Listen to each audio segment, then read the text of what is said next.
That's it. That's the Okay, only one. thank you. All right. So obviously, I think the first thing I need to say is my name's Judge Whitaker, which I'll do, which really has nothing to do with this particular charge. But so I think the first sentence, Judge Glanville is no longer the judge presiding over this case for which you've been selected and sworn to try. That's fine. There's no objection to that. As I understand, there's an objection to Judge Glanville was removed as the presiding judge. I would propose as a compromise, maybe just I will be the presiding judge in this case moving forward. Then you're not to concern yourself with the change, which is already there. And I would just preface the next proposed sentence that is in a trial, none of the decisions of the court, nothing the judge says is evidence. I mean, that's true, and that's a legitimate charge. I'll give that. I would just say, let me remind you, as I assume presiding duties in this case, that in a trial, none of the decisions the court makes, et cetera, et cetera.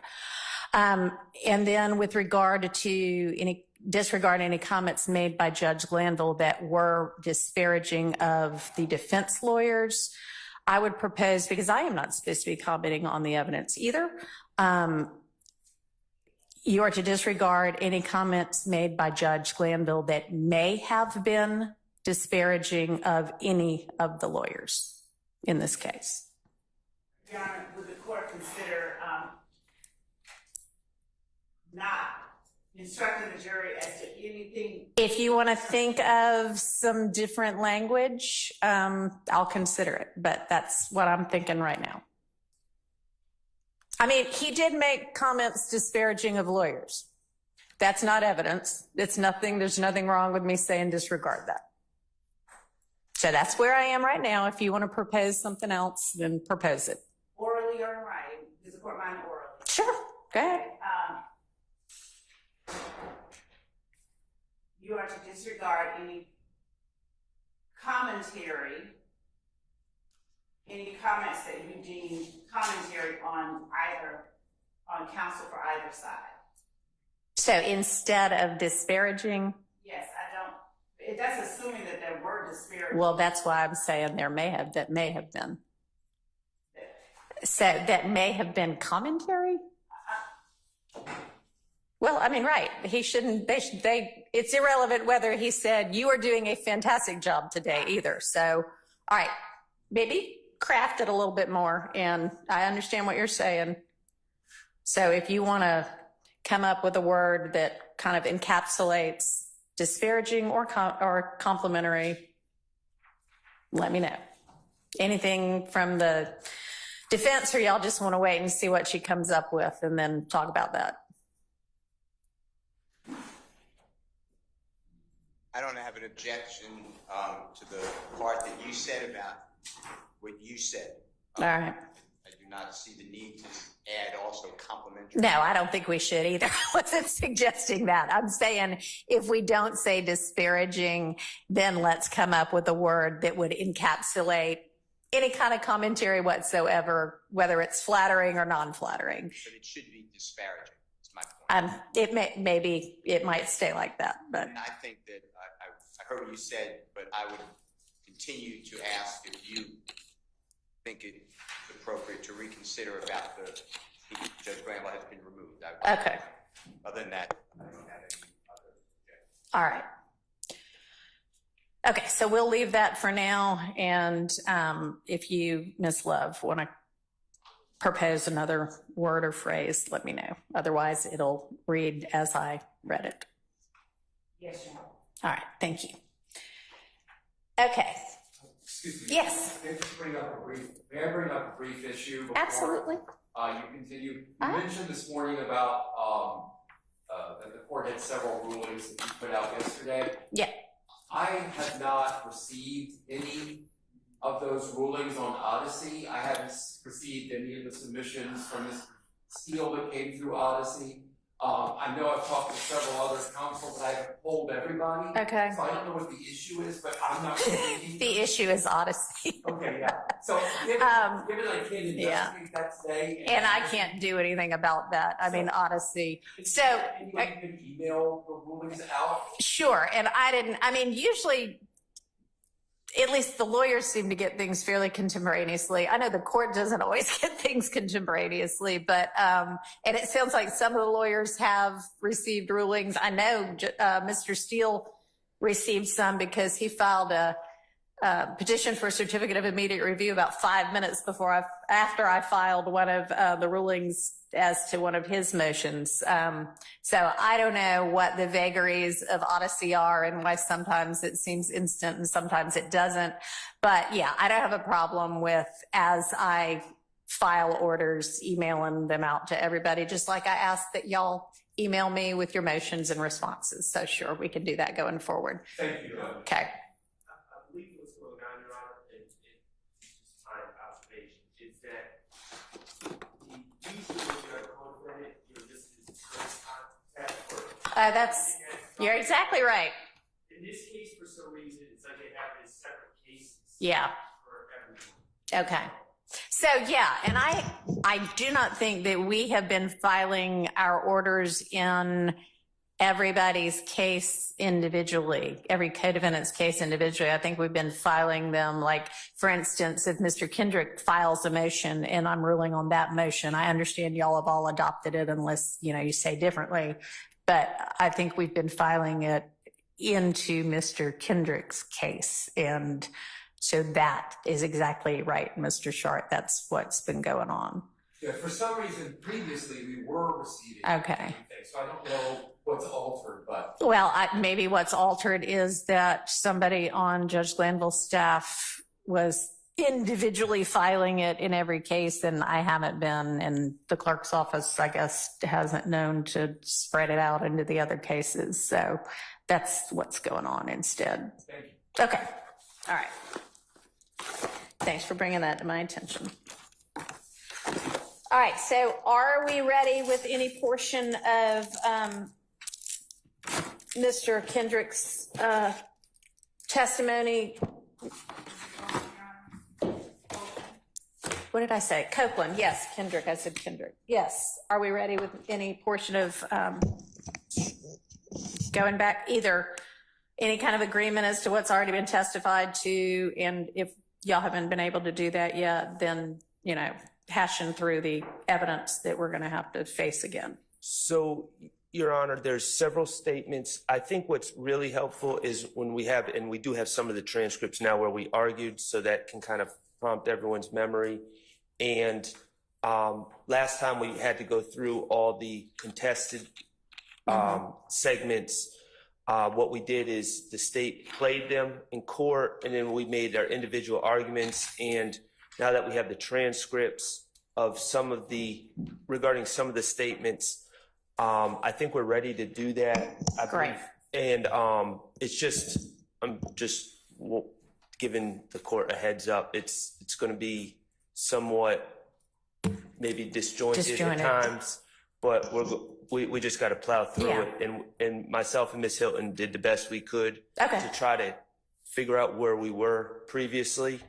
I don't believe, for the uncontested issues, I don't believe the uncontested issues have changed at all. I believe I speak for everyone on the defense that we haven't changed our view on the things that we agreed with the state. I think we just need to go over the contested issues. Okay, that works. Do you have the ability to play the statements for court today?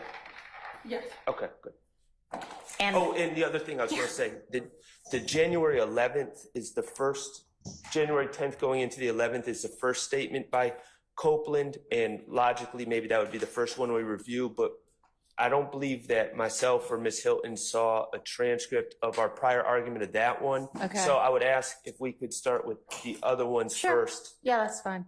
I think there's still one day maybe that Ms. Weaver's working on. So that may be the day you're talking about. So yeah, we can start on whatever the next statement was. And are you going to be playing these through Zoom? So do I need to get on Zoom? Yes, Your Honor. Okay. You do need to get on Zoom. And do you have transcripts of the statements that are going to be at issue? Yes, we do have transcripts. What I wanted to know from the defense, if there were any that were litigated that are agreed upon, because if there are some that were litigated that we don't have issue with moving forward, I don't know if we need to rehash everything, and we haven't had that conversation, so I don't know. All right, do y'all want to take a minute and have that conversation? Yes. I think I can answer that. I think anything that was litigated before needs to be litigated again. Okay. And regarding the transcripts, Your Honor, June 10th, we have the same imperfect transcript, but it's generally gives guidance. For some of the other interviews, the state has a transcript. There wasn't like an official All right, now, transcript. when you say June 10th, are you talking about his June 10th statement or our transcript I'm sorry. from June 10th of this year? June You mean 10th. his June 10th statement? 2015. The state produced a transcript of that, and it's not perfect, but it gives Okay. guidance, and we're working off the same transcript. Great. For some of the other interviews, the state made a transcript at some point. Maybe, I don't know who made it, but it wasn't disseminated to us, and we made our own transcript. Okay. So we have like dueling transcripts. Just Okay, well, that's not for June 10th though, right? No. Okay, so maybe before we get to whichever statement has the dueling transcripts, y'all look at each other's transcript and decide which one you want to go by, or if some parts of it are better transcribed on one and some parts on another, combine them and let's get the most accurate transcript. and that's why we were playing the statements. Sure. I just wanted to give. Yeah, but Because Judge Granville asked for a transcript, and there wasn't complete agreement on the transcript. Yeah. And it's certainly a lot easier and frankly a lot faster with the transcript. So if there is a statement that I particularly need to see and hear the statement for the evidentiary determination I'm going to make, that's one thing. But if it takes me 5 minutes to read a transcript or 20 minutes to watch the statement, I'm going with the 5 minutes unless there's a reason I need to be watching the video instead. Okay. Because I mean, honestly, for most of these evidentiary issues, I'm not here like making a credibility determination. For the most part, that's for the jury. I'm here trying to decide, does this evidence come in under XYZ exception under the law? Okay. However, right now I don't have any transcripts, so pass up whichever statement we're going to be looking at right now. If it's June 10th, 2015. Can I email it to you? Like I don't have a. Yeah, that's fine. In fact, we might have some transcripts of certain of the statements, so. Under what?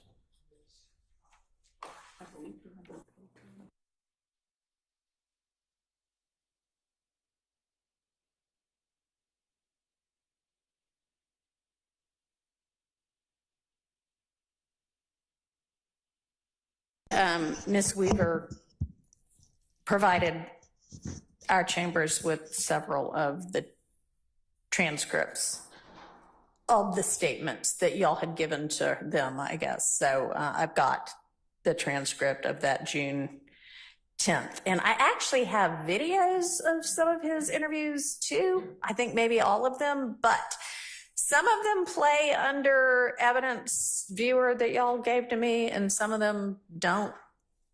So,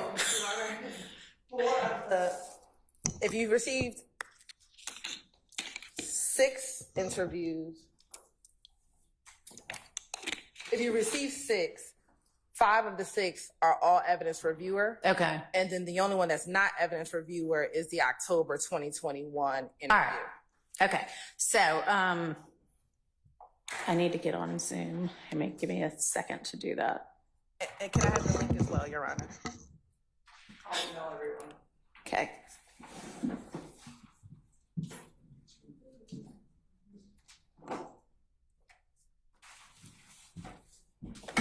Your Honor, may I, excuse for a brief moment? Sure.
10th, 2015 statement of Mr. Copeland to law enforcement, and we're all working off of the same transcript, and you're going to play the video as necessary.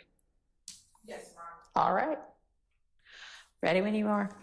With regard to whatever portions of this are contested, tell me where they are, I guess, timestamp in the video, as well as what portion of the transcript, and then tell me what the dispute is, okay?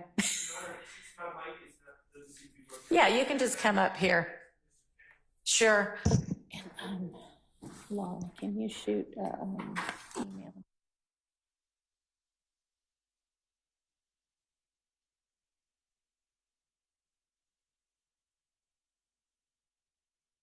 Down in there sometimes.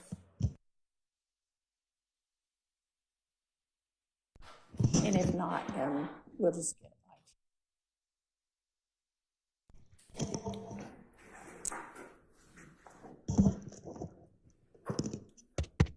And we get let in to the admittance.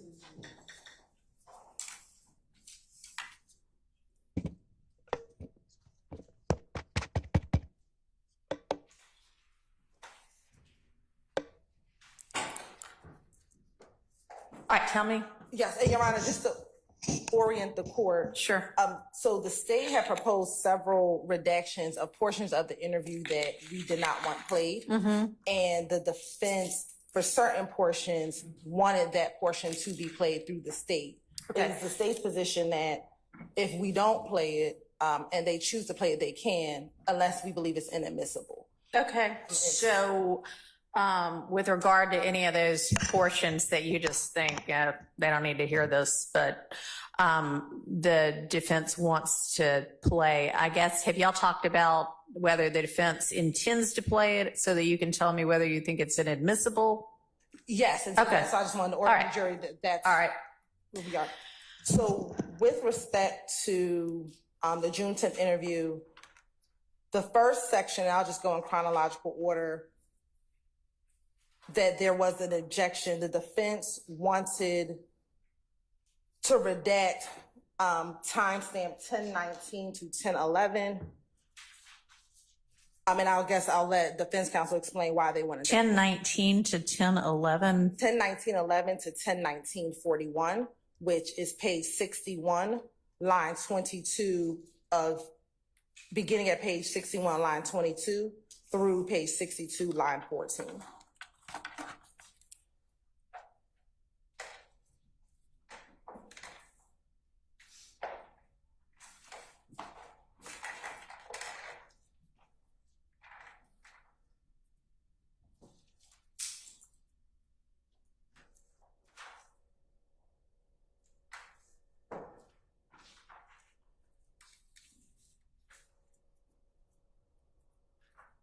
Man, I need a go-to page number on this computer. So I don't have to just scroll and hope I get it right.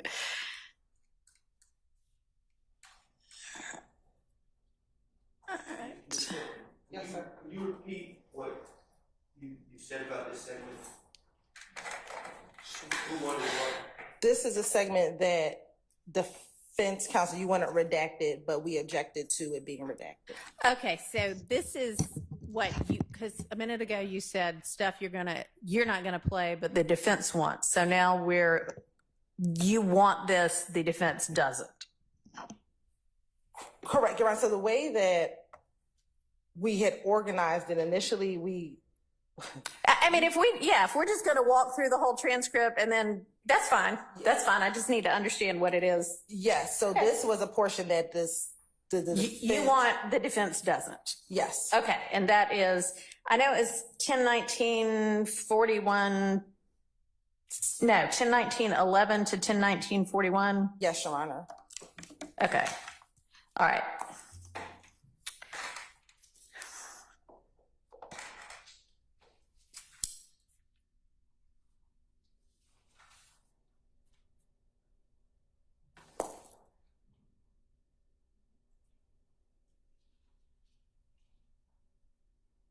And Your Honor, right now we're starting at 10:18:52 with evidence reviewer, it's sometimes a challenge to get it right at the right timestamp, so you just bear.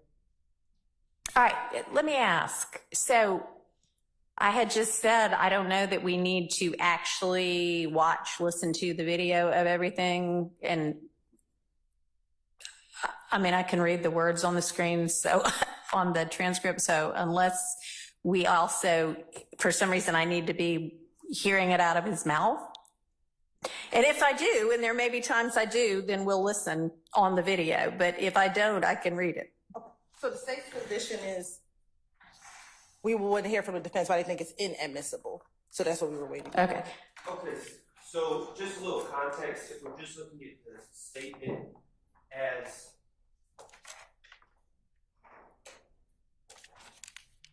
My legal assistant failed to turn on my mic. If we're just looking at this, the transcript, add some context. Well, no, let me stop you. If you, for a reason, want me to watch the video, that's fine. I don't have a problem with it. I'm just trying to be efficient with our time. No, You mean, let me tell you what's been going on beforehand. All right, sure. So they were discussing beforehand the Lil Wayne bus shooting. Okay. In this discussion. And then Kenneth Copeland on line 9 of page 61 says they did it. Who is they? And they who?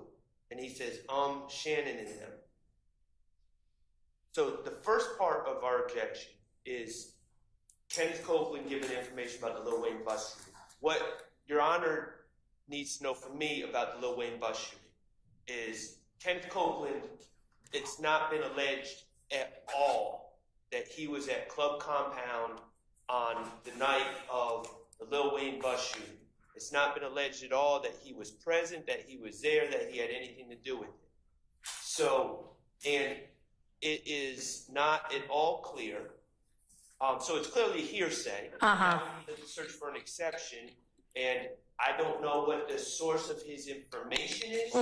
There were, this was Dwayne Carter is Lil Wayne, and when his bus was shot, there was all sorts of internet reports on gossip blogs and everything else, and there's just no way to ferret out what his source is Sure. to suggest that it falls under any hearsay exception. Okay. Now, I have in my notes on the transcript that page 61, lines 1 through 10, were not objectionable. That's what my notes said. Okay, that's right. And then Hang on. Let's make sure that's right. That's right. What line did you say? 62 lines 1 through 10. So, Your Honor. 62 or 61? Oh, well, 61 as well, both. It starts on line 11 or somewhere about there. So 61. you want to ensure that y'all are in agreement that 61 lines 1 through 10 are in unobjectionable? And Your Honor, that will,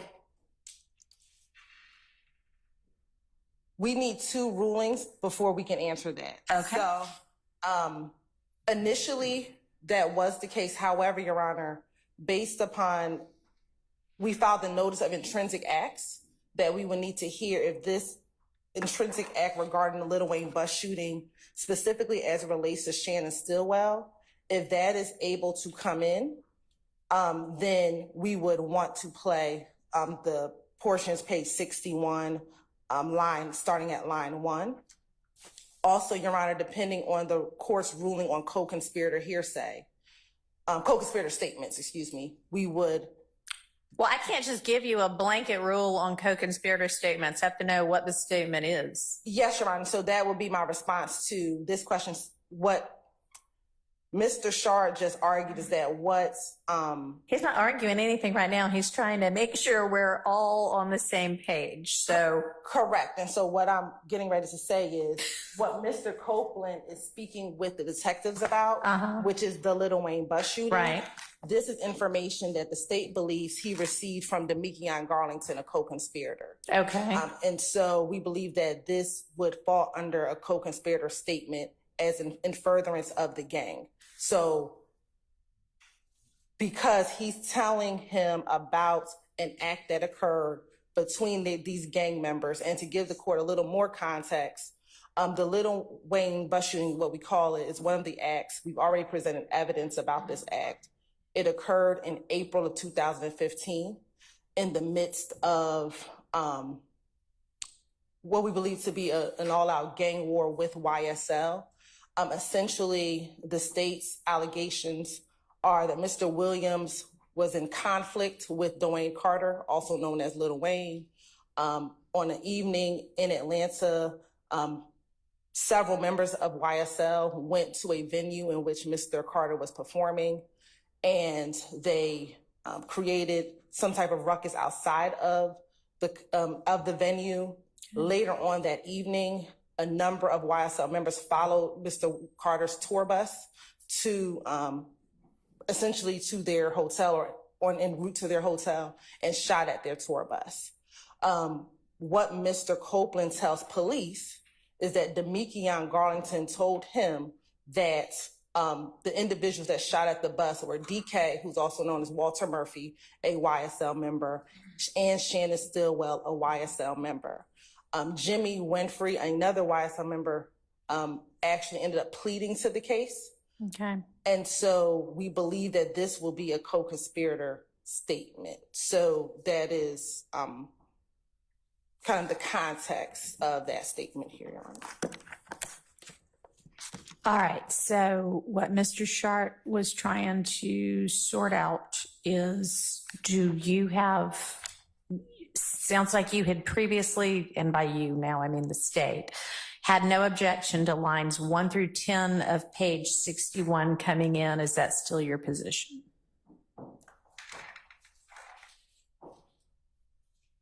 No objection of it coming in. Yes, we have no objection of it being played. Okay.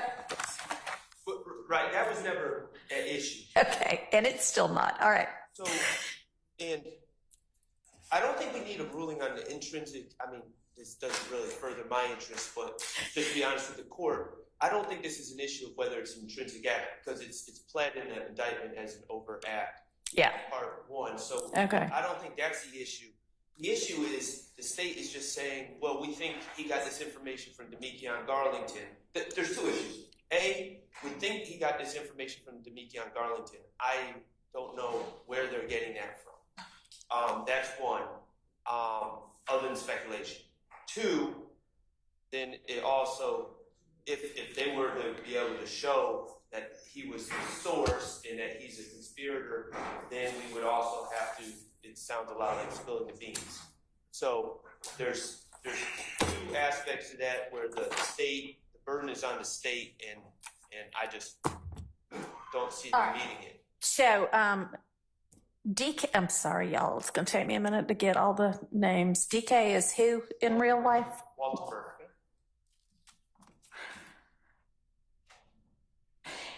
And Mr. Garlington goes by D, right? Who is Little D? There's 2 Little Ds. Oh. There are 2 of like lots of these people. Okay. So one will be referenced as Little D from Mechanicsville, and that'll be Demekion Garlington. Okay. So does he go by both D and Lil D? Primarily Little D. Okay. And he's Garlington, but he'll be Lil D from Mechanicsville. And he also is referred to as Scarface Okay. in the indictment.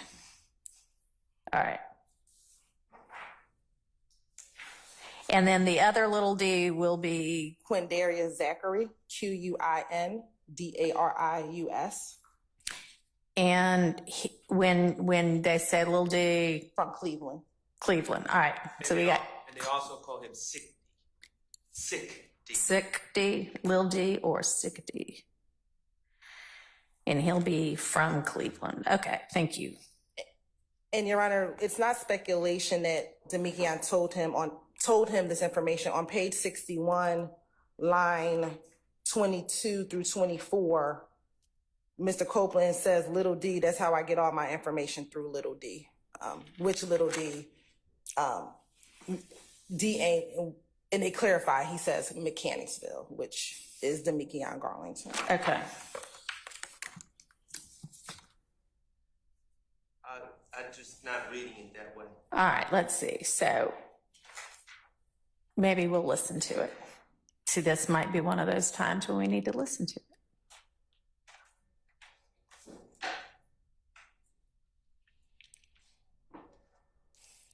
And Your Honor, it's gonna start a little earlier. It's gonna start about 10:18:52, Okay. but we're gonna be listening around 10:19:12. All right.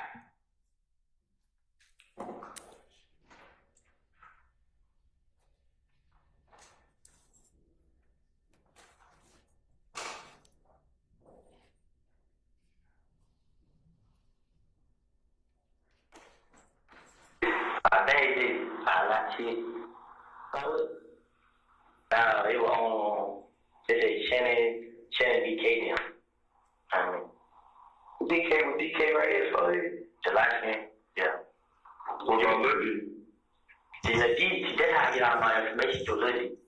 The D ain't, we can't be for Libby. Yeah. See, he not gonna be able to tweet all day. Twitter and Instagram, this all he gonna do all day. I mean, he gonna be, everybody, he gonna miss everybody. Everybody, I mean, talk to him.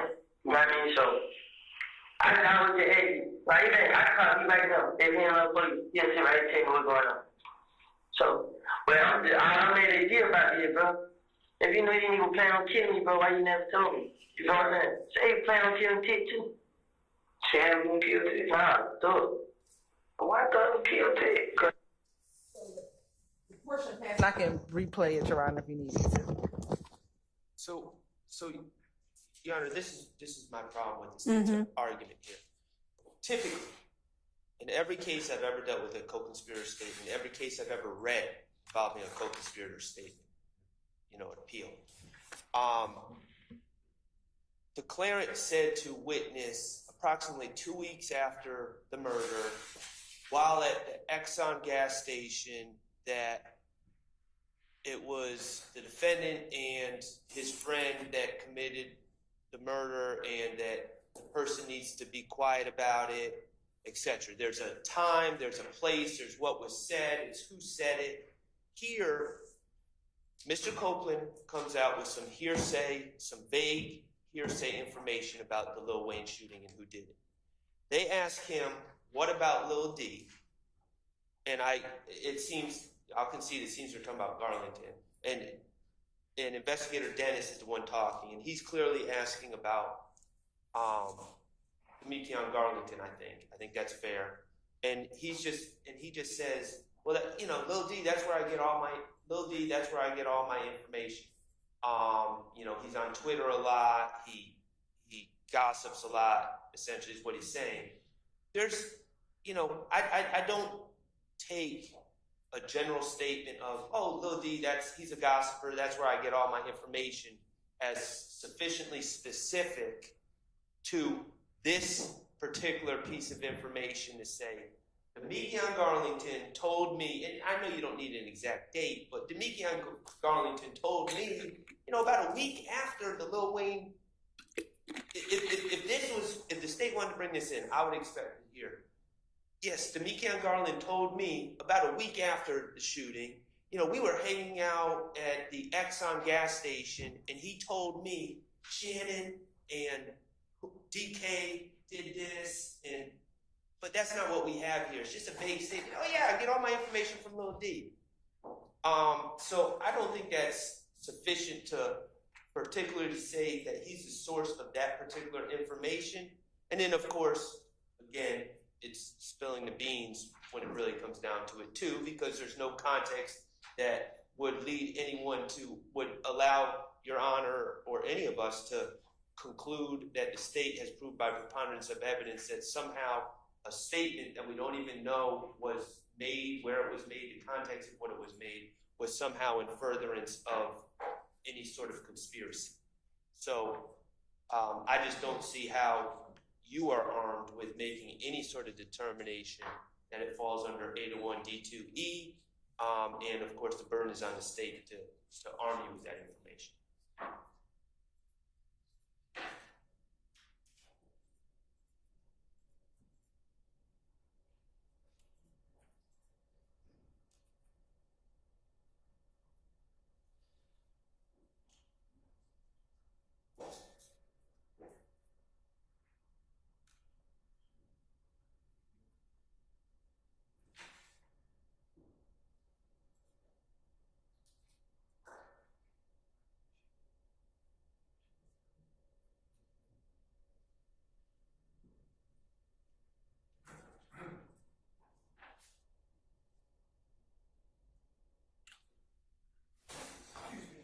Yes.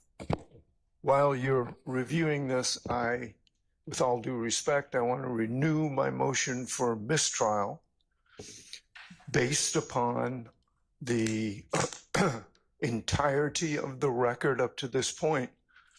I think it's impossible for you to parachute into this.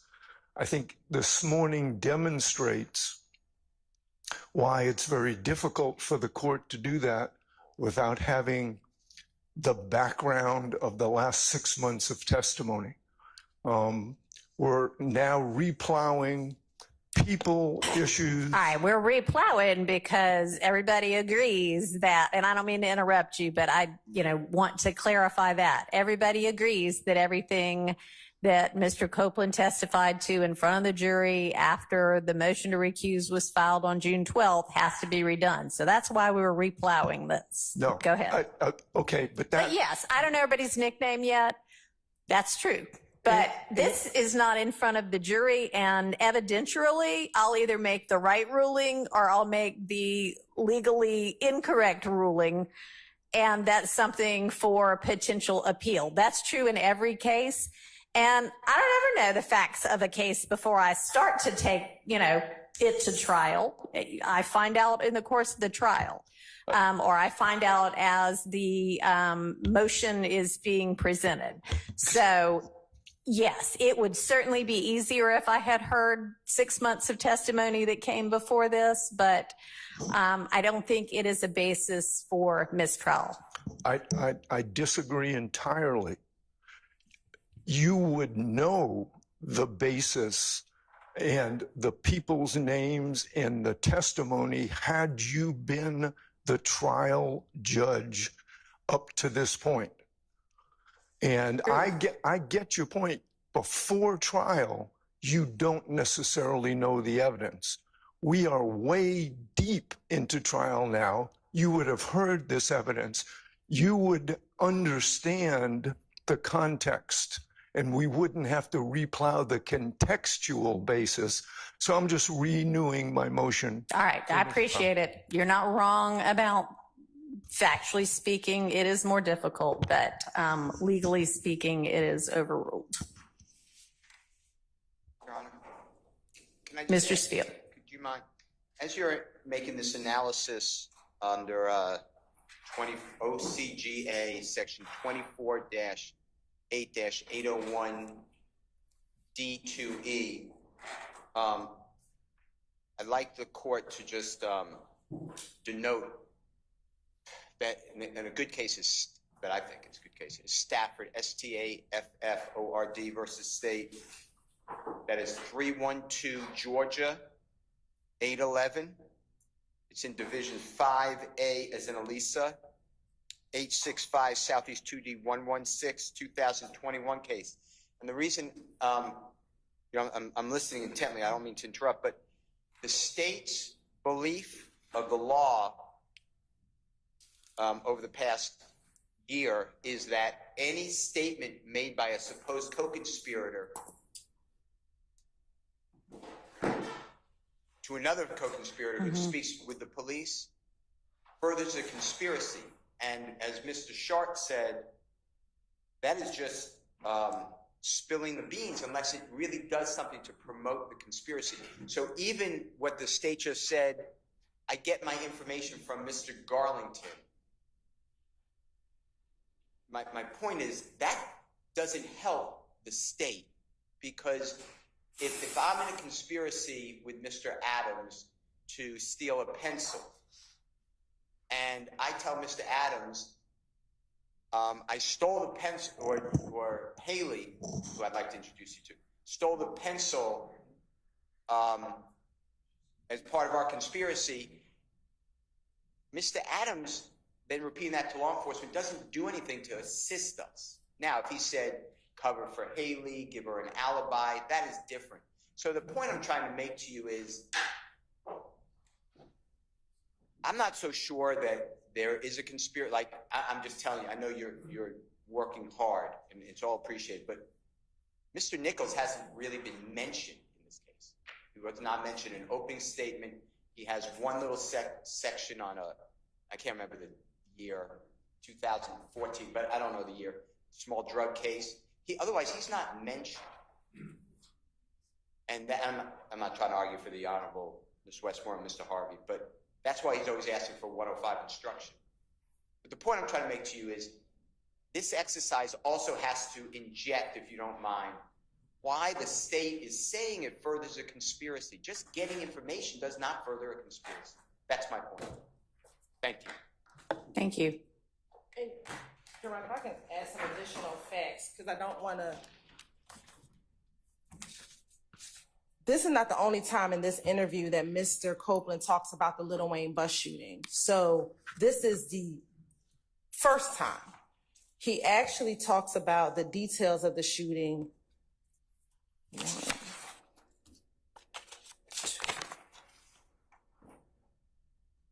At least 2 more times throughout the course of this interview. So this interview is 9 hours long. Mm-hmm. And so in the course of that interview, he gives more and more details about the shooting.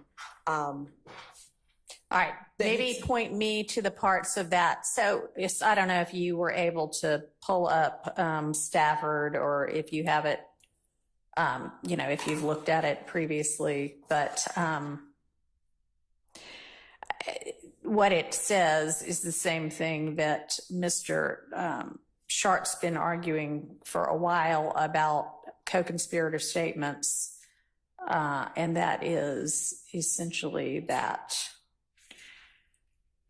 even where there is a conspiracy that has been established by a preponderance, no, I lost my place. Hang on. Where is it?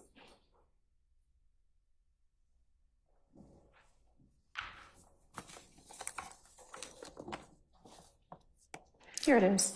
Hearsay statements that implicate a co-conspirator but do not advance any object of the conspiracy, such as statements that merely spill the beans about the conspiracy, are not admissible. So if you can point me to how this advanced the conspiracy, and I understand your argument is, hey, the conspiracy is they're all members of an ongoing gang.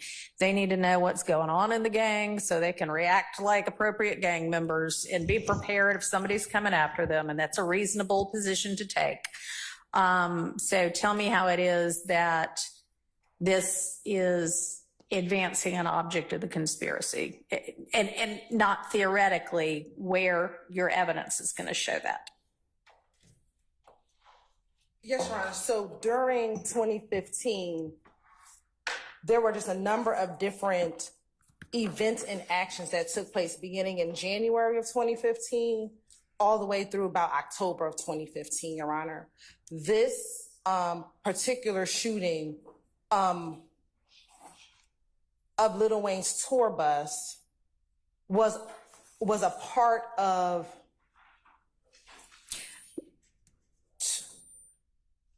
two events. So Lil Wayne, I'm trying to simplify how Mr. Carter is a part of this. So starting in 2014, Your Honor, Mr. Williams had began a musical relationship with a person by the name of Brian Williams, also known as Birdman. Lil Wayne was one of Birdman's artists at the time, back in 2014 and prior to that. Evidence has come in that members of YSL, specifically, have made threats against individuals who we believe supported Lil Wayne during this ongoing dispute that they were having. Is Birdman alleged to be in a rival gang, or he's just a rival record producer in the industry? He wasn't a rival to Mr. Williams, so he was friendly with Mr. Williams. Lil Wayne we believe became a rival, and we're talking about back in 2014 and 2015, of Mr. Williams at some point. At some point, there was some friction between the two of them in which Mr. Williams made subtle threats to Lil Wayne via social media. That evidence has been entered before this jury. And we believe that the gang, when Mr. Carter came to Atlanta, there again, like I said earlier, members of YSL like just converged on the compound. They left their different, I think they were at a music studio. They all came there in an effort to intimidate or threaten Mr. Carter. Okay. So informing another gang member of those activities is keeping him abreast of those activities. I believe that Mr. Copeland, we're going to confirm, was incarcerated at the time of the Lil Wayne bus shooting. And I want to make sure I confirm that for the record. So we believe that he was being kept abreast of what was happening while he was incarcerated. And then once he was released, he was provided this information in order to, whatever the next steps were, whether it would be to further intimidate Mr. Carter, but he was made aware of everything that occurred while he was in custody. So do you have any evidence that then when he got out of custody, he also began to participate in this threatening of Lil Wayne and his peeps? No, we do not have any evidence. Okay, so then how is it furthering the conspiracy of being in the YSL gang and not just, hey, guess what happened today? Because it fosters cohesiveness, the fact that this YSL gang could literally shoot at a bus of a famous individual. It made the news, it promoted the notoriety of YSL. Yeah, the shooting might have, but how is telling Mr. Copeland doing anything to further it? Because he then can claim notoriety as being a member of YSL. That helps him? How does that help the gang? Because it promotes their notoriety, the fact that YSL themselves had the ability to shoot at a famous person. That promotes the gang across. It made headline news. It made news. That may be. Again, how does then apprising Mr. Copeland of it further the purposes of the gang? Because it furthers his involvement, because he's still in the gang. He can still promote himself. He still promoted himself as YSL, as being a part of the group that shot at the Lil Wayne's tour bus. Do you have any evidence that he does that? Promotes himself as YSL? As, hey, I'm part of the group that shot up the bus. I don't have evidence of him saying I have evidence of him saying he's still part of YSL and claiming affiliation with YSL, because collectively they shot up the bus, not the specific individuals, but collectively as a group, they shot at. Does he post or brag about YSL shooting up the bus?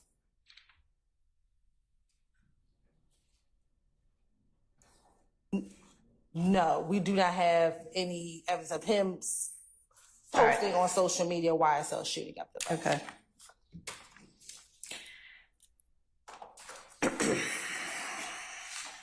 All right, so we are then looking at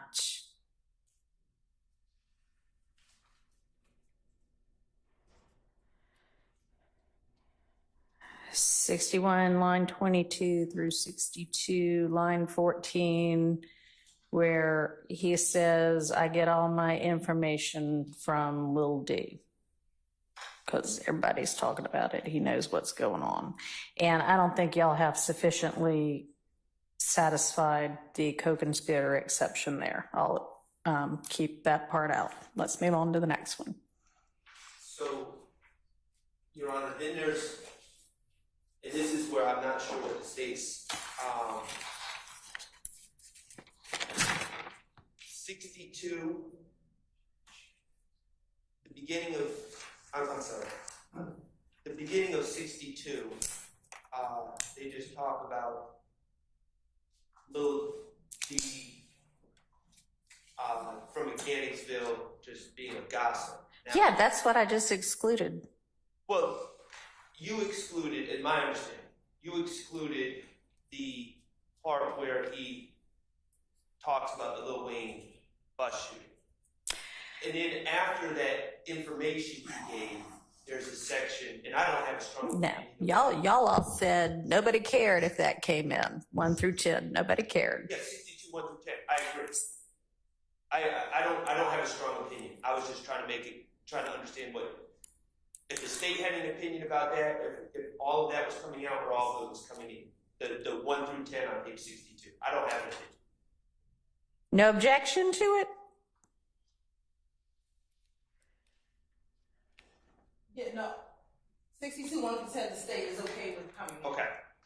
Okay. I was just trying to clarify. All right. But then starting at 11 on page 62, there's another aspect of this where it's not the same issue. It's something about Kenneth Copeland talking about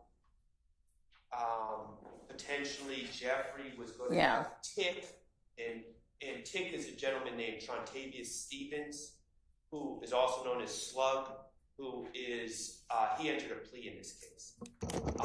Your Honor, that portion is redacted. Okay, 62, line 15 through 22 will be redacted. Okay. All right. Next.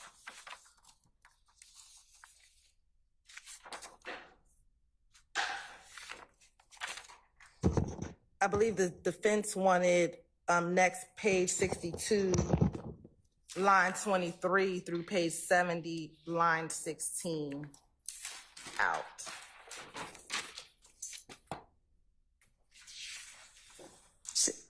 Tell me again, 62, Page line 62, 23. Yes, line 23 through page 70, line 16.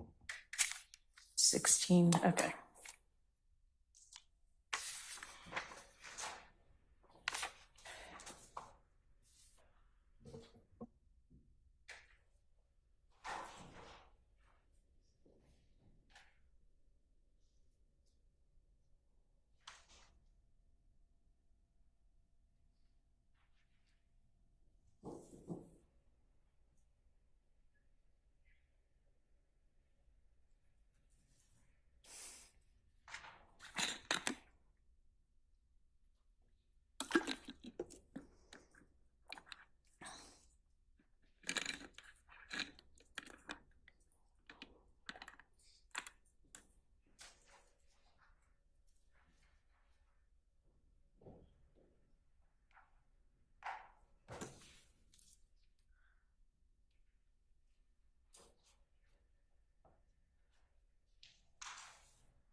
All right.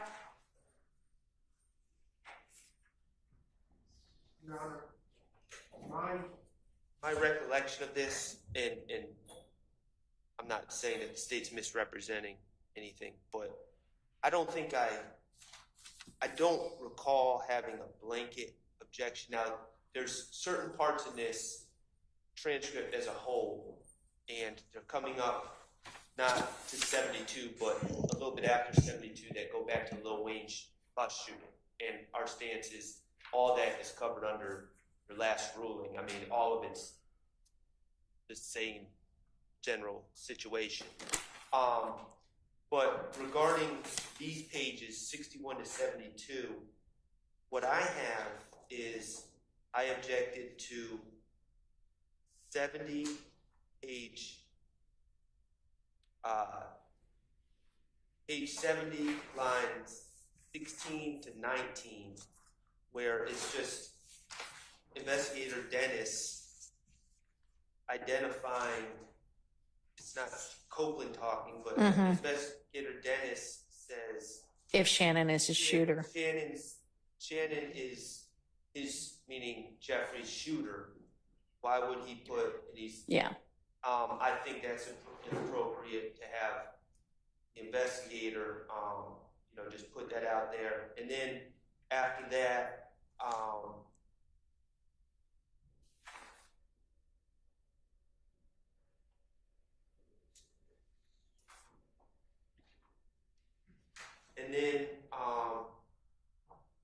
line 72, lines 5 through 13, again, it's Investigator Dennis kind of giving his theory on everything in the relationship between Kenneth,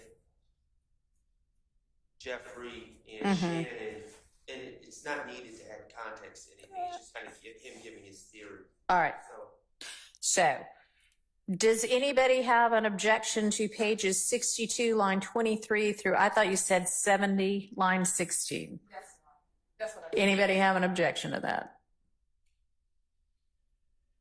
Okay, I'm sorry. No. Nobody has an objection. Speak now or forever hold your peace. All right, there's no objection to that. And as it relates to what Mr. Shar just mentioned, page 70, lines 17 through 19, we have no objection to that. Redacting that? No. Okay, so 17 through 19 will be redacted. Page 70, lines 17 through 19. And also, I believe what he just said, page 72.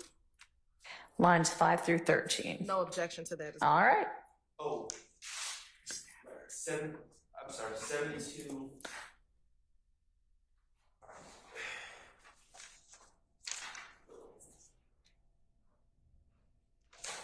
Okay, next.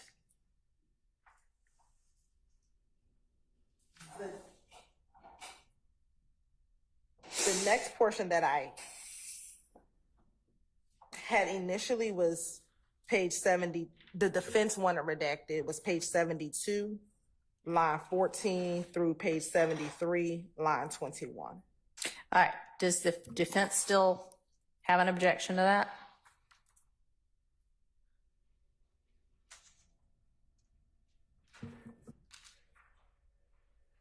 To 73 line. No, 72, 14 through 21. No, 72, line 14 through 73, line 21. Okay.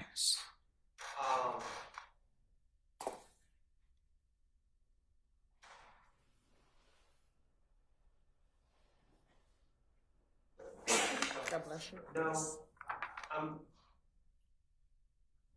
God bless you. speaking for Mr. Okay. Stillwell. Anybody, any of the defendants have an objection to that portion?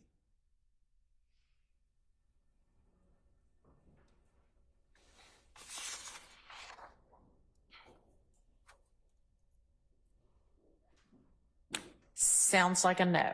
Okay. Then you're on the next portion, I believe would follow under your previous ruling, which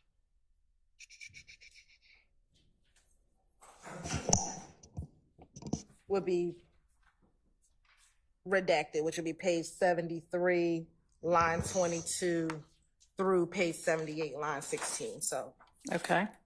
I don't think there needs to be any further All discussion. right.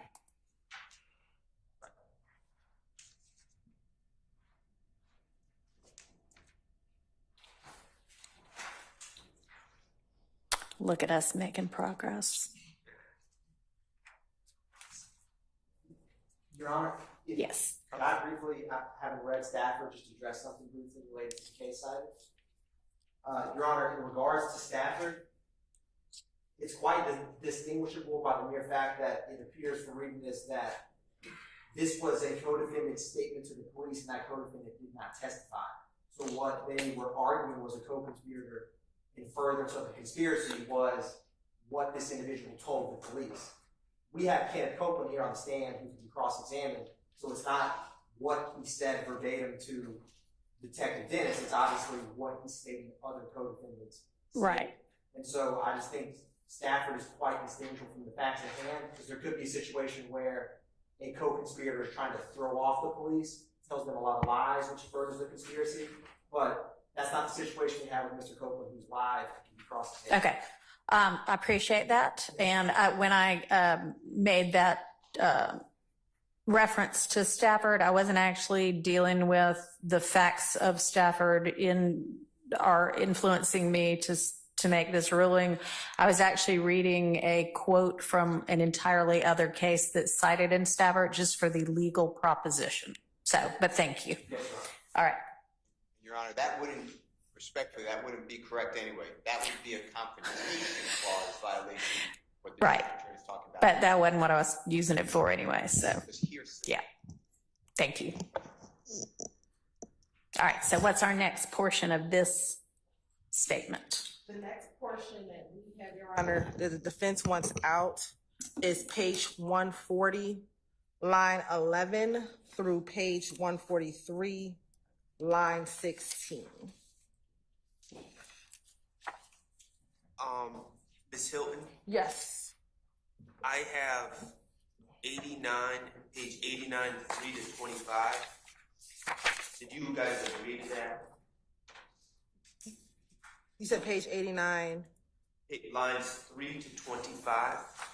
Yes, and I believe the full redaction that we agreed upon last time, I have it correct.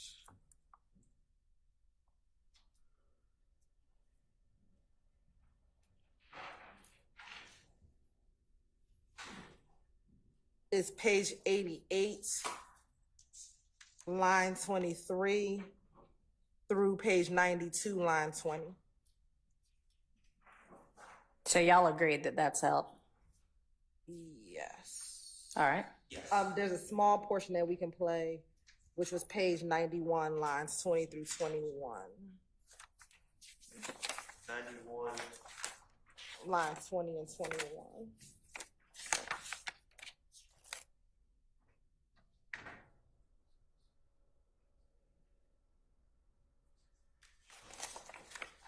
Everybody good with that? I don't know. I mean, in reality, I don't know how. Yeah, I'm fine. Logistically, they're going to Yeah. do that? Well, they can figure that out. All right. So then we're looking next at what line, I'm sorry, page 140, line 11 through, did you say 143, line 16? Or did I get that Page wrong? 140, line 11 through page 143, line 16. Yes. And I'm sorry to keep doing this, but just so I'm certain, the other three before 140, is the 112, 24 to 114, 25. We agree on that? Page 112, line 21 through page 114, line 25. Yes. Yes. Okay. And y'all agree on that being out? Out. Yes, Okay. Your Honor. And then we also agree upon page 122, line 20 through page 124, line 10. Being 22, 20. Okay, I'm in concurrence. And then 129, I have 129, 20 to 130, 20 approximately. I have 129, line 18 through 131, line 25. Is out by agreement. Out. Okay. 131 line 25? Yes, sir. Okay, great. All right. On the same page. All right, so now I'll read 140:11 through 143:16.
All right.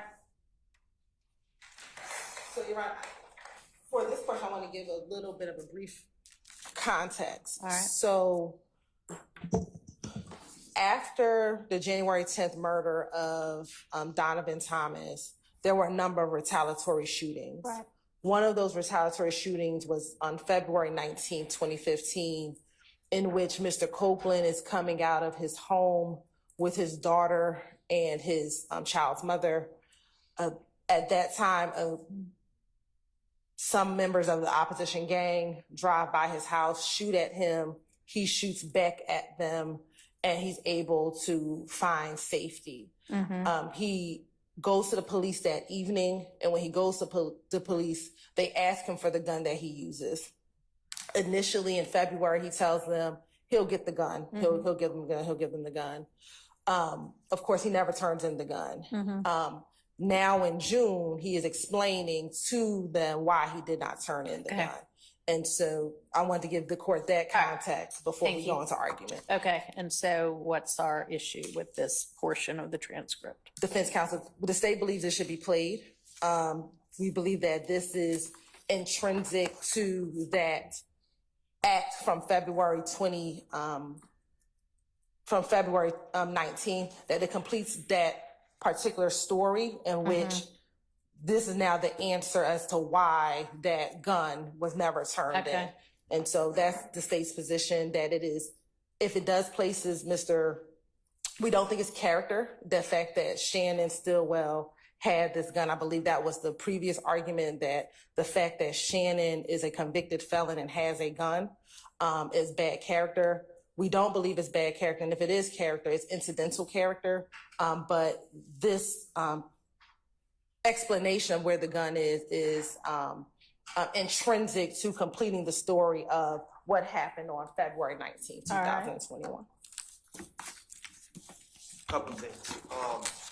To the extent that the shooting on February 19, 2015, where individuals shot at Kenneth Copeland, the story, the full context, individuals allegedly drive up, shoot at Kenneth Copeland while he's holding his baby, and he's with the mother of his child. He shoots back. He hits people, causes their car to crash. They're charged with this crime. Mr. Copeland's brought into the police station immediately and is questioned about things. He's never charged. Number one, if if I concede that the incident itself is relevant to this case, the back and forth, that's fine. I'm willing to do that for the purposes argument. But I don't know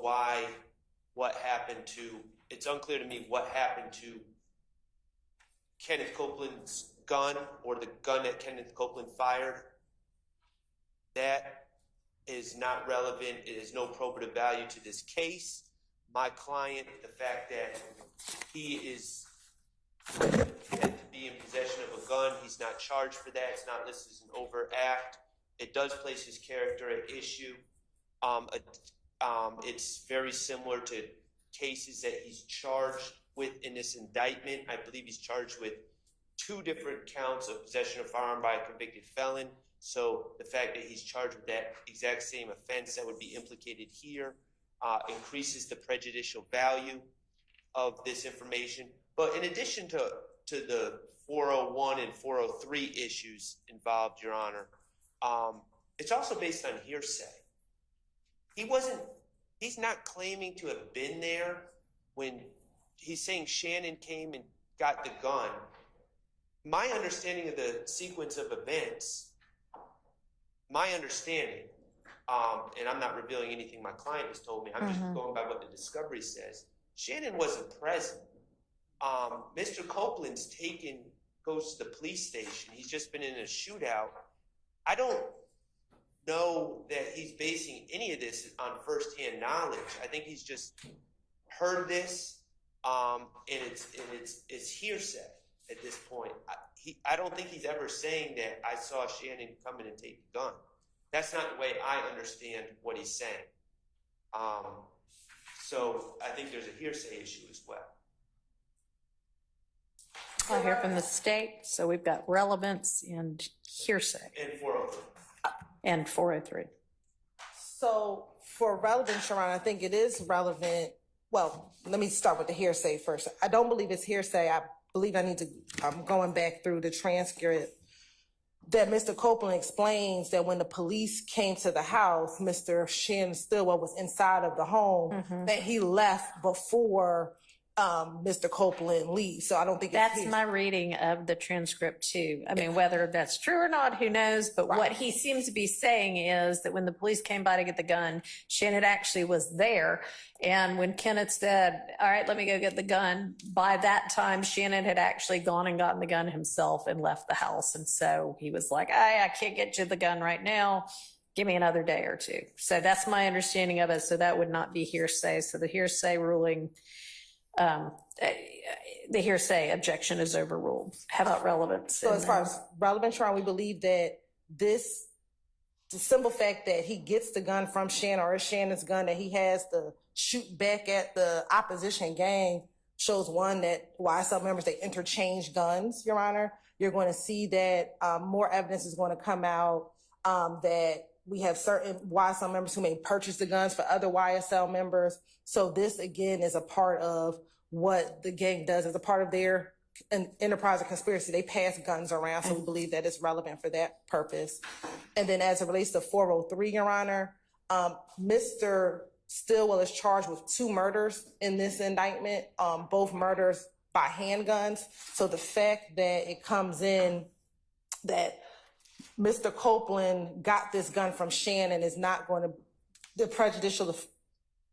probative value is not substantially outweighed by its prejudicial effect, given that the jury is going to hear, at least on 2 occasions, that Mr. Shannon used a gun, alleged to have used the gun, both in the Donovan Thomas murder as well as the Shamel Drinks murder. Additionally, Your Honor, when Mr. Stillwell was apprehended on March 17th of 2022, is the state's allegations that he threw a gun out of the window of a vehicle to dispose of it. So, Your Honor, we don't believe that the probative value is substantially outweighed by prejudicial effect. If we assume the allegations to be facts, A, we would need a trial, but B, I agree, it wouldn't be prejudicial if we assumed, Shannon was in possession of a gun as he rode down the street on January 10, 2015.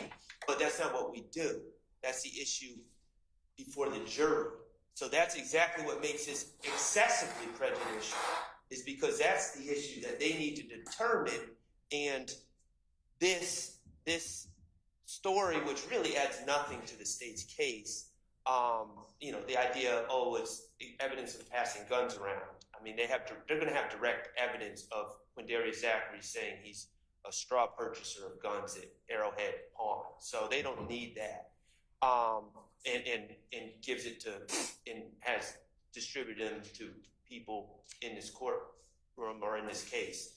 But that's exactly what's so prejudicial about this is they're bringing in propensity evidence that is going to be prejudicial to the issues at hand, which is whether Mr.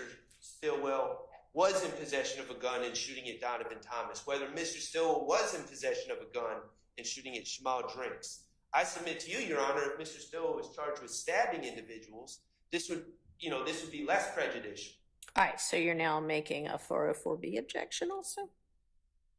Well, it's 404B, but it dovetails into 403 as well. It's just the Okay, because it really can't be 404B if it's intrinsic. And you just said you agree it's intrinsic. Well, no, I agree that the shooting itself, the shooting involving Kenneth Copeland, it seems they've argued it's intrinsic, and I don't think that my argument one way or another really makes a difference, but there's a separate incident, which is Shannon's possession of the gun. I don't believe that that's intrinsic. Okay. All right, thank you. I find this evidence to be relevant and its probativity not substantially outweighed by the danger of unfair prejudice, so I'm going to permit that. What's our next section? The next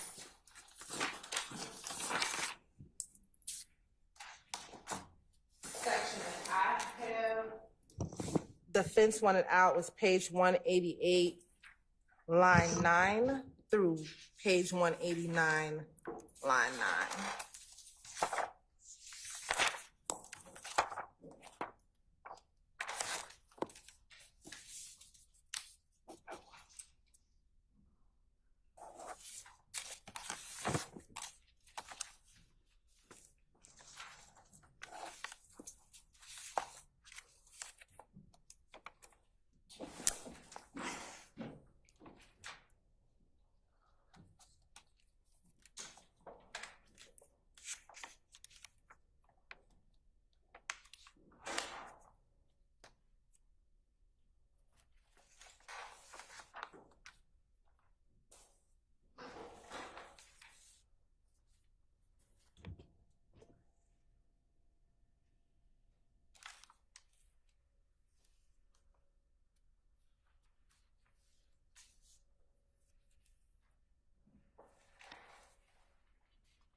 So, Your Honor, this discussion, the context discussion is committing crimes. And so, whatever he says, he does. And the context, in the bigger, larger context of this, is whatever Jeffrey says, she does. That is a broad character statement in and of court. Whatever crimes Jeffrey says Shannon commits, that's a broad character statement that would violate 404B, bad character evidence, and 403, Your Honor, as well. But then you know, they get into how much Shannon's getting paid, and it's saying nothing. Well, guess who told me? Guess who told me that it's getting paid nothing? D. So. Well, no, then Kenneth Copeland says no. I'm sorry. You're right. And then they just talk about how Kenneth Copeland can't flex because he doesn't get all this stuff. Right, and how Shannon's broke. Yeah. So I just don't see the relevance of this. I think it invites, it's speaking in very broad terms, and it's just broad bad character evidence about Mr. Stillwell. All right, so it looks like Shannon told Copeland this, so it would be a party opponent statement, because he says, Shannon told Copeland he doesn't get paid. correct, for the stuff, but what, more importantly, not even the get paid or not getting paid, but that Shannon does anything Thug tells him to do. No, the Shannon told me that is about Shannon not getting paid. No, yes, Your Honor, let me be clear. Shannon tells Copeland that he doesn't get paid. Right. Yes. Okay.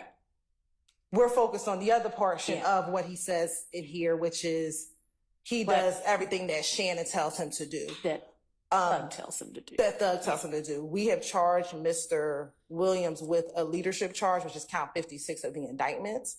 And so we believe that that is relevant as it relates to Mr. Williams being the leader of the gang, and now a co-conspirator, member of the gang, is now telling law enforcement this other co-conspirator, this other member of the gang does everything the leader tells him to do. So we believe that that portion is relevant.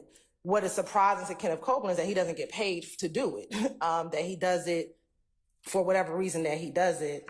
And so we believe that that entire section is relevant for, one, to show evidence of the leadership count, Your Honor, and that Mr. Stillwell has conversations with Mr. Copeland about his role in the gang and why in the gang.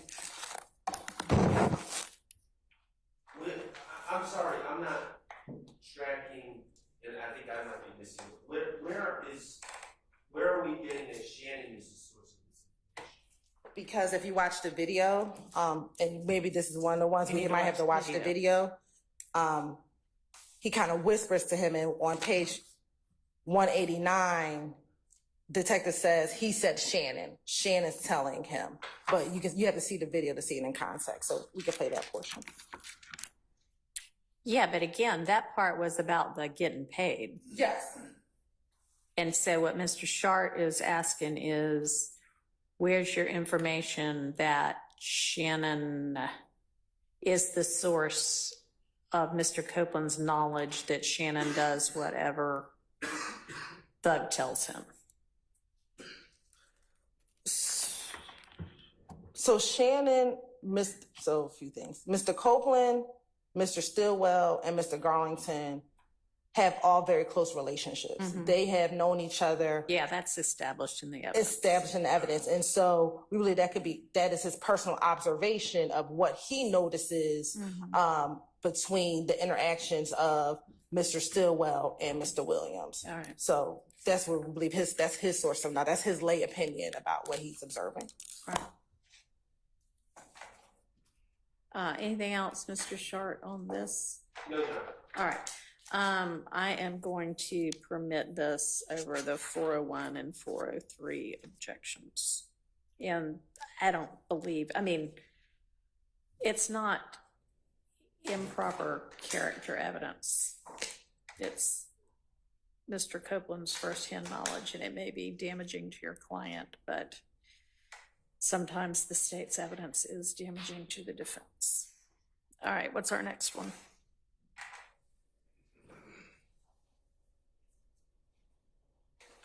Your Honor, the next one that we have that the defense wanted out was page 202, line 14 through line 20. Okay. And we are in agreement, Ms. Hilton, 197, 14, 199, 4. Yes. Did I get it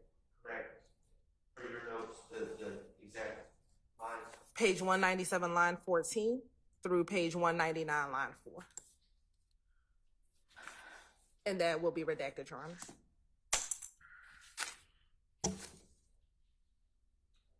You said 202, 5 to 19? 14 through 20.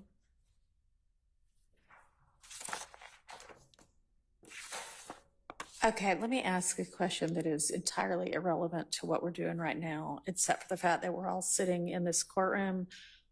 How's the temperature for everybody? It seems a little hot for me. I was going to say the opposite. It seems a little. Dang. All right, well, I agree with Ms. Hilton. darn it. Okay, I'm just gonna have to get a fan up here.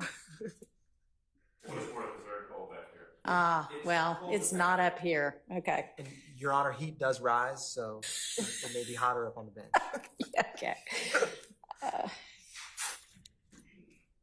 Your Honor, since we called it higher elevation, we have a 10. Yeah, we can have a convenience break. Sure, let's break for until 10:30. That's down as far as it'll go. It needs to be adjusted.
Page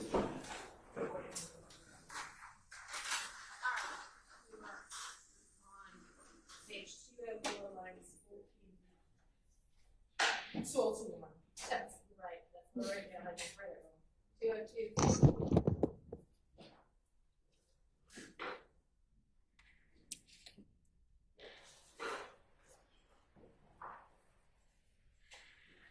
Alright, so I'll entertain arguments. I have 519. That is my objection.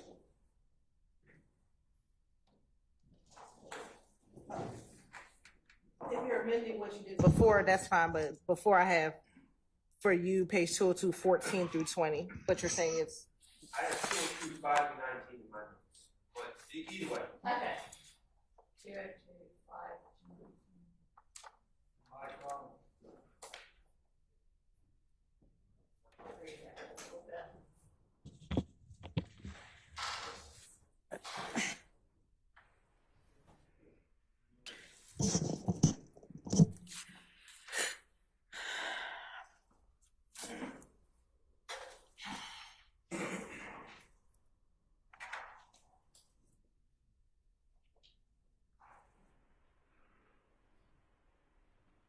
Okay. It's just a off the cuff, not referring to any specific incident of Kenneth and Shannon getting into arguments and then people coming to shoot it down, and then Kenneth saying Shannon doesn't stand for people shooting at him, is my interpretation. And then where does Shannon keep his guns at? Kenneth Copeland says, shoot on him. And that man got a gun every day. He gonna run though. And we're not talking about a specific incident. We're not talking about an overt act. We're just talking about character. Shannon keeps a gun on him. Get into arguments with people and they shoot at us. Again, not talking about a specific act, just generally, and Shannon ain't going for it when people shoot at us. I mean, all of this is just All right, so very let's prejudicial and harmful. kind of take it piece by piece. So there's kind of like the 5 through 13, and then the kind of 14 through 19. yes, Your Honor. So first with 5 through 13, Mr. Copeland talks within this interview specifically about another retaliatory shooting that occurred in January of 2015. Again, after Donovan Thomas's murder, there's an incident in which Mr. Copeland, Mr. Garlington, and Mr. Stillwell, I believe they're all in the car together when and they're driving on the highway somewhere near University Avenue and I-75, and the opposition gang shoots at their vehicle. Either before this portion or after, Mr.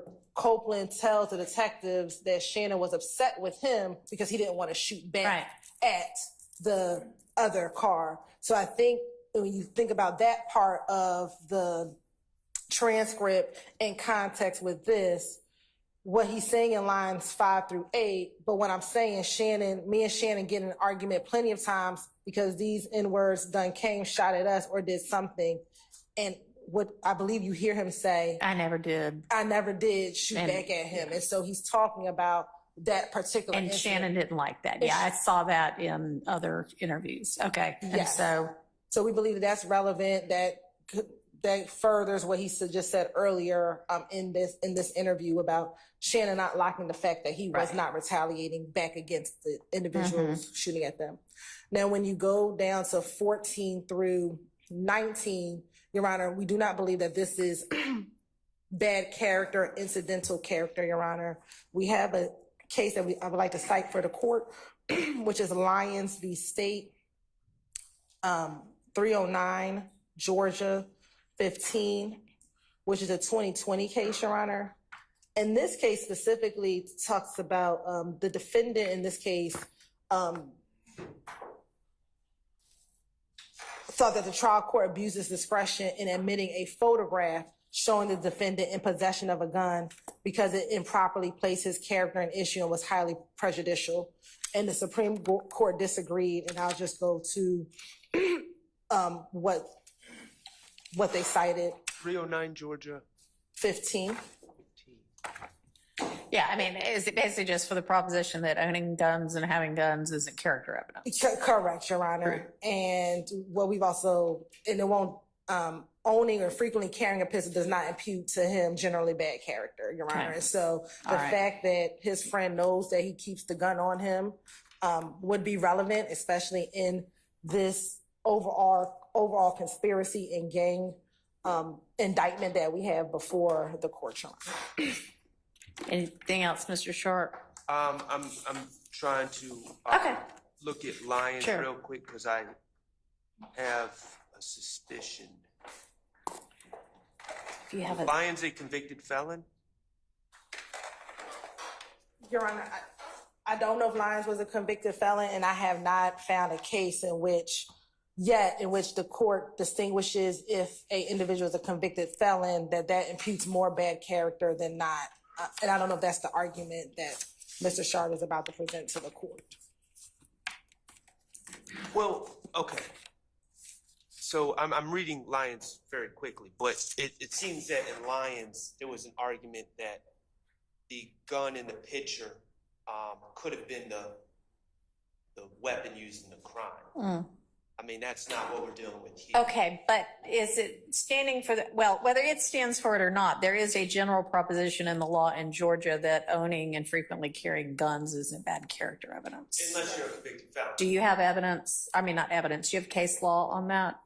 I don't, but Maybe let's put that issue on pause then, and y'all do some research and get back to me on it, because that is maybe potentially a different issue than just in general. So we'll have y'all take a look into that. But I'll also point out in Lyons, Your Honor, it says the photograph was relevant to show that Lyons at some point possessed the type of gun used in the crimes at issue.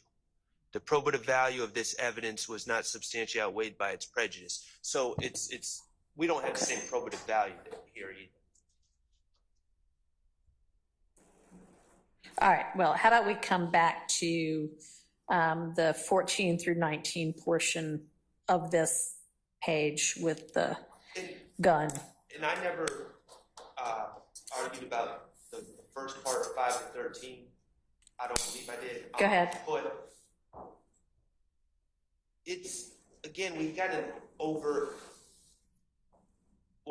intrinsic act of them being shot at that's come out in trial. Mr. Copeland and Mr. Stillwell being shot at. Right. I don't know why. I don't understand the relevance other than propensity to show that Mr. Stillwell's a quote unquote hothead. I don't know what the relevance of him being upset that we didn't fire back or retaliate or do something. I'm not following how that's relevant. Okay.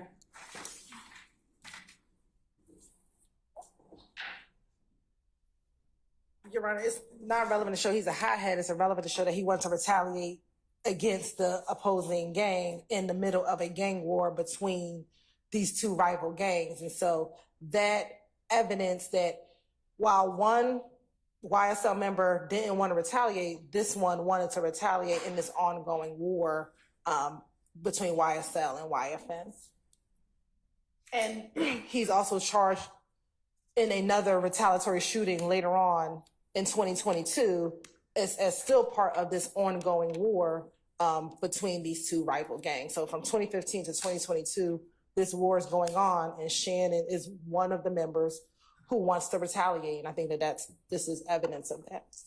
All right. Well, I mean, it also shows the relationship between the two of them, which I would think is relevant to sorting out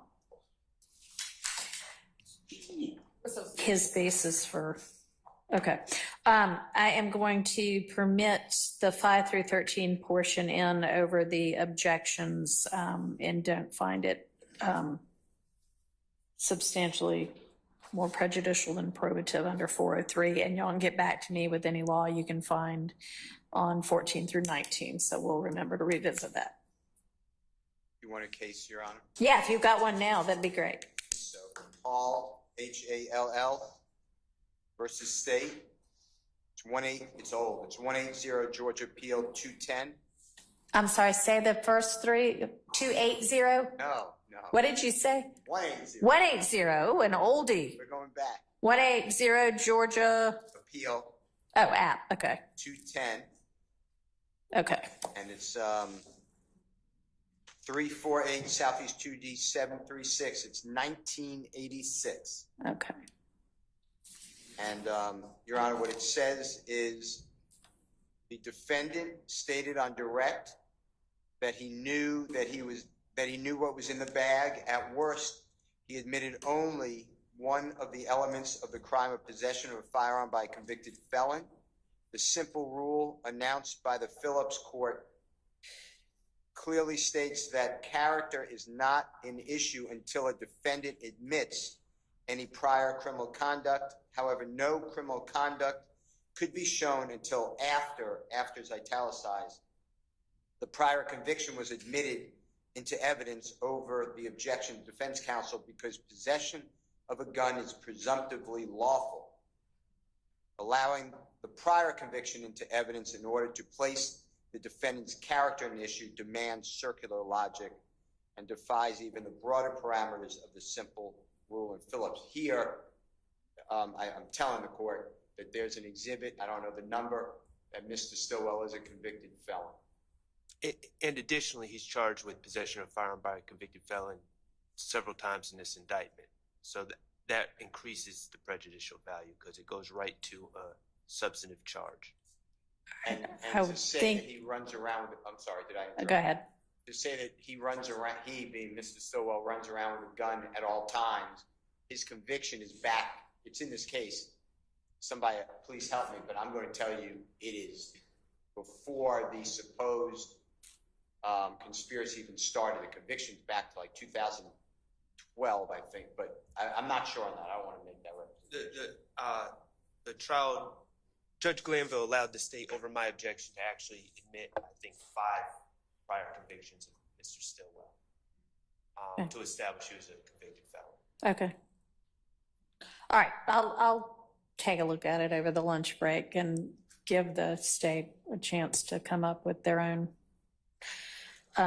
case law on that. And so, I mean, are y'all kind of arguing that this is, and by y'all, I mean the defense, are you arguing, I mean, I know you're arguing, so this makes it really prejudicial because it makes it more, well, I don't know, I don't want to rephrase, but are you saying, well, this evidence makes it more likely that they will find him guilty of possessing a firearm as a convicted felon as charged? Right, he's charged with, I think, 2 counts. Maybe Okay. 3. And essentially, Mr. Copeland saying, hey, he always illegally carries a gun as a possession, as a convicted felon. And of course, that is, in our estimation, very prejudicial and shows propensity, which should not be considered by the jury when they consider these specific charges. So on the propensity issue, though, are you saying this is like 404B evidence? Well, they haven't given 404B notice. Right, because all of this is intrinsic. And so I'm thinking if it's going to be out on the basis of its, illegal propensity evidence, it would have to not already be in as intrinsic evidence. Well, my understanding, and I know Your Honor has a long background in appellate law, so I could be wrong. My understanding is intrinsic evidence we're dealing with specific acts. This isn't dealing with a specific act. This is just a gentleman saying, oh, this man is known to carry guns. This man always carries guns. He always has one on him. So, I mean, it would be like if someone's charged with murder and then like someone just says in a tape, oh, well, this guy's everyone knows he's the biggest killer of all time, you know, and it's just like, well, that's a problem in front of the jury. Well, okay. So, I mean, this is essentially, to my knowledge, by me, I mean, at this point, Copeland saying, hey, as far as I know him, and I know him, he carries a gun on him all of the time, which obviously y'all would not like to come in because it does make it more likely that he had a gun on the instances in which he's charged in the indictment with having a gun.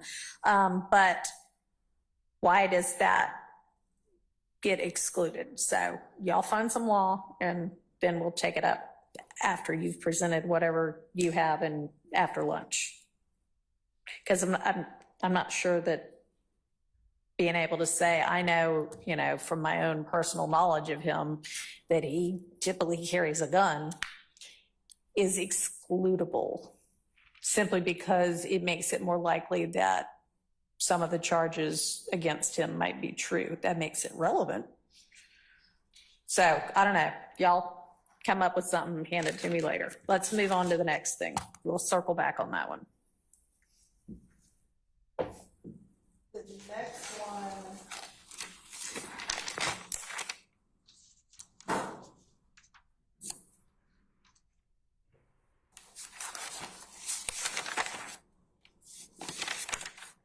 Ms. Hilton, are we in agreement on 213.20 to 214.16? Let me look.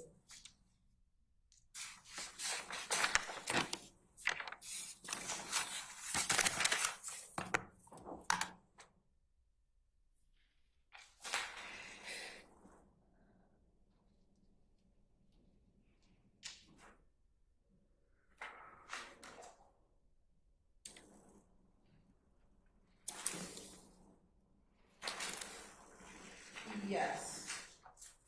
You agree? We're in agreement. Yes. That it's out. Okay. All right. And I just want to confirm, we're in agreement 220.11 to 21? I have 22012 through 15. Well, 11 just says overlapping conversation.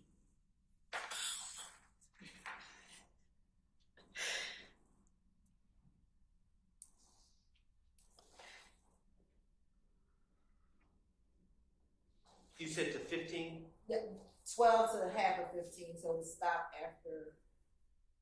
Either? Yes. Okay, all right, we're in agreement.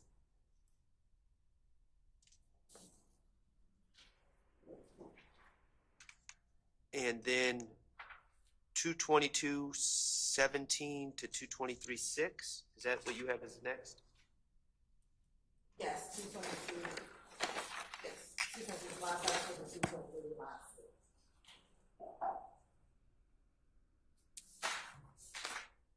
All right, let me get to that.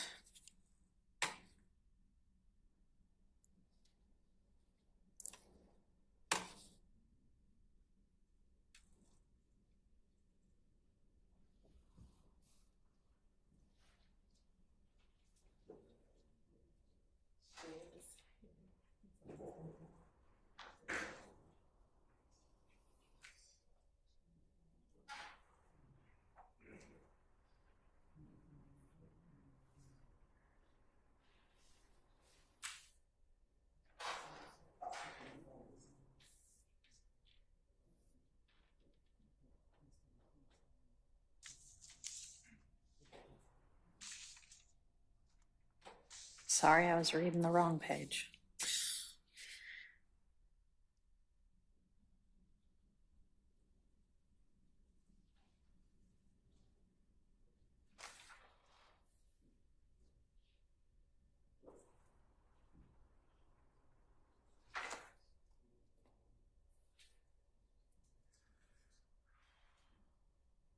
What do we want to?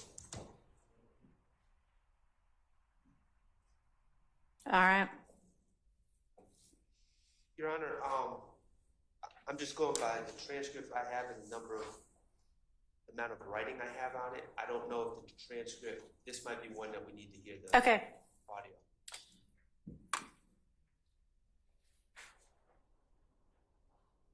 Do you want to tell me what your objection is or objections are?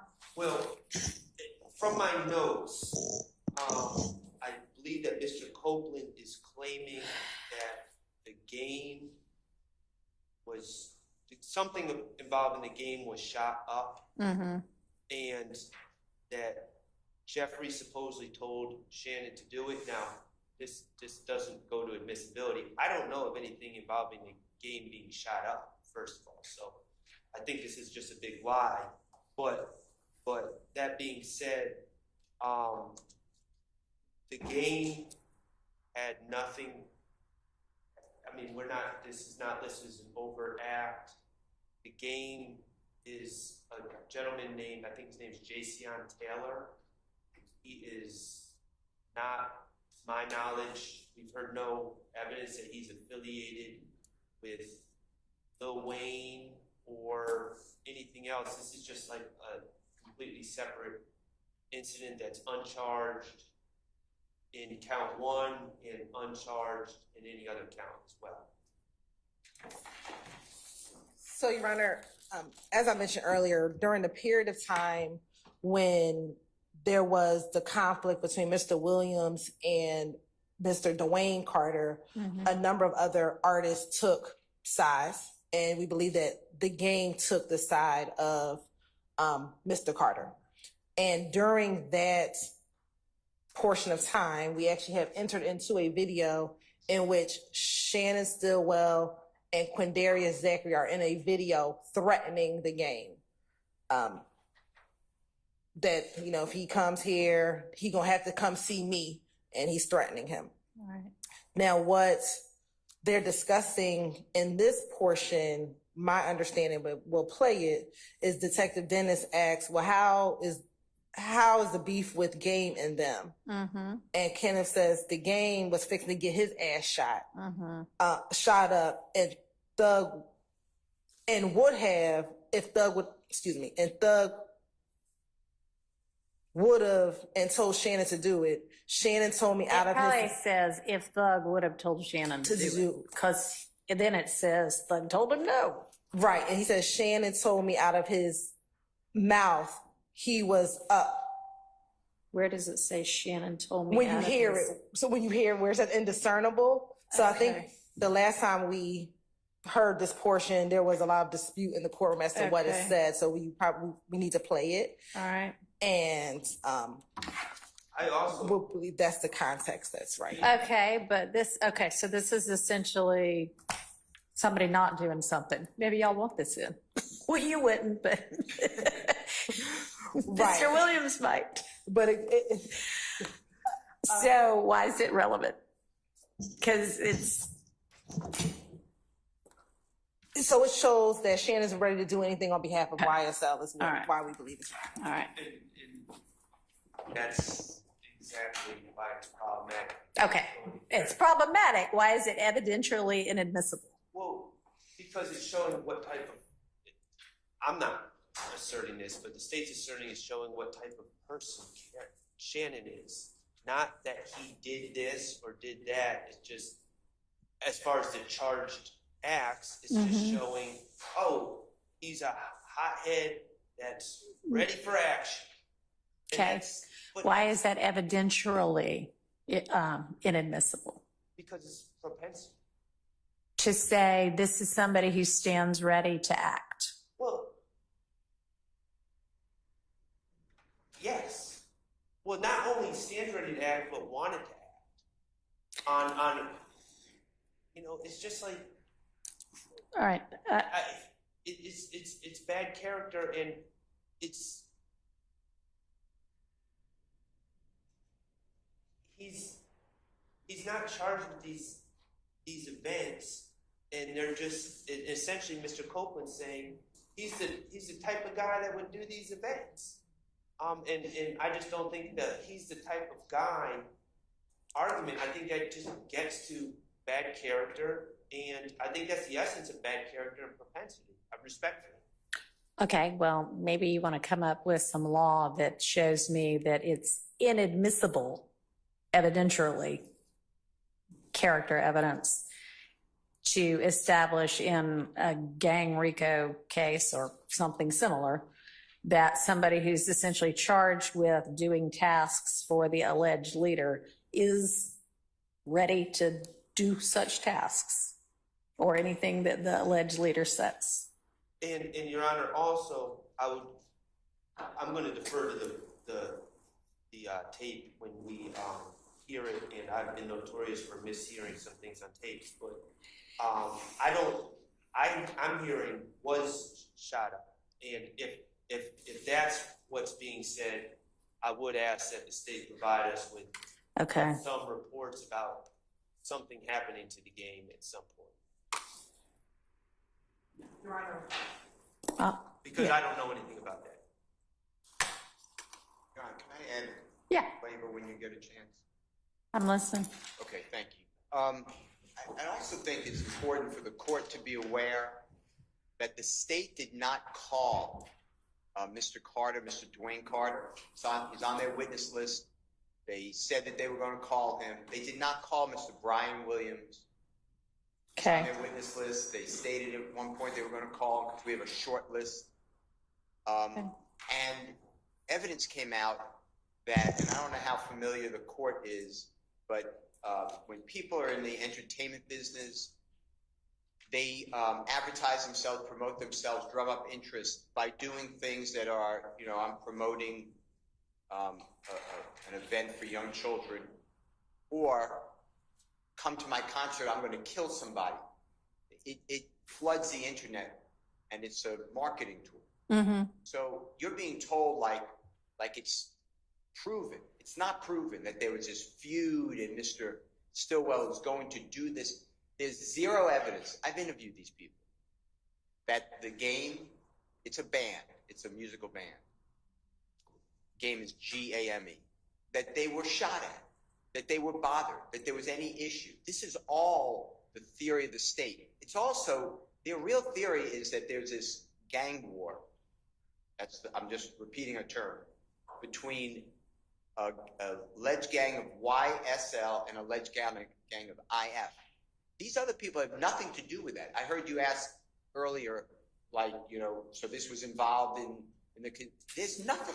This is just what we've been dealing with in this case. It's just everything has come in on a state's theory without the evidence backing it up. Yeah. And then the gang experts, quote unquote, come in and they say, well, this is what we said, and we found out. And I asked, well, who'd you find out from? And they say, I don't know. I don't have a file. I can't give you a report. And that's what we've been dealing with. Ms. Hilton said earlier, oh, and Mr. Winfrey pled guilty to this. That's a subject of a motion that I don't think you touched on yet, but I did an attorney proffer. I sent it to you once you were announced as the Honorable Court taking over. I sent you 8 attachments. And what happened in that is Mr. Winfrey did plead guilty.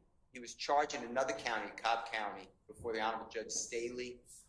And he pled guilty. He was charged with a RICO violation, gang act. It was a long indictment. He was indicted alone with the shooting on April 26th of 2015. You've been referred to it today as Lil Wayne bus shooting. Okay. What the state did, though, was rather shocking. They had Detective Racy on the stand. Over objection, they played a recording from jail of 2 people who are not testifying in the case, saying that when Mr. Winfrey gets out of jail in Cobb County, there's $250,000, $250,000, and a Porsche waiting for him, a Porsche vehicle waiting for him. The state took that with Detective Racy. It was under the directive of Ms. Hilton, and said, well, that's his reward for not folding and giving testimony against the gang. And then Ms. Hilton asks Detective Racy, and within a month, Mr. Winfrey pled guilty. So I asked to approach the bench. There's a case. It's Winfrey versus State in the Georgia Supreme Court. I could get to the site. That vacated that guilty plea.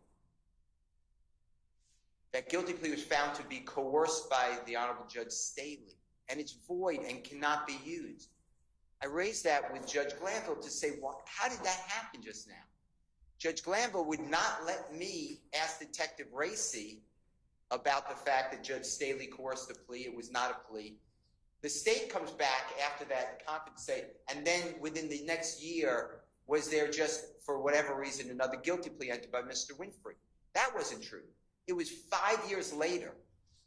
And Mr. Winfrey entered an Alfred plea, specifically said, I do not admit guilt. This is on the record. Yeah. And he had the Honorable Steve Sadow, which is S-A-D-O-W, representing him. And he specifically said, I'm going to trial, except I've been in jail for 5 years and I have a time served sentence.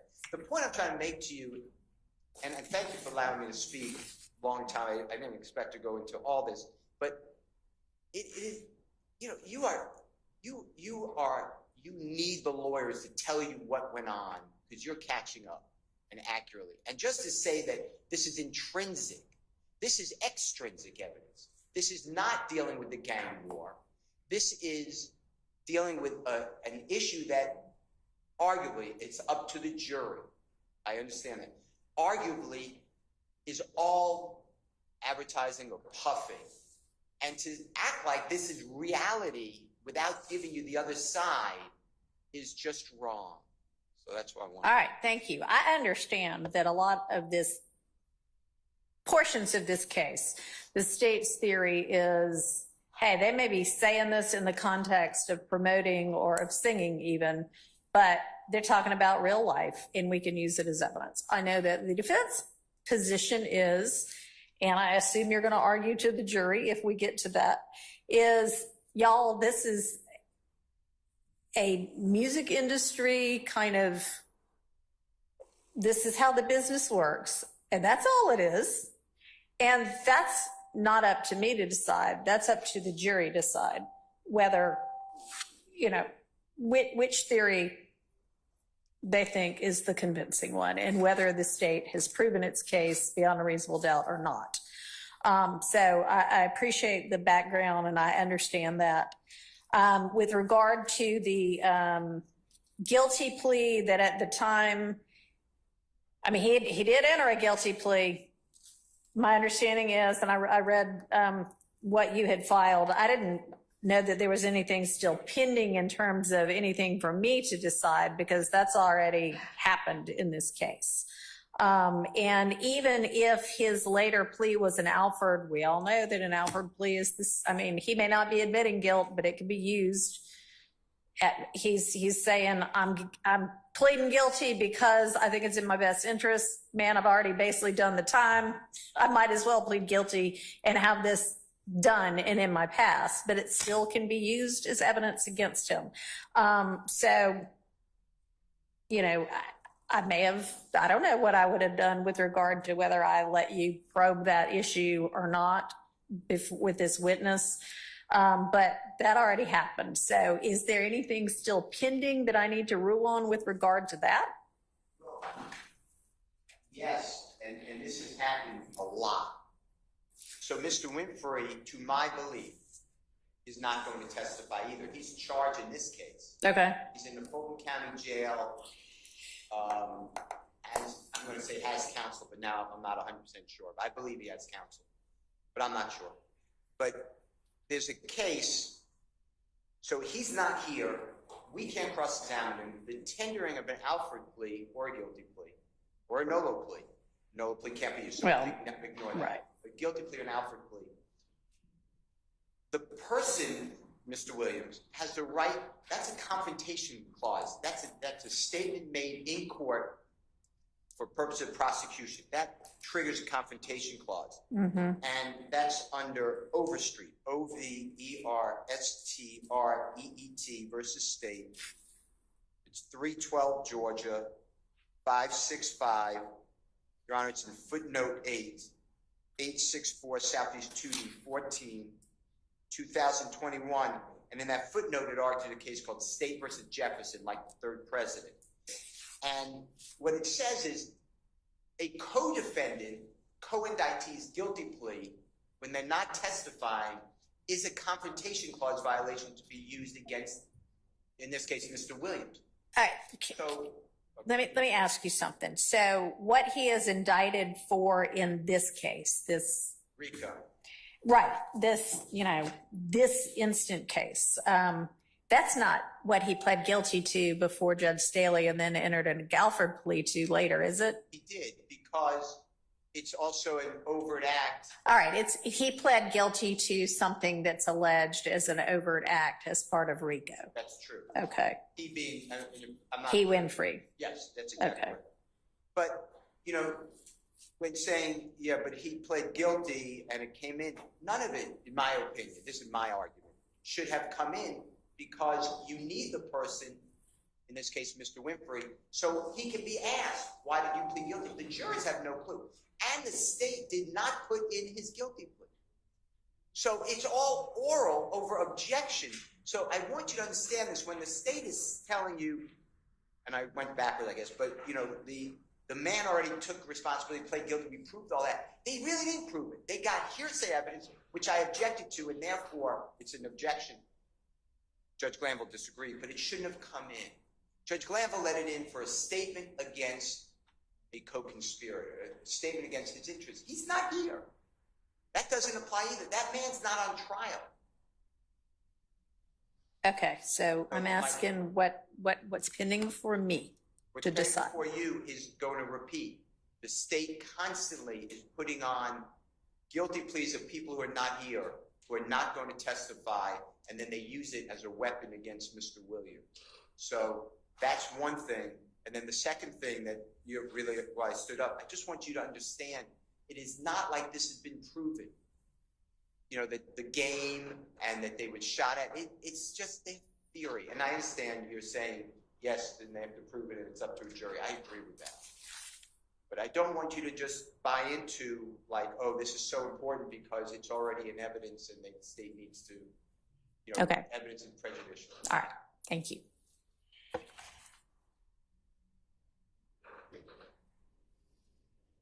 Okay, so I'm not even sure where we were with regard to this. Play it. Yes, We're just, exactly. Okay. Your Honor, we're going to start just slightly before at 12:16:45.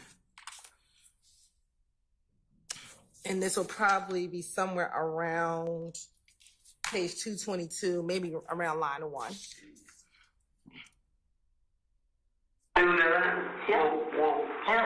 She not taking no shit. She not taking no shit from nobody. Well, nobody else care about nobody else. You know what I'm saying? Thug ain't taking shit from nobody.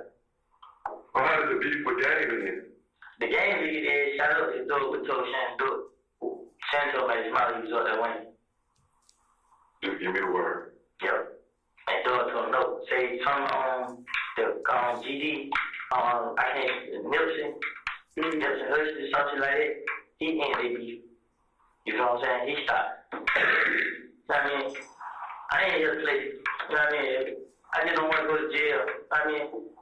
And we're going to stop it at 12:17. All right, if y'all want me to figure out what got said, then I'm going to have that tape. I'm going to have to slow it down. I have no idea what he said. I mean, I know a lot of it, but the little part that y'all don't know either, I'd have to listen to it a couple of times. So, I don't know.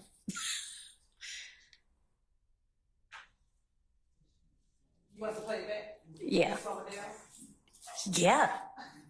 Not the whole thing, just that part that is kind of hard to, line 19, the game fixing to get their ass shot up, as I think. But after that is what the...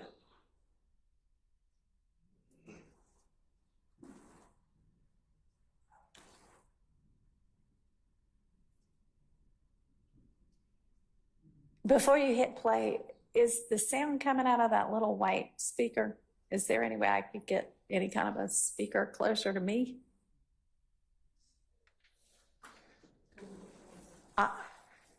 I mean, is that where that's coming from? I can't, Nipsey Hussey, something like that. He ended the beef. It may not move far, in which case, I think that's about as far. Your Honor, but it's not going to do much. So just put it back where it was. Thanks, though.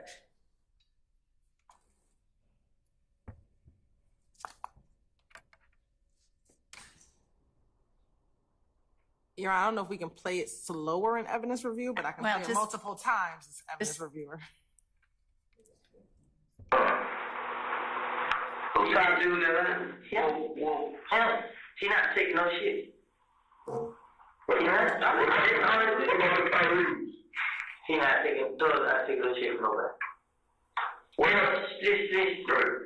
nobody else care about nobody else. You know what I'm saying? Doug ain't taking shit from nobody. Well, how does the beef with Game then? The game lead is shut up and Doug would tell Shannon do it. Okay. Shannon told me All right. probably result that win.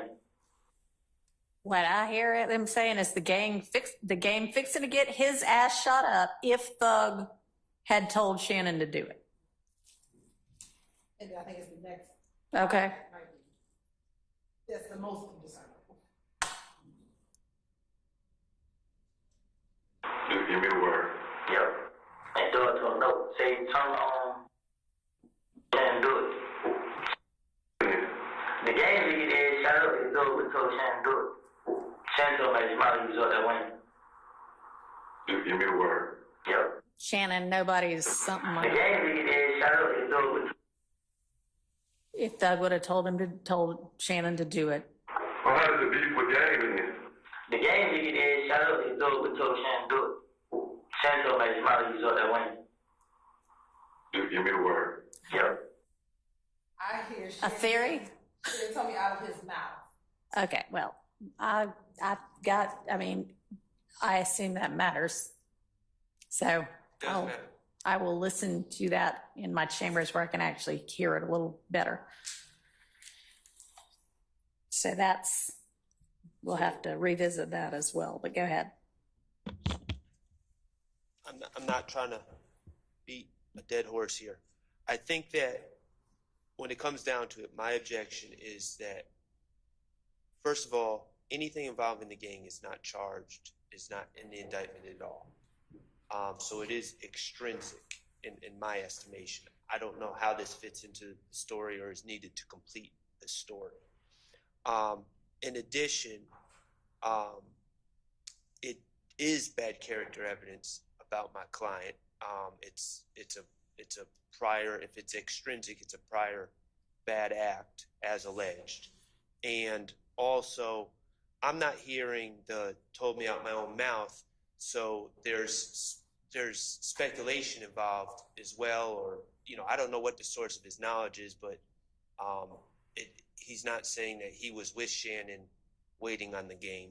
So there's that issue as well. Okay, so with regard to that issue, they probably are not doing police questioning thinking, I need to establish exactly who everybody. It may be that through this, we don't know, and if it comes in, you may just have to ask and maybe establish, or maybe beforehand, what was the source of your knowledge when we have Mr. Copeland and not the jury, and we can find out, is it total rank hearsay or is it not? I don't know. As long as we're allowed to do it outside the presence Yeah. of the jury. Okay, and then with it being a prior bad act, there is no act here, so it can't be a prior bad act. Well, the act is Being willing to do what Well, Bug says. Mr. Stillwell is, according to Mr. Copeland, is waiting, I don't know where, waiting somewhere to shoot another individual. That's an act. I'm not sure it's a crime to be willing to do it if you don't do it, No, unless. I'm saying waiting, not. I heard waiting, like he was in. I don't know. I'm just making this up. I'm speculating, but an alleyway or something. I hear he was waiting. Okay, I don't think that's what it said, but I'll re-listen to it. Okay, let's move on to the next one. The next one We agree with, based on the court's prior ruling, cover that page 231, line 5 through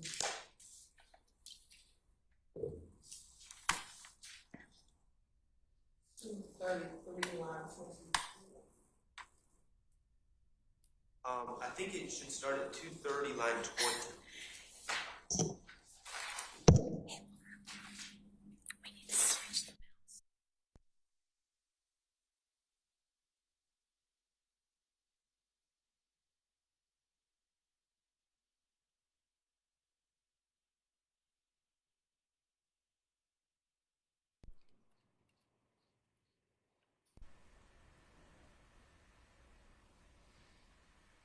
Yeah, 230, line 24.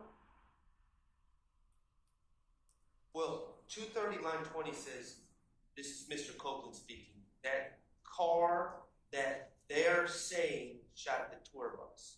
That seems pretty clear to be hearsay.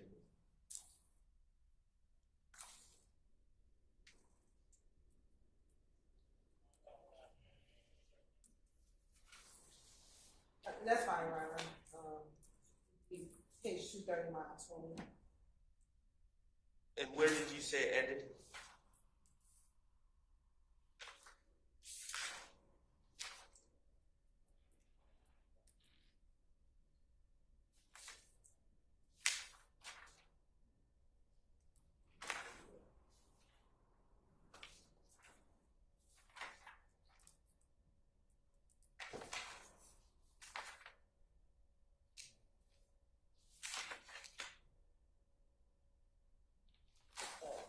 To 38, line 20.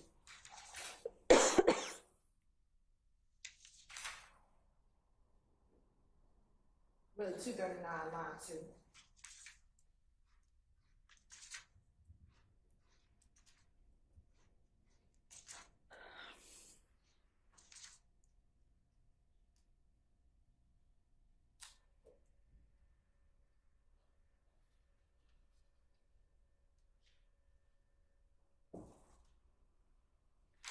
Okay.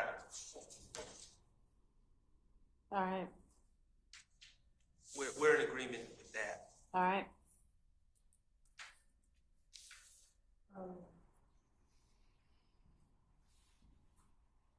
Next, I have that we agree upon page 243, line 9, and page 256, line 7.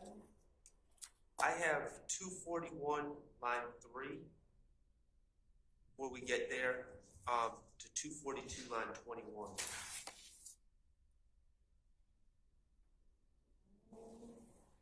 That will be.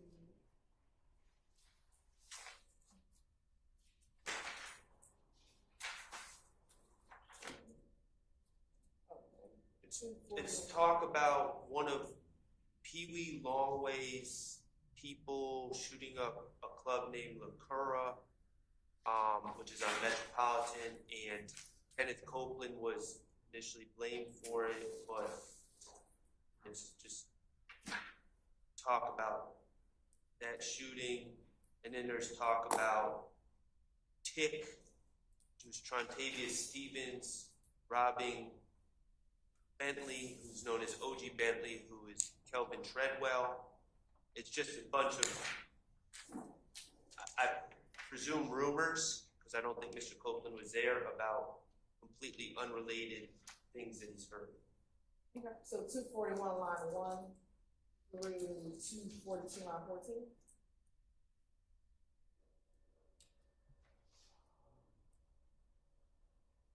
I have 242 line. Yeah, that's fine. All right, so y'all agree that's out? Yes, no? Oh, Okay. yes, I'm sorry. No. And then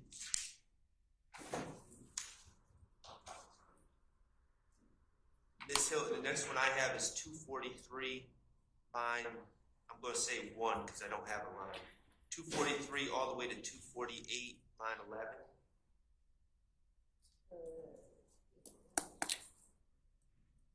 All right, so I'm glad we're doing this.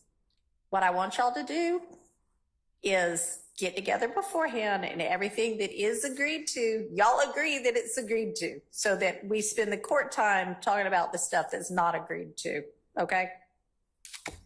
Yes, Your Honor. And I know y'all are doing the best you can, but try to do better.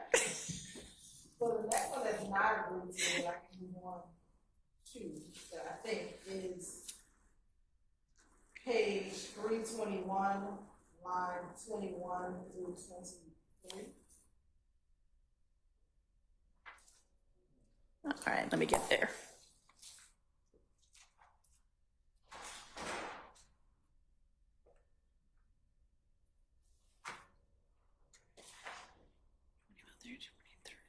So.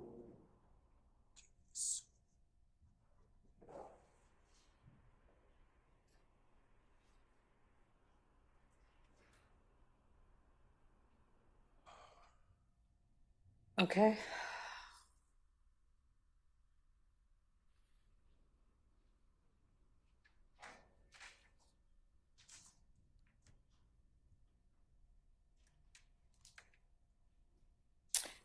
Is the objection speculation?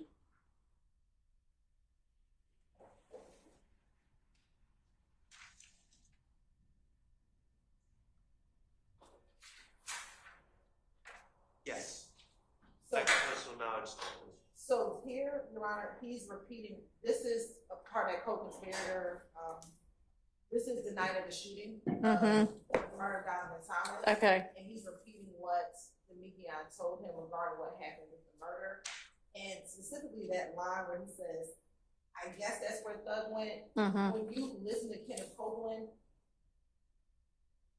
it's not speculation because this is what the This is just the way he talks. But even when you look at line 24, he says, and when Thug was at Bentley spot, which was more of an affirmative, this happened based upon what Demekion told him. So this is all in relation to what we argued the other day regarding co-conspirator. Where is the state getting that he got this particular information from Mr. Garlington? Because throughout here, he talks about this is what Demekion told him when he got into the car with him and explained the murder to him once they got to the car. I thought when they got in the car, all they had time to say was they shot nut, and then like some other little tiny bit after somebody else got out of the car again. And then that's when they drove up to Mr. Sky Williams' House or wherever. And Nard got out the car. And it's I understand that's what more detail came at that. Okay, and maybe you're understanding where is the evidence that all of that got said in the car. You might need some time to come up with that. I'll look again, but what we do know is that he says in this interview that Demekion told him everything that happened that night. Now, whether All right, in the car or not. I mean, if you show me the part where he says, D told me, what's his name? What's his Little D from Mechanicsville, told me everything that went down that night, then we're in a different situation. So, visiting. 20.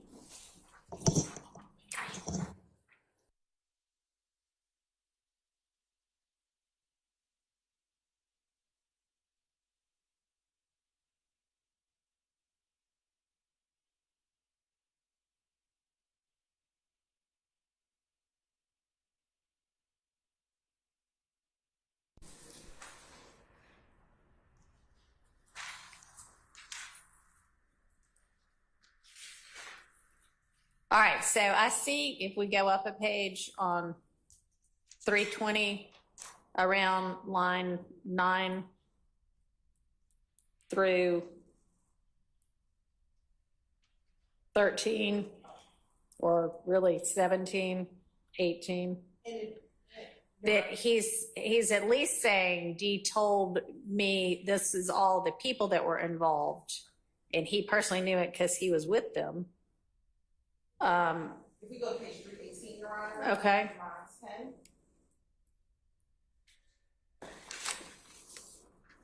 Right. And he says, this is what Little D wrote the story down. He said, and then he goes into what Demetrius said, which is all of them leaving the Sky House and said they rolled past and met outside. They went somewhere, changed cars, and that was it. I dropped Shannon B off at Doug's house, and he continues to elaborate. Right. So that's all what happened beforehand. Right. And I think that's why I didn't object. No, right. I'm objecting So to co-conspiracy. I understand. So I understand. So where's the part where we have any kind of foundation that, and I mean, maybe it's just in context, it's clear he told him the whole thing from start to finish. Maybe, but y'all show me where that is.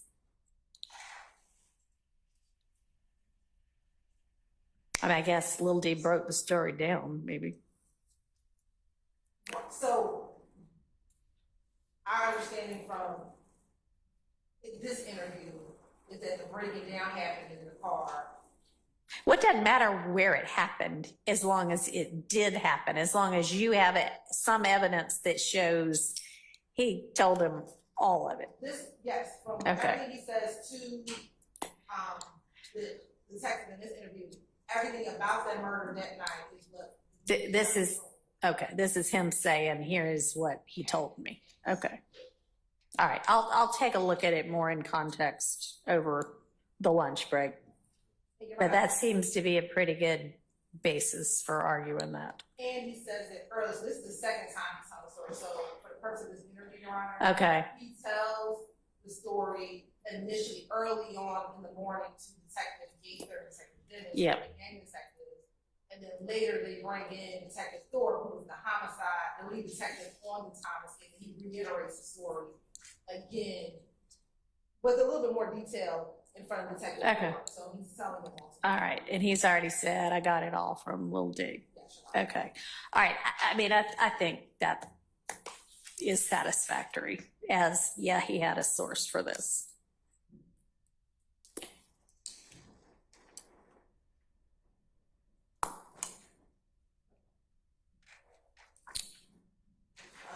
The next,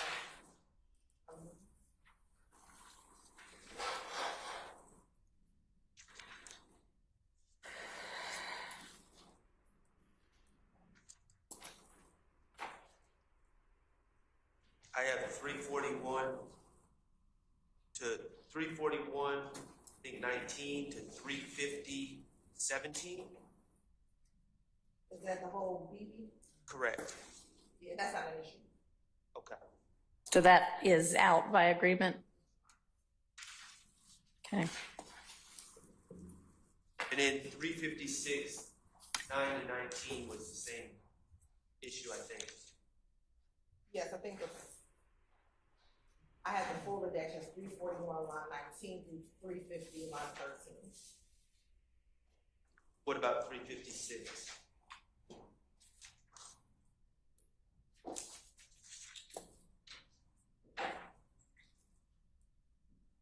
Yes, 9 through 20. Yes.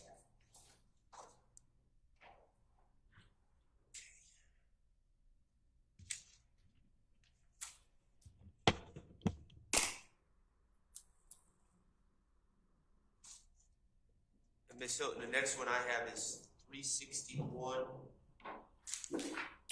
line 1 to 362.10.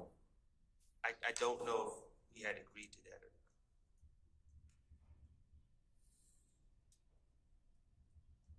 What I have as the final is that we were going to take out 361, part of line 16 to line 17, where it says Shannon shot up that tour bus. Say the lines one more time. Half of line 16 and a portion of line 17, the sentence reads Shannon shot up that tour bus.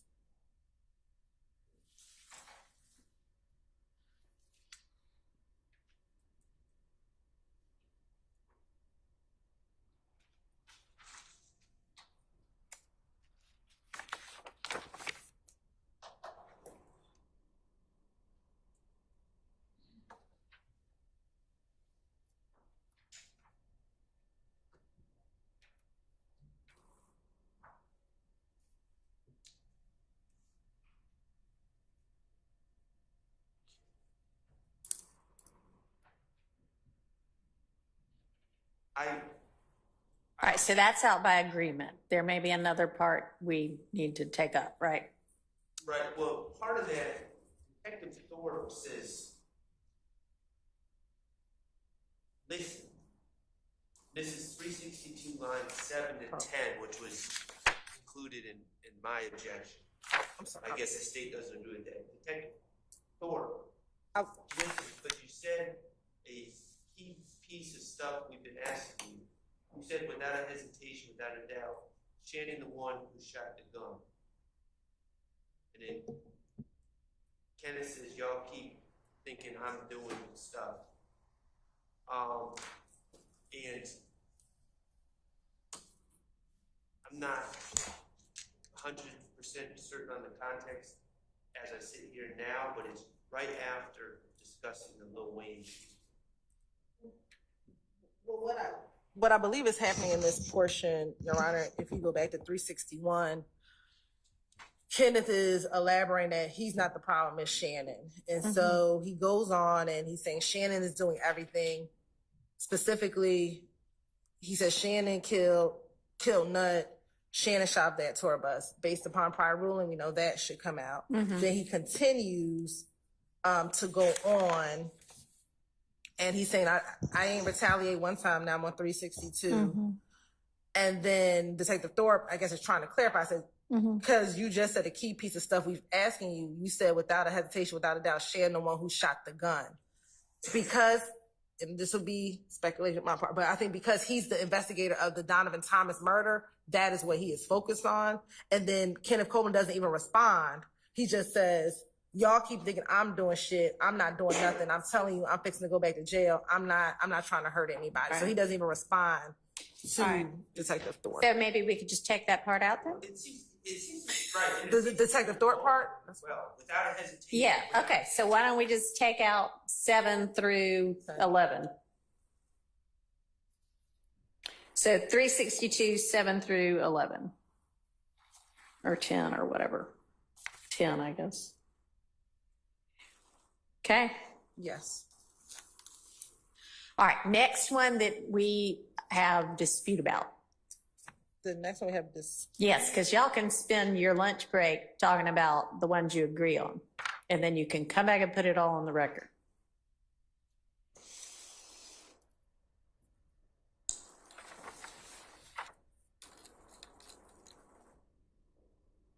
I guess if you don't know, then we have to talk about it now. Look at 365 lines 6 through 8.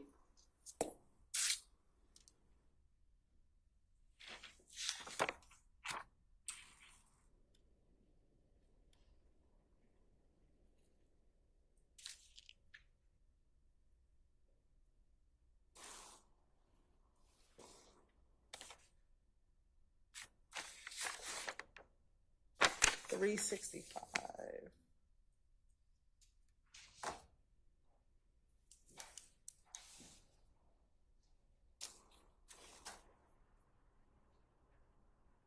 Yes, that's in this. That's in dispute. Okay, so, Your Honor, on 365, 6 through 8, the context of this is Quindarius Zachary, also known as the other little dude, from Cleveland.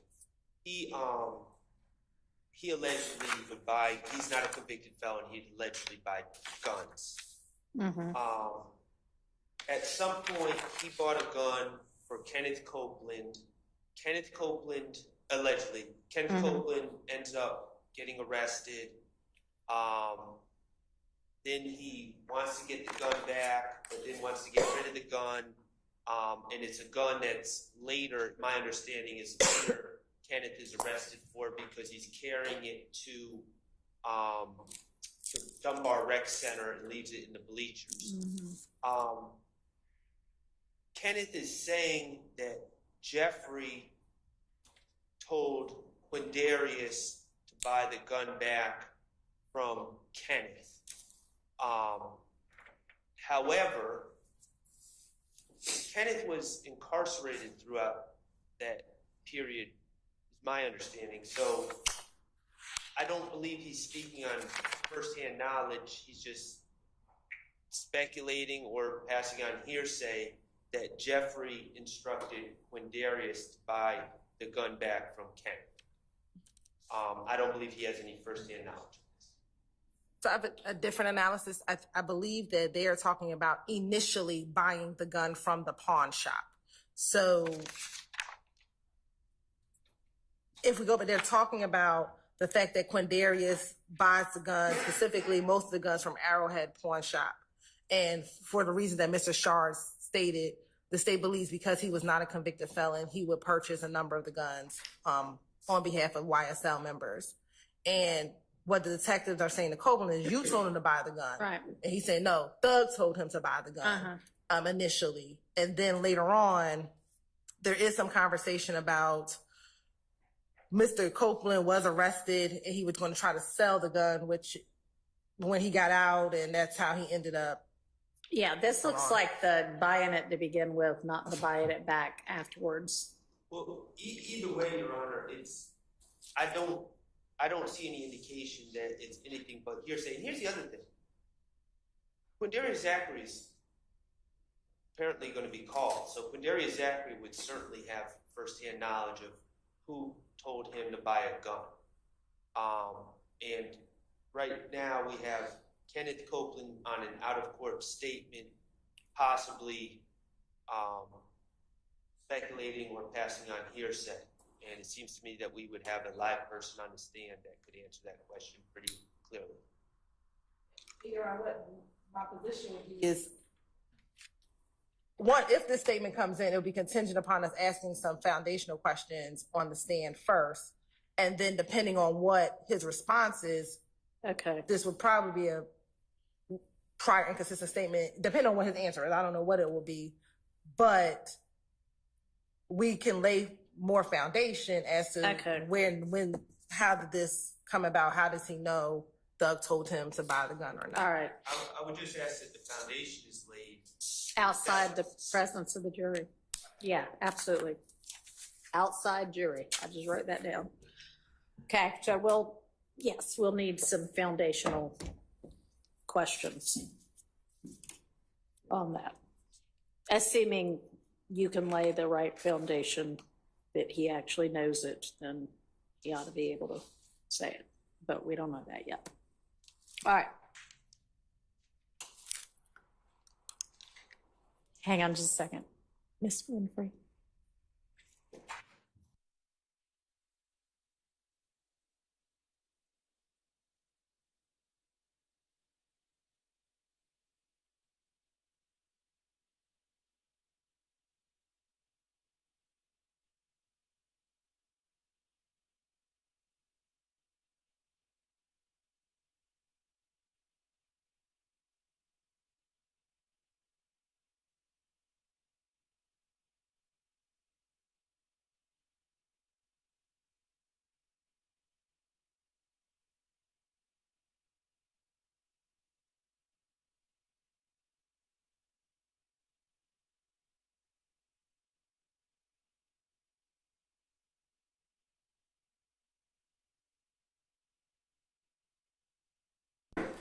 Portion.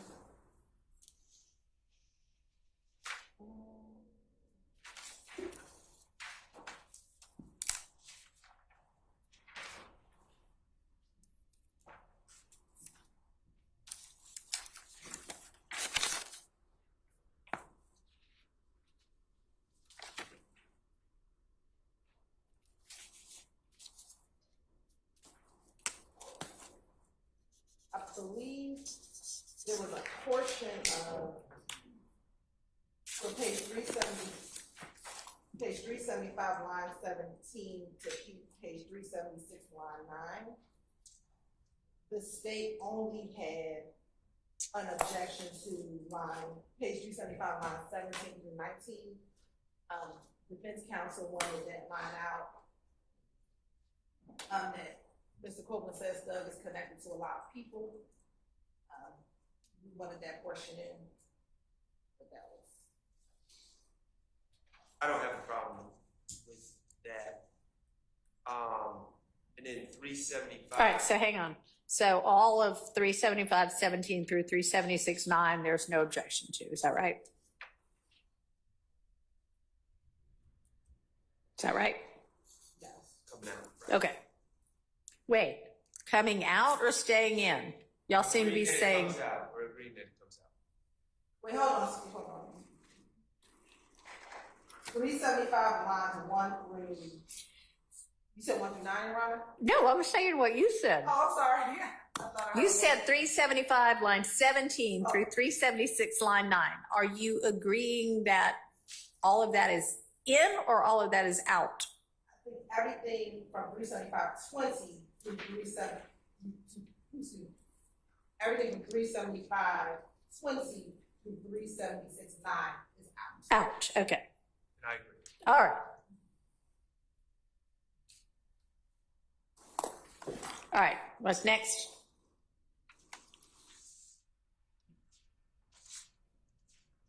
I have 378, 1 through 8.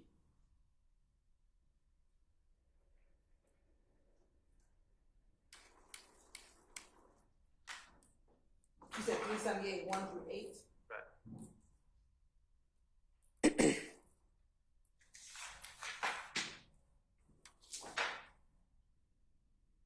Yes, that is. Agreed, out. No, that's in this. Oh, okay.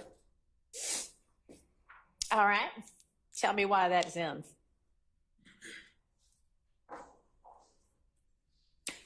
Oh, I see, that's not the detective saying 7 through 14, that's Mr. Copeland. Yes.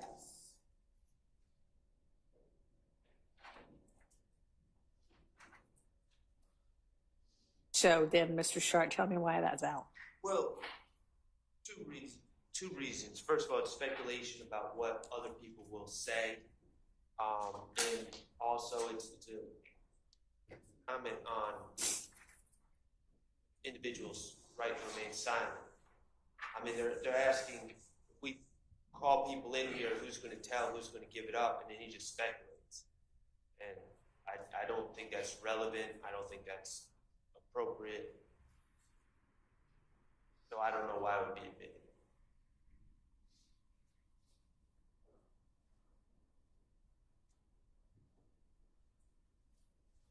What's the state say?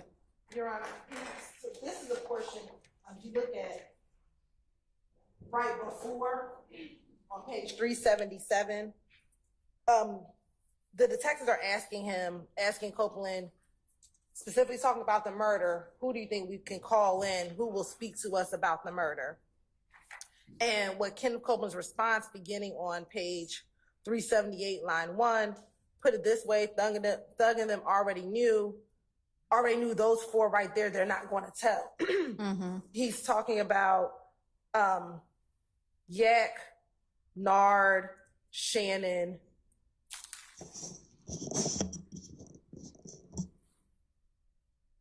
and one other, and it's slipping my mind, who's the fourth person. And he says, I don't know about doo-wop, but them niggas not going to tell. That's why they not saying it. You feel what I'm saying? I understand why everybody doing this stuff, but I at least want to make a way to be like, well, Woody told us, you feel what I'm saying? This is a YSL member who knows the individuals in which he is around. He knows who will come and talk to the police and who will not. And so who will protect the enterprise. And that's what we believe he is telling them, like, these people are not going to talk about our activity. So there's no use in you trying to speak with them because they're just not going to talk. And Thug knows that they're not going to talk as well. As it relates to commenting on pre-arrest silence, Your Honor, I'm looking at an 11th Circuit case, United States v. Reeves, REEVES 742, Fed 3rd 487, which is a 2014 case. And Sorry, just tell me that whole site again. Sorry, and if I went too fast, I apologize. United States v. Reeves 742, Fed 3rd 487. Okay. And the key holding that we have is the government may comment, and it's really on a defendant's silence if it occurred before the defendant was in custody and given Miranda warnings. In this case, at this time, none of the defendants were in custody at all. They were still investigating the homicide. At this point, no arrest warrants were even taken out. During this interview in June of 2015, warrants were not taken out until October of 2015 for the murder of Donovan Thomas. So this would not be commenting on any pre-arrest silence, Your Honor. Okay. So aside from the pre-arrest silence objection, what other objections do you have? Well, it's speculation, and it's also, I guess, relevance. Like, why is Kenneth Copeland giving why would a jury hear an out-of-court statement by Kenneth Copeland about whether my client will give a statement to the police or not? All right, so y'all had pointed me as the objectionable portion to 379 lines 1 through 12. No, 378. I'm sorry. Okay. That makes a lot more sense. Okay.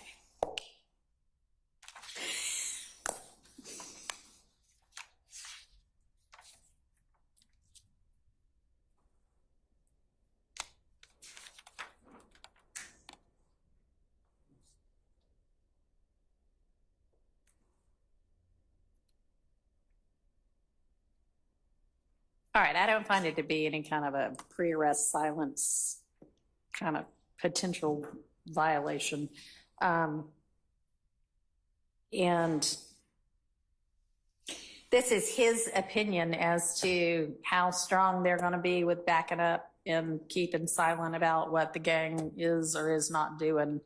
I think that that's permissible for him to say. I don't think I mean, it's only speculation to the extent that anybody's opinion about anybody else is speculation, but it's valid to come in. So I'm going to permit that in.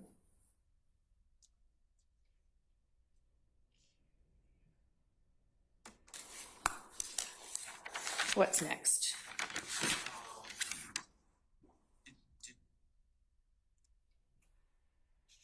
The next portion that I have as in conflict was page 386, line 20 through page 387, line 12. And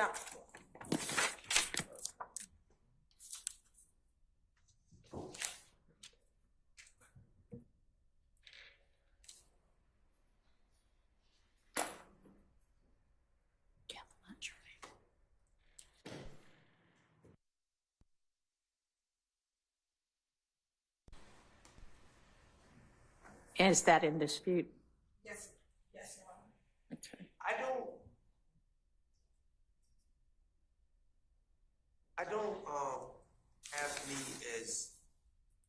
I don't have the dispute quite as broad. I just have the dispute over 387 lines 6 through 13.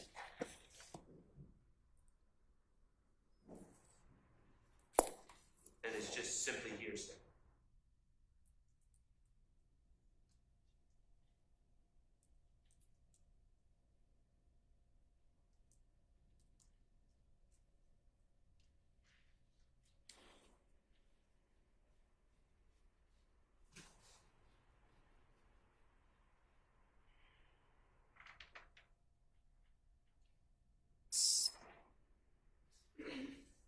So, Your Honor, the state would say that this is not hearsay. We're not offering lines, page 387, lines 6 through 12 for the truth of the matter asserted. When you go back to page 386, Mr. Copeland, I think it's around here, he starts to explain that he never had an issue with Donovan Thomas, like that they've had conversations with each other. And some of the subject of that conversation was Mr. Copeland's relationship with Mr. Thomas's brother, Kelvin Watts. So when you get to page 387, lines 6 through 12, he's telling them about a conversation that he had had with Mr.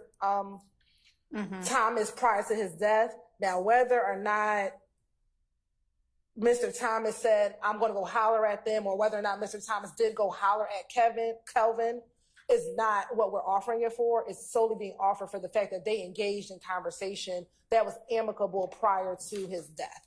And so we're not offering it for the truth of the matter asserted. All right, so it's on 386 where he's talking about actually having the conversation with Mr. Thomas, right? Yes. Okay, and that's fine. That's not objectionable to the defense. So the part that they're objecting to is the part where, I guess, who is it that's walking up and saying this?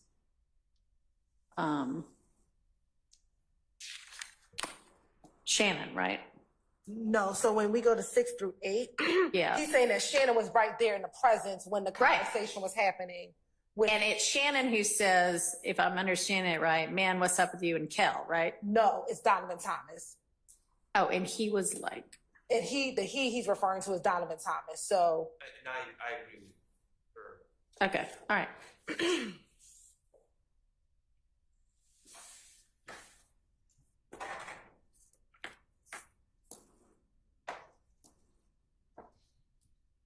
Okay, and so you're not offering it for the truth, you're offering it for the fact that Kenneth Copeland and Donovan Thomas are cool with each other. yes. All right.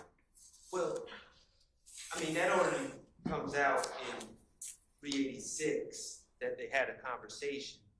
My objection is when Hennett says what Donovan Thomas said, allegedly said, which is, man, I'm gonna holler at N-word and I'll let you know what's up. Mm-hmm. Because it's giving the impression that, and it is coming in for the truth of the matter asserted, that Mr. Thomas was playing the role of peacemaker. All right.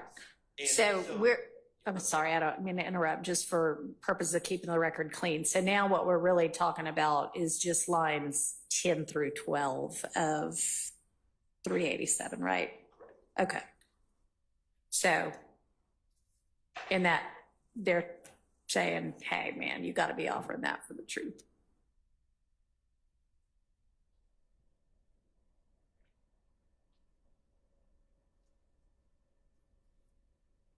I mean, they make their point without, the point that they're claiming to be trying to make is made without that last part.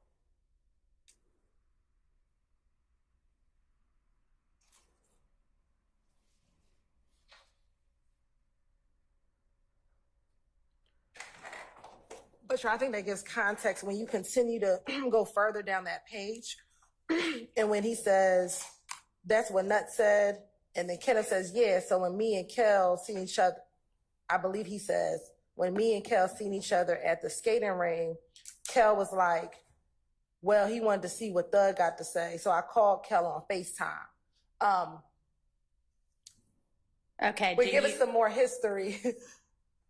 In the week leading up to Donovan Thomas's murder, there are a couple of events that Yeah, occurred. I actually am already familiar Yes, with the so- skating rink event. So it appears that on that Sunday, Kenneth believes, based upon his interactions with Donovan, that him and Kel are cool. And matter of fact, they actually do talk and have a conversation.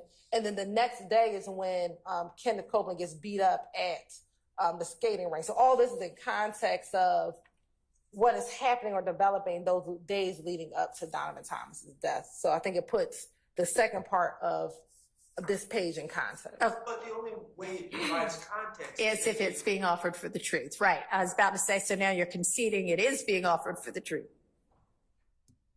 Not whether or not he hollered at him, but the fact that they just had this conversation, whether or not, because we don't know if he hollered at him or not. We just know that something may have occurred, then they saw each other the next day. Donovan might not have ever talked to his brother that day before. We don't know. We're not saying. He definitely went and spoke to Mr. Kelvin Watts once he left that meeting. We don't know. We're not offering to say he did talk to him. We don't know. What we know is the results, whatever that conversation was, there was an amicable meeting between Kelvin and Mr. Thomas that Sunday Even to the before. extent of the discussions about his own brother, it was amicable. Correct. In Whatever. it- Whatever. it Okay. is. Not for the truth of whether he's actually going to holler at him. Right. All right, well, that seems like it's then not offered for the truth. So, all right, that can come in. All right, let's take a lunch break. I know the lunch is here for the defendants, so let's be back. Will it be enough time, you think, to get everybody fed to come back at 12:20? Not 12:20. No, that will not be enough time. 1:20. 1:20. Will that be enough time? I'm asking the deputies. Yep. 1:20. Yes.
All right, so over the lunch break, I did not get a chance to do any of the things that I told y'all I was going to do. However, one thing I did do was work on the further revision of the jury instruction.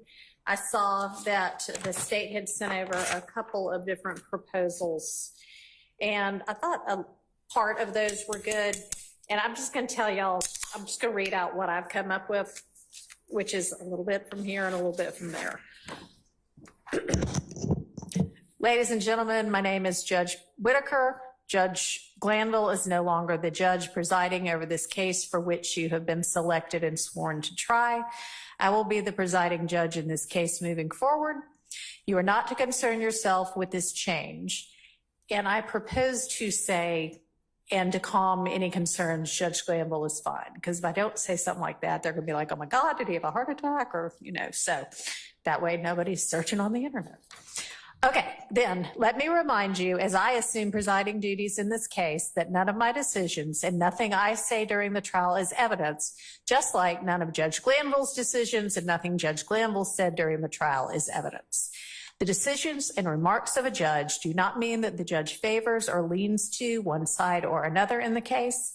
I am only interested in seeing that this case is tried fairly based on the laws and the Constitution of the state of Georgia and the Constitution of the United States. You are to disregard any comments that may have been made by Judge Glanville about any of the lawyers in this case. To maintain the dignity of the jury system, I remind you that you must decide this case based only on the evidence admitted during the trial and the laws I will explain to you. Thoughts, objections? Anything inconsistent with what Mr. Williams filed yesterday, which I know was part of the file, we would object to. I think that it's important not to say that don't worry about it, Judge Glanville is fine. Okay, well, I just mean, if you want to come up with another way to say that, that's fine. Do you not want to say anything at all? Just. I'd like to say what I wrote. He's been removed from the case. That's it. It's not disparaging. It should be disparaging, but it's not. It just says he's been removed. Well, he is no longer the judge presiding over the case. I think pretty much says that. That's my. All right. Can I also ask just a procedural question? Mm-hmm. You were very kind in emailing us transcripts like June 7th. Is that, can I ask you, do you know if that's in the record?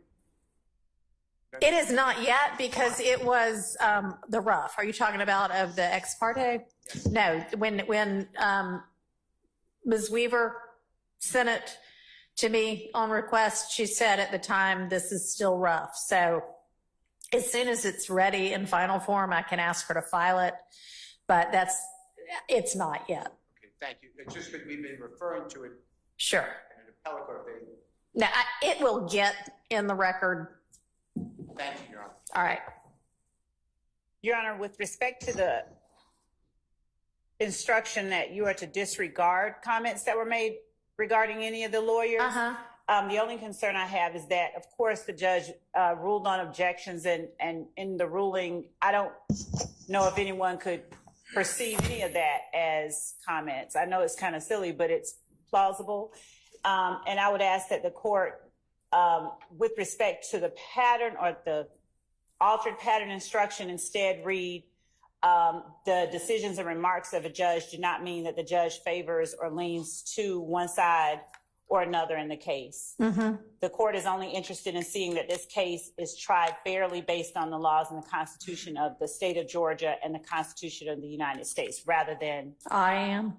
Right. Is that the change you're talking about? Instead of saying I am, say the judge is? Correct. That, and instead of saying disregard the comments that the judge has made, instead read the decisions and remarks of a judge do not mean that the judge favors or leans to one side or another. So you're saying just say that, don't say disregard. Right. Okay. I'm overruling that. Okay. So neither side's happy, so that probably means I did a good job. Will the court, is the court considering, instead of saying I am, saying the court is? I didn't know. That's fine. Okay. I don't think that's a particularly substantive change. All right. So that takes care of that. And we were on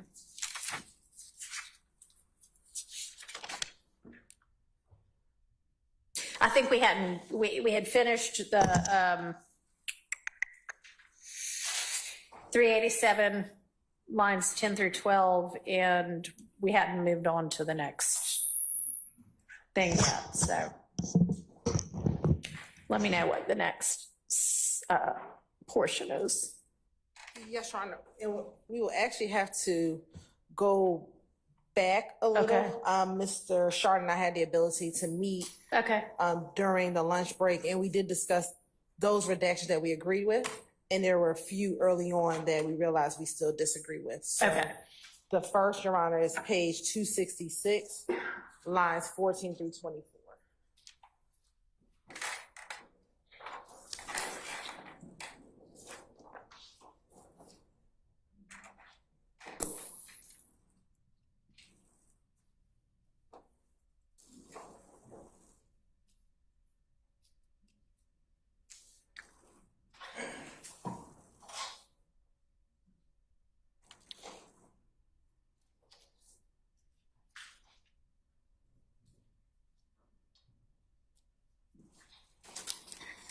Okay. My stance, my belief is that this goes back to the issue of hearsay about what he believes, quote unquote, Doug, Mr. Williams, said to other people. And so really the key part of this is the last section. So Doug was like yeah, that gun, you know what I mean? And it just it looks we need to know if he has that, yeah, that's definitely nothing but hearsay at this point, and we have no idea. So that we need a foundation. And that also outside the jury. Agreed. All right. Your Honor, page 270, line 4 through 18.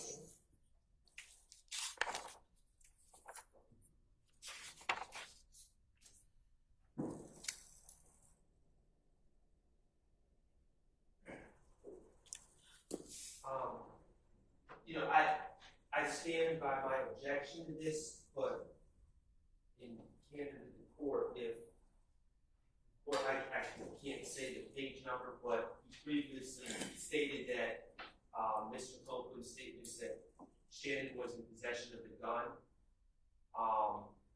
would be admissible over my objection. I think this falls under the same. Okay, so you're just making the objection to this part as well. All right, thank you. So the next round, I think we're back on track, and we're at page 389, lines 1 through 17.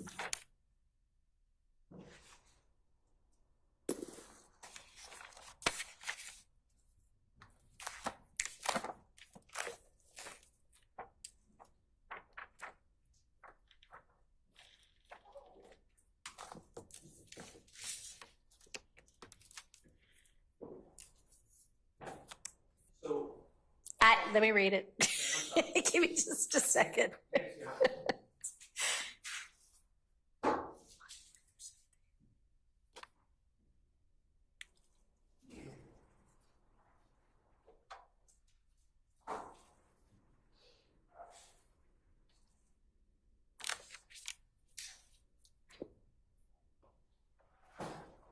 Okay. So if you go to just the last line of 388, just back it up. Yeah. It says, they're asking who's talking about the Donovan Thomas case. And he says, I never heard Shannon talk about it. Mm-hmm. He says, I heard Nard talk and laugh about it. You know what I mean? And he doesn't say what Nard said. So there's no statement. The fact that I've heard Nard laugh about it, we don't know the context of it, but that may be admissible against Nard, his name is Demise McMullen. He's on the indictment, but he's not sitting here with the rest of these gentlemen here today.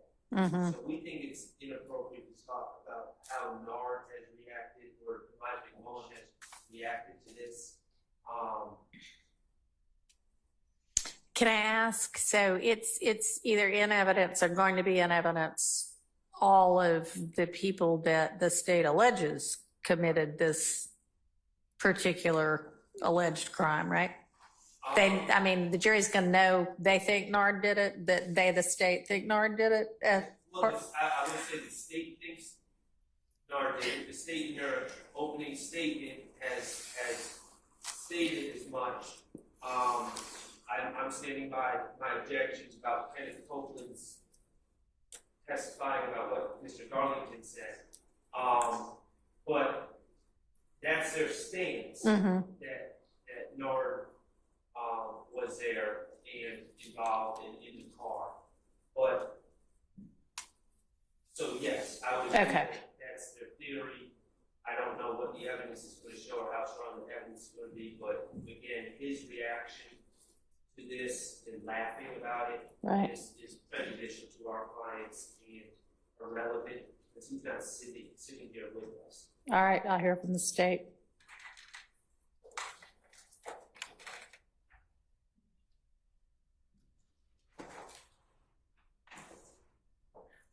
Your Honor, we do allege that the person he's referring to as McMullen is a member of YSL and one of the individuals who shot and killed Mr. Thomas back on January 10, 2015. And so what precedes this conversation or this portion of Mr. Copeland's, what he tells police is that they ultimately brag about the fact that they killed Nutt, either by laughing or Mr. Williams' sister. We believe that that's a person by the name of Max. We believe that she is an unindicted co-conspirator in the YSL gang enterprise. We have put in evidence already phone records of Miss White, specifically with the Little Wayne bus shooting, that she was in the vehicle following that bus, so actively being part of the enterprise. We believe there'll be a jail call that's going to come in regarding some comments that she made specifically about the murder of Donovan Thomas. Basically claiming that they were the ones responsible for killing Donovan Thomas. And so these statements corroborate that ability for this gang to be cohesive regarding a crime that they have committed, and talking about it freely amongst themselves, we believe would show cohesiveness with the gang, would show, and that would be in furtherance of this gang cohesiveness. Okay. So now I understand that the state is, the argument for admission is A1B2E. I don't understand how states arguing that Nard, according to Mr. Copeland, saying, laughing and saying, man, F that B, furthers conspiracy in any way.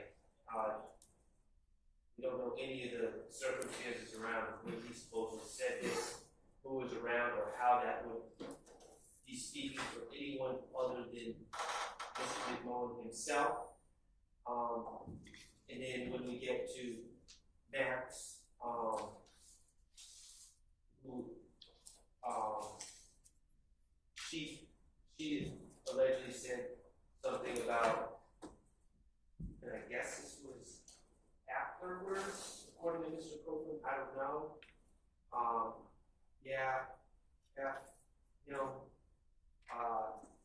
You better not play with my brother. I don't we're really leading to conclusions that these are statements in furtherance of conspiracy. These seem to be individual statements, just what they think about things. I don't know, maybe Max doesn't like Mr. Thomas, maybe Max does like Mr. Thomas, was mad. But Max is not, it's not a statement by a co-conspirator, it's not furthering anything. And Max and NAR do not speak for Mr. Stillwell. Mr. McMullen laughing is not an indication of how Mr. Stillwell feels about anything. And neither of these two individuals, Max or Mr. McMullen, are seated here today. So I don't know why it would be admissible against these. Okay, so, well, because it's alleged to be a gang and it's alleged to be RICO. And I mean, it's, you know, kind of good in contrast that your client never laughed or said a thing about it. And these people are, you know, it's not true. And you can point at somebody not here if you want to or not. But I think under the state's theory, and given that you're telling me evidence that these people are going to be shown to, at least by a preponderance, be part of this gang or associated with this gang, and this is kind of bragging on the gang. Well, Your Honor, regarding the association with the alleged gang, I just want to make sure I'm clear. Max is not indicted. Right. She's not charged. No. Really, this is the first time I'm Hearing that she's an unindicted co-conspirator? Yes, I've heard her on help calls, talking with people, but I don't believe I've ever heard that she's an unindicted co-conspirator. Now you know. And I believe you did during the entire Little Wayne bus shooting. Mr. Steele's correct me and said that they have. Okay, all right. So, yeah, I'm going to let that in.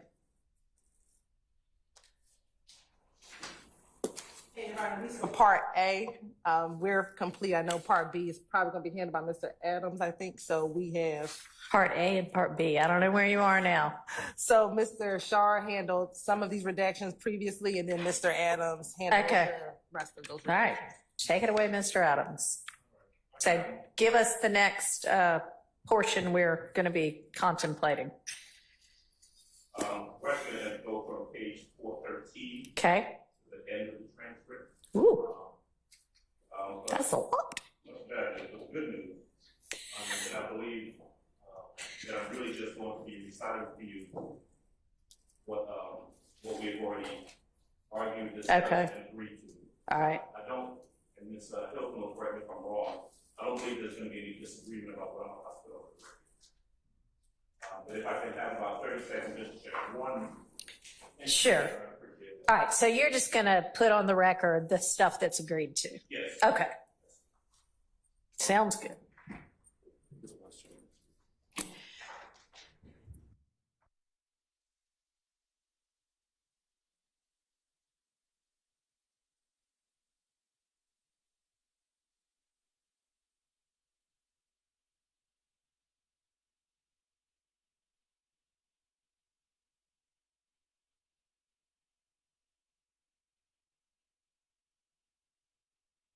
Pages of lines. Might I ask, if it's already in writing anyway, and y'all can sort out that you do agree to it, if you might just file it instead of reading it out for the next 20 minutes? I could. What you're actually seeing me flip through our email exchanges between Ms. Hilton and I. Okay. Well, you don't have to file the emails, but maybe that might be a better use of our time and easier for you. I'm happy to do that if All that's right. the court's preference. Let's do that. Okay, One so moment, y'all, if I okay. can, though, let me just make sure we agree on one point.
speak, and I will follow the court's instruction. Thank you. I think we can very well go ahead and I can put an email together that outlines what we have agreed to in terms of the redactions.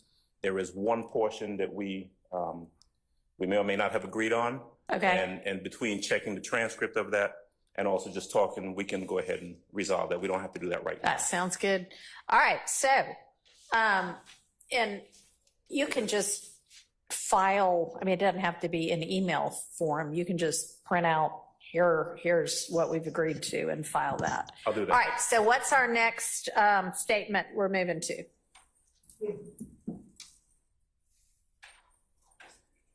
That was my break. Apparently. Mr. Adams got the easy part.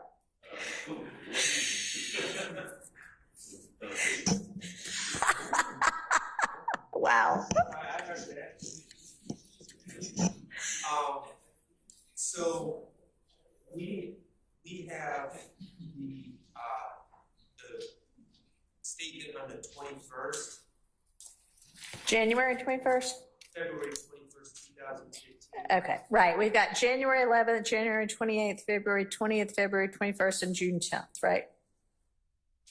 Right. So this is February 21st. Yes. All right, let me get that transcript and y'all can switch to that video to the extent we might need to ever watch a portion of that video.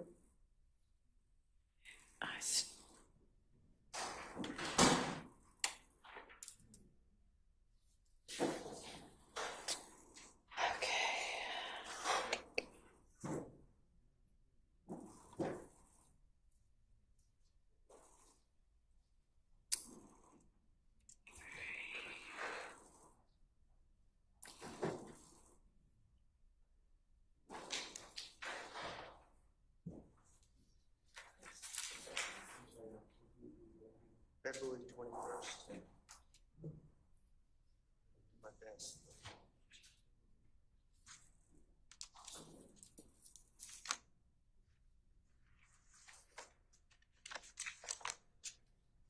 Okay.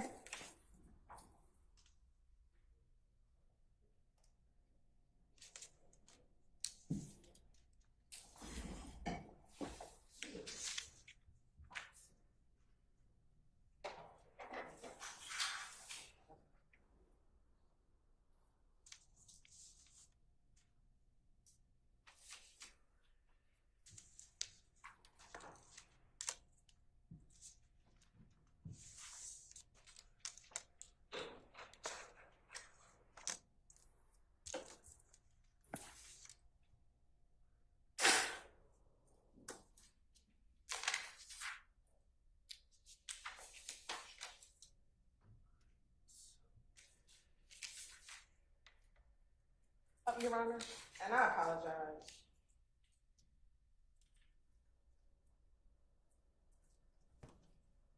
Never mind. Okay. All right, so for the February 21st statement, what's our first portion we need to look at?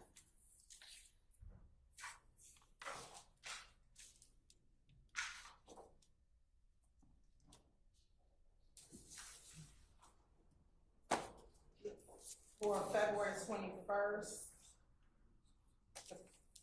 the first thing I have is page 13, line 19, through page 14, line 3. Okay.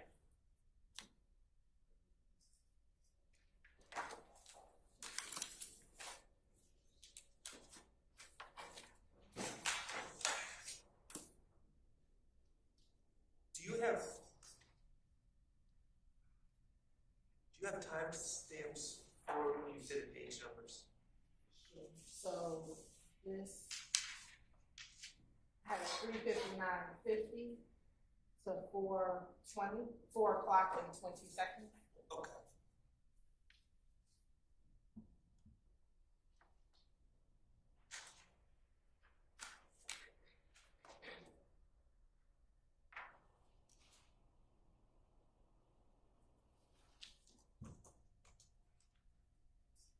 All right, what's our issue?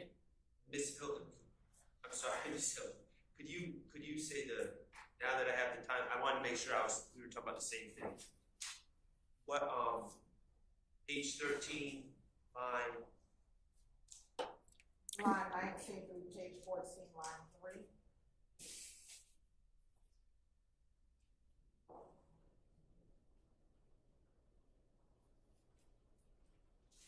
We got different transcripts.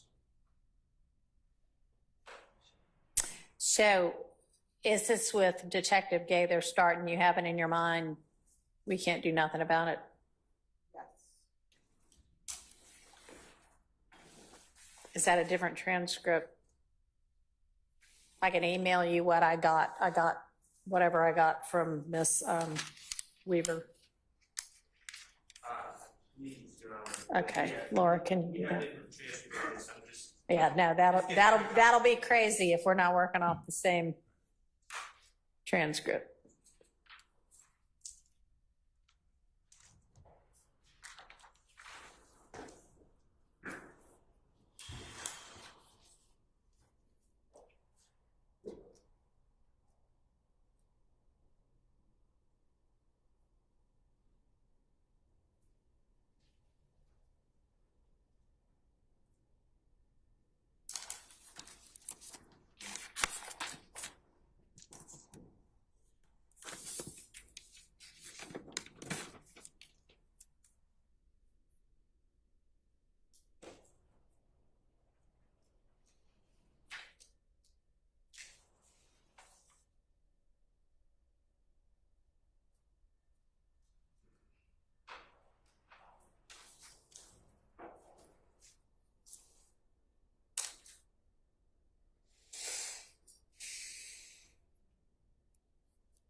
And Your Honor, what I'm going to try to do to keep this moving a little bit, I have a transcript provided yesterday by the court. Okay.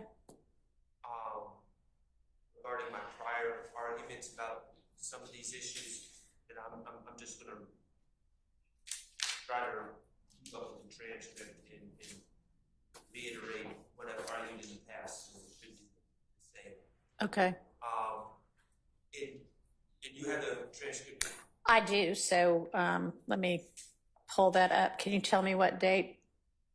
February 21st. No, I'm sorry. The date of the transcript for this trial where the February 21st statement by Copeland is argued. It is June 21st. Okay.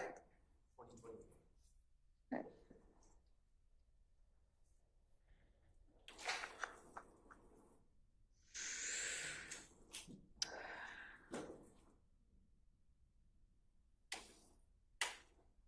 All right, I have that up as well. Okay, so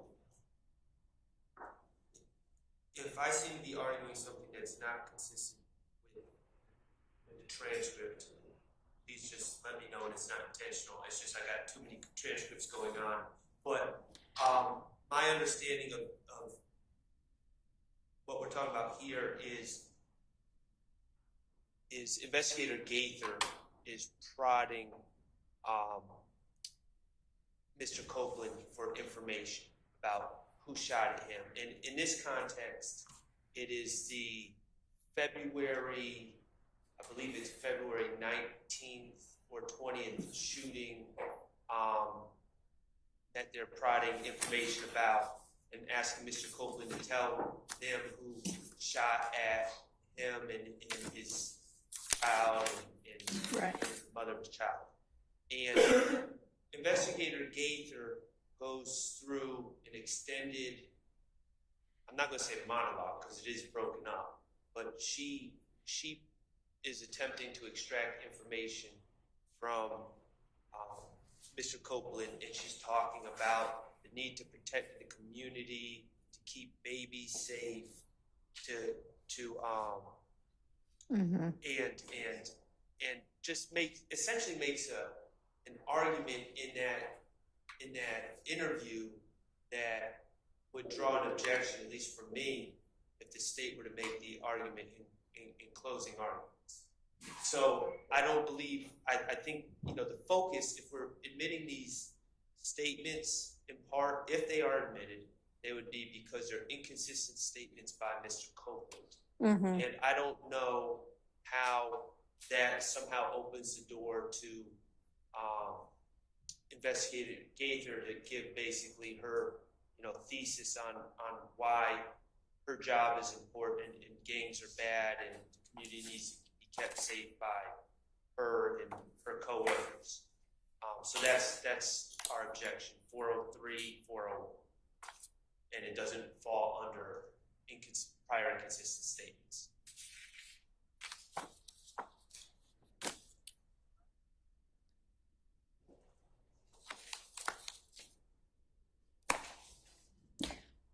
Okay, I'll hear from the state.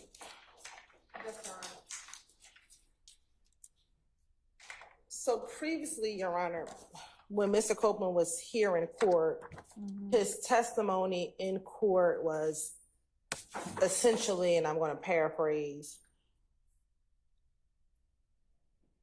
I didn't care about snitching. I didn't care about telling on police. I didn't care about telling the police who did the crime back in 2015. And so this portion of the interview was in contradiction to what he was saying on the stand, because in these 2015 interviews, especially early on, January and February, he would not tell the police who shot at him and his child. And so this portion of the transcript, he's explaining, if I tell you, you can't protect me, you can't do anything. And so Detective Gaither is having a conversation with him about some of his concerns, because this interview, Your Honor, is immediately the day after his first interview regarding this shooting. So he's interviewed on February 20th. And then either in the morning hours or late at night, he's arrested on a probation violation. And then he's brought back in again to further, they're trying to find out who shot at him and his children. And he has extreme concern about telling the police who shot him, actually admitting to that. And when we were in court, his testimony in contradiction to that was, one, that the individual that he eventually says shot him didn't shoot him. He says that in court. And then he also says that he wasn't concerned about snitching. Meaning, I didn't have any problem with that. I was happy to tell them what happened. Yes. Okay. And so if he testifies consistently to that, or if y'all decide that you're going to stipulate to any part of the testimony, then this would become relevant as a prior inconsistent statement. Yes, Your Honor. Okay. All right. But that wasn't the objection from Mr. Sharp. So even in going to I give that context because their conversation here is the effect on him, what she's trying to tell him in order to get him to actually tell her who's the person who shot him. Right. So we're not really worried about her. We're not offering her commentary for the truth of the matter asserted, but we're offering it for her, what she's saying, the effect that it has on him in order for him to come forward and finally tell who shot at him. Mr. Sharp, I'll give you the last word. Well, I mean, I understand the state's argument, but I don't think necessarily the need to provide context opens up the door to investigators just going in long diagrams. Okay, well, I mean, it may be that there are other portions of this that we're going to take up. Right now, I'm looking at 13 line 19 through 22, and then basically 14 lines 1 through 3, where she's saying essentially, hey, buddy, you got to tell us what's going on, which is pretty much the beginning of any conversation, interview, interrogation between the police and anybody. And it shows that Mr. Copeland is very hesitant to do that. And so if he ends up testifying, man, I didn't have any problem with that, then this, I would think, can appropriately come in as a prior inconsistent statement. I don't see any real other kind of like 403 or anything issues with it. So this is in, assuming obviously the foundation for getting it in as a prior inconsistent statement is laid.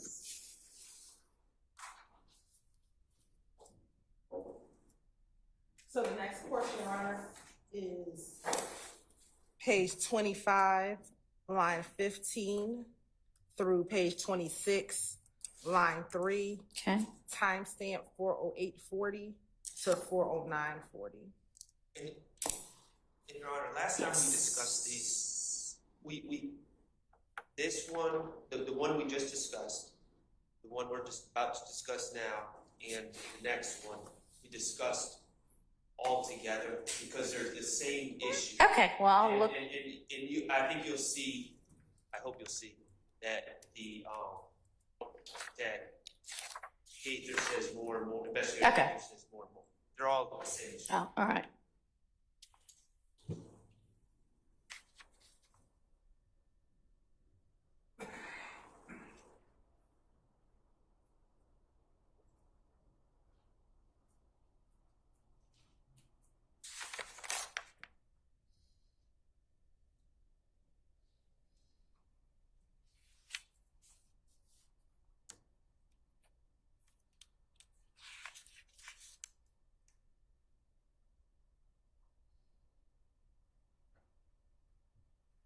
So y'all said 26 line 3? So page, no, starting at page 25, line Right, 15. line 15 through 26, line 3? Yeah, it's probably more like line 7. Yeah, okay. That's what I thought.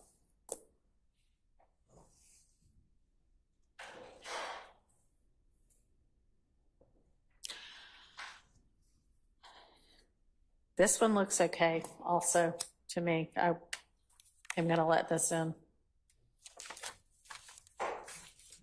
I mean, she doesn't seem to be saying we're the heroes. She seems to just be saying, gotta tell me something if you want it investigated. All right, what's the next one? Page 28, line 7 through 14. Okay.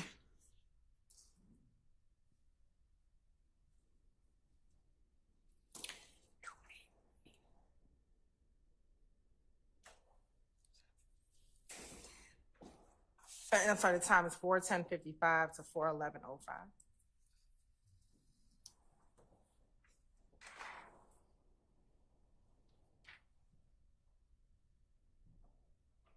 Any additional argument, Mr. Shard, on this?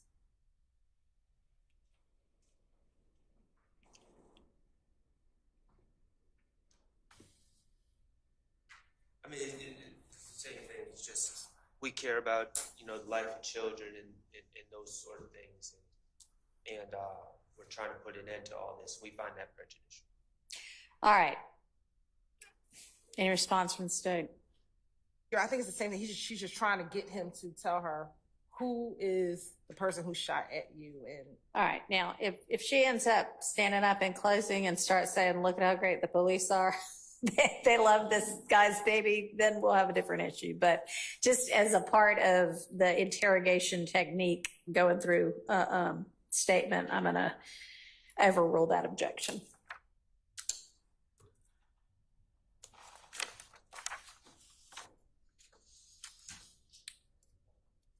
the next, Your Honor, is page 29, line 9 through,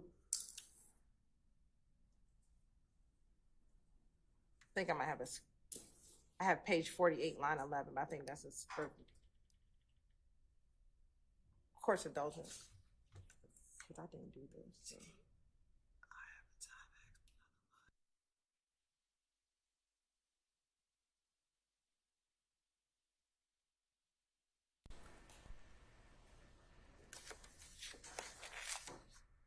Okay, I think it's page 29, line 9 through page 30, line 18.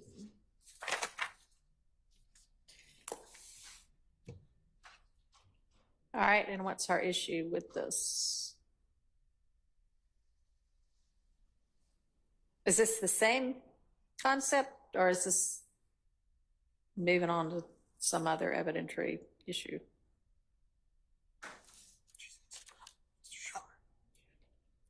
Yes. And I believe Mr. Shar wanted it out initially.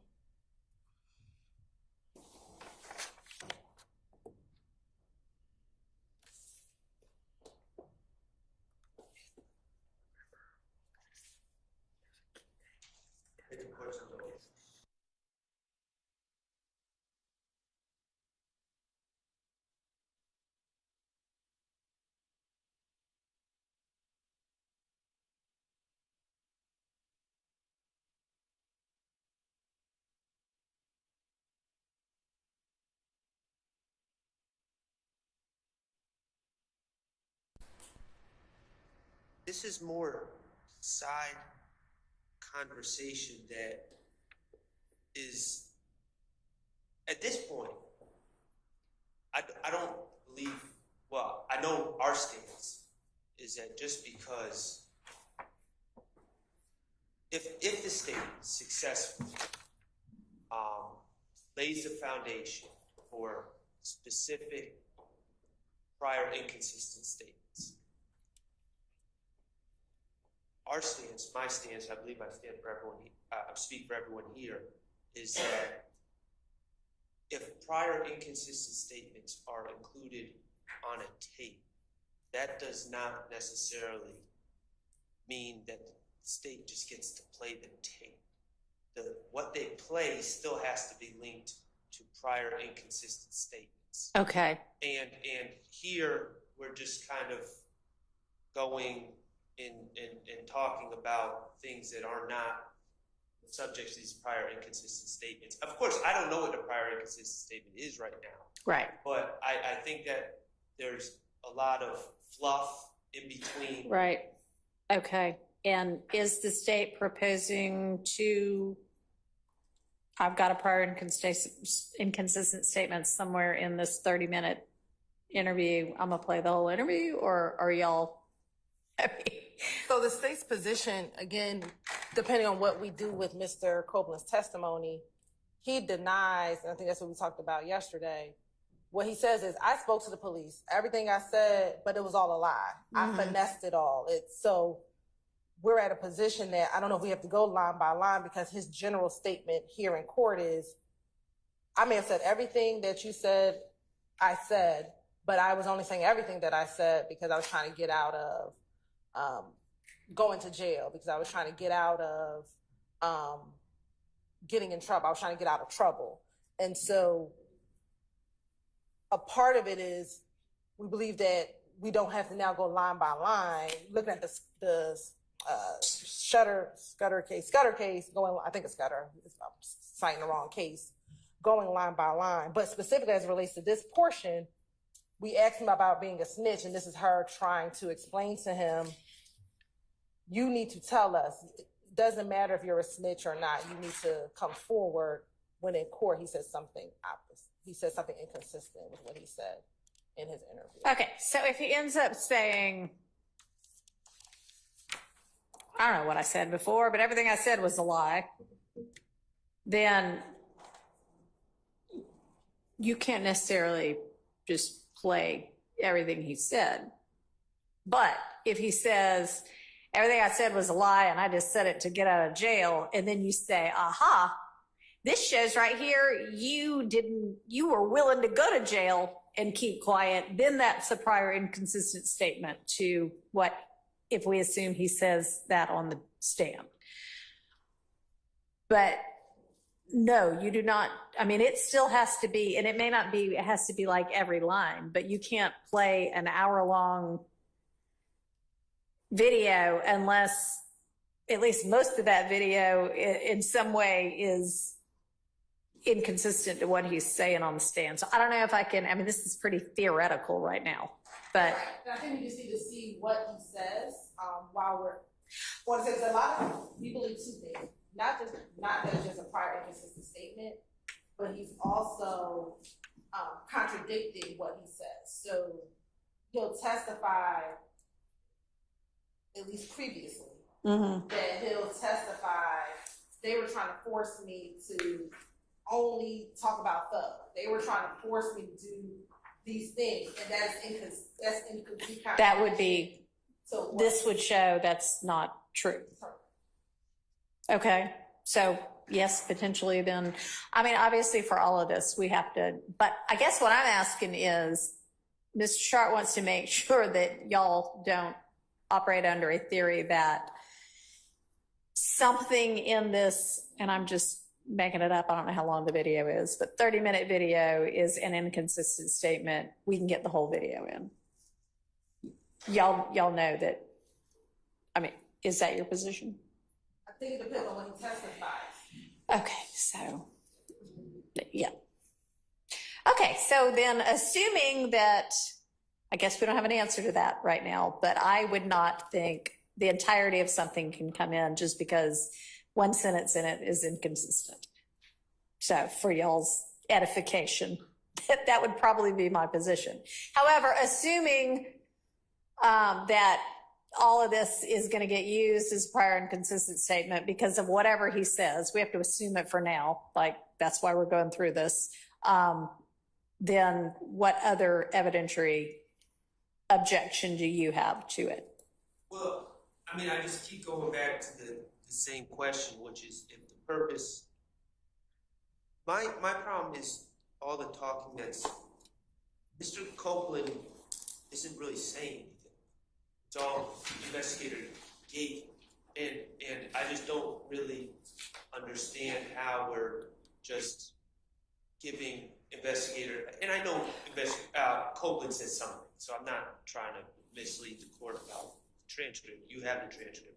But I don't know how we're giving basically Detective Gaither the mic when the purpose is to be impeaching Mr. Copeland with his prior words. Okay. Well, I mean, I think we got to have the context of what questions he's answering or relating. To the extent that other people's words may give context. Okay.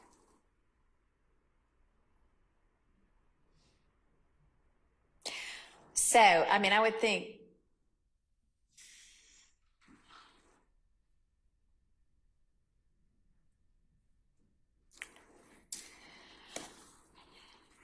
that in terms of evidentiary issues, then assuming, which we're doing for the sake of this entire exercise, that it comes in as a prior inconsistency, then there aren't other evidentiary issues that would keep this particular part out, 29.9 through 30.18.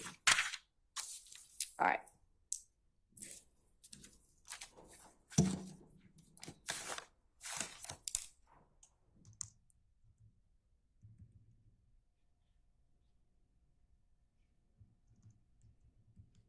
So what's our next stop?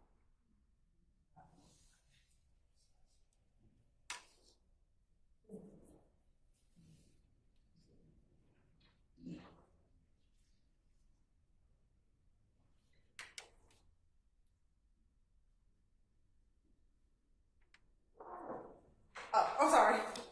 The next section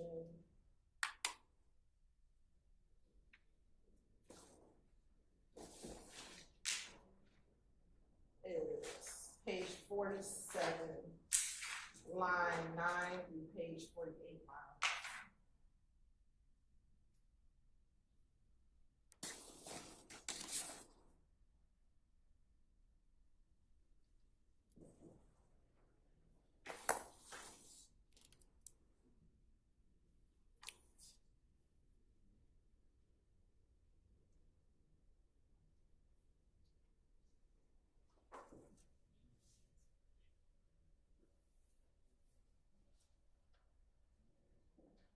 Okay.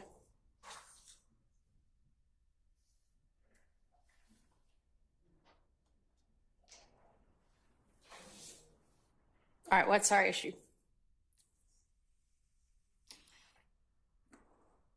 Brenda, we won't object to this motion being redacted. Okay.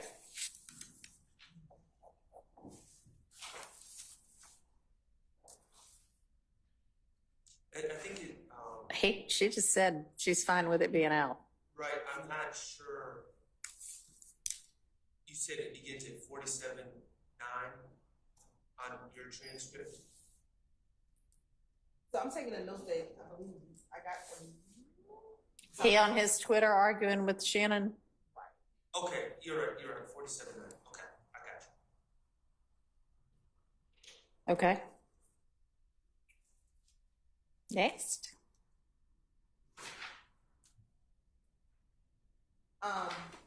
So the next is page 65. Line 1 through 5.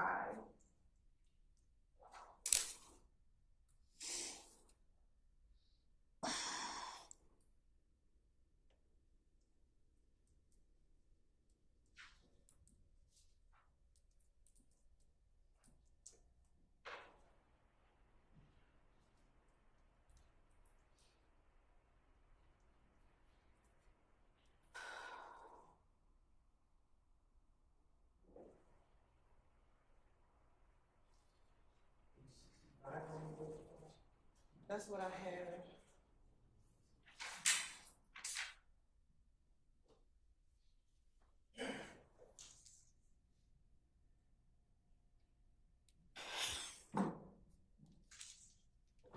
Okay.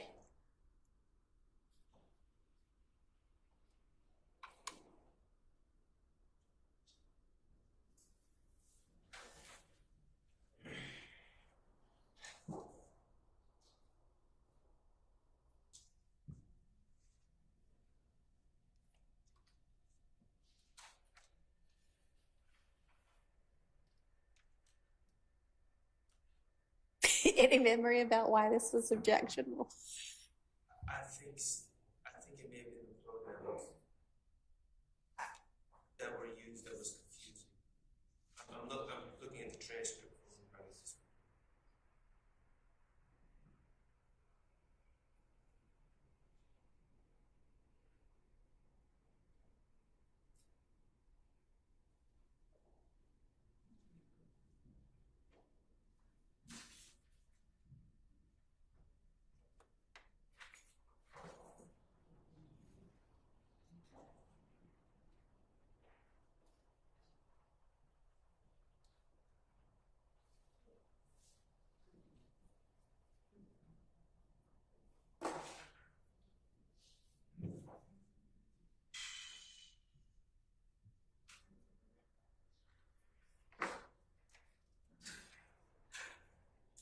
Y'all.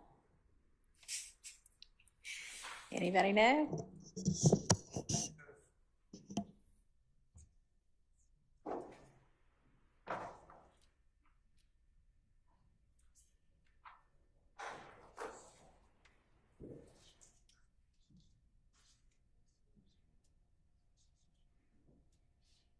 Oh, okay, I know what it is. All right.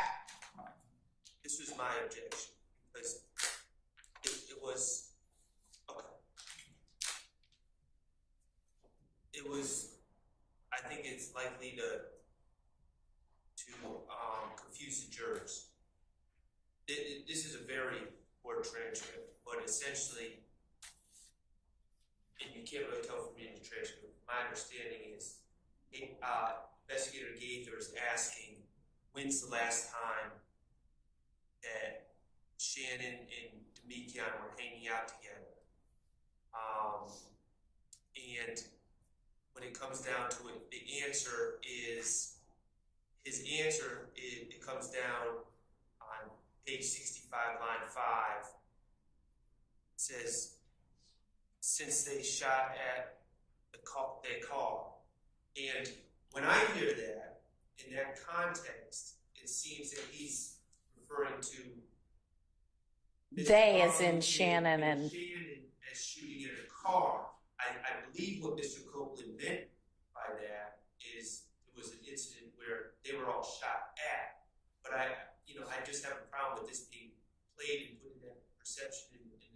Okay. All right, and is there a redaction that could be made? So what is it that you potentially want this for? If it comes in, it gives a lot of context. So Mr. Copeland, in this interview, this is now his third interview that he's had with APD, his second with Detective Gaither. So, and excuse me, this is his fourth interview, and I'm saying this in context. In the January 28th interview, he talked to Detective Gaither about the shooting in the car with Demikian and Shannon with him. So when he's discussing right now in February that the only people he hangs out with is Little D and Shannon, and that the last time that he's really seen them is since they shot at the car, that's going back to what he's already talked to Detective Gaither. All right, in this particular interview, have he and Detective Gaither just been talking about that particular shooting where the three of them were the ones who got shot at? He's talking about collectively everything that's been happening since January 10th. So no then? Like if you're the jury listening to it, you might be confused when it says they shot at the car. But this is the only car incident that when you look at all the interviews. All right, hang on. So y'all have alleged, I don't know how many different acts in furtherance of a conspiracy, and you've got 8 or 9 different incidents, I'm sure some of them involving cars, where people are getting shot. So it is entirely possible if they hear this that they, the jury, will be confused into thinking, here's Mr. Copeland saying Shannon and Mr. Garlington are out shooting at a car. And that would not be fair to the defense. So is there a way that maybe we can redact out that little part about they shot at the car, since nobody knows who the theys are if you don't listen to the whole 4 interviews in their entirety to know the context of it, so that we don't confuse the jury? Yes, there is a way to do that, is your answer. Yeah. Later on in his answer, you're saying, I don't leave the house anymore, I stay away, so I don't think that confusing sentence really adds anything to it. Yes, there's a way we can redact this, Your Honor. So y'all can just redact out that part? Yes. All right. So that is 65 line, is that 65? Yeah, 65 line 5, the part that says since they shot at the car. So the rest of it's fine, right? Is the rest of it's fine, Mr. Sharp, essentially? Yes. Okay. Next. The next part we have, Your Honor, is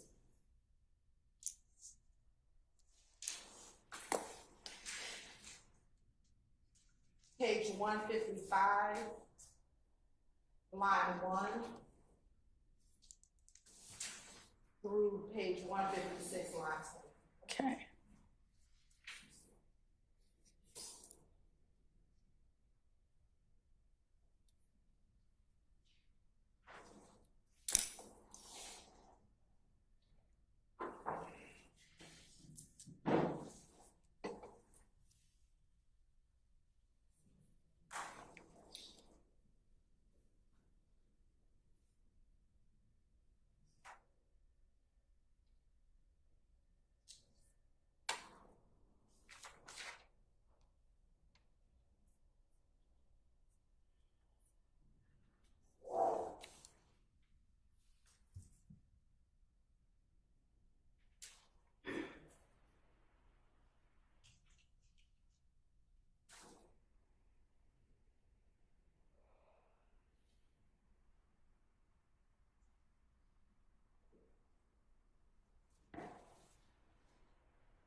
All right.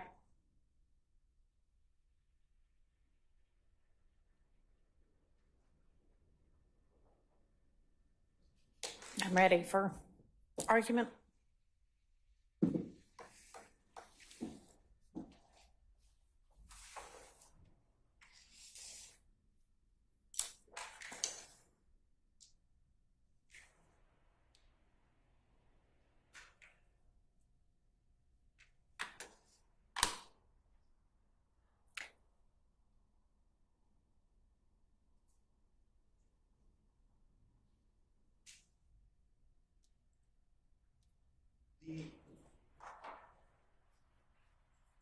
The issue, Your Honor, is, so, little context. There's a shooting at a gambling house where, by this time, Mr. Copeland has determined that an individual by the name of Kelvin Watts, as well as some of his friends, I guess, were responsible.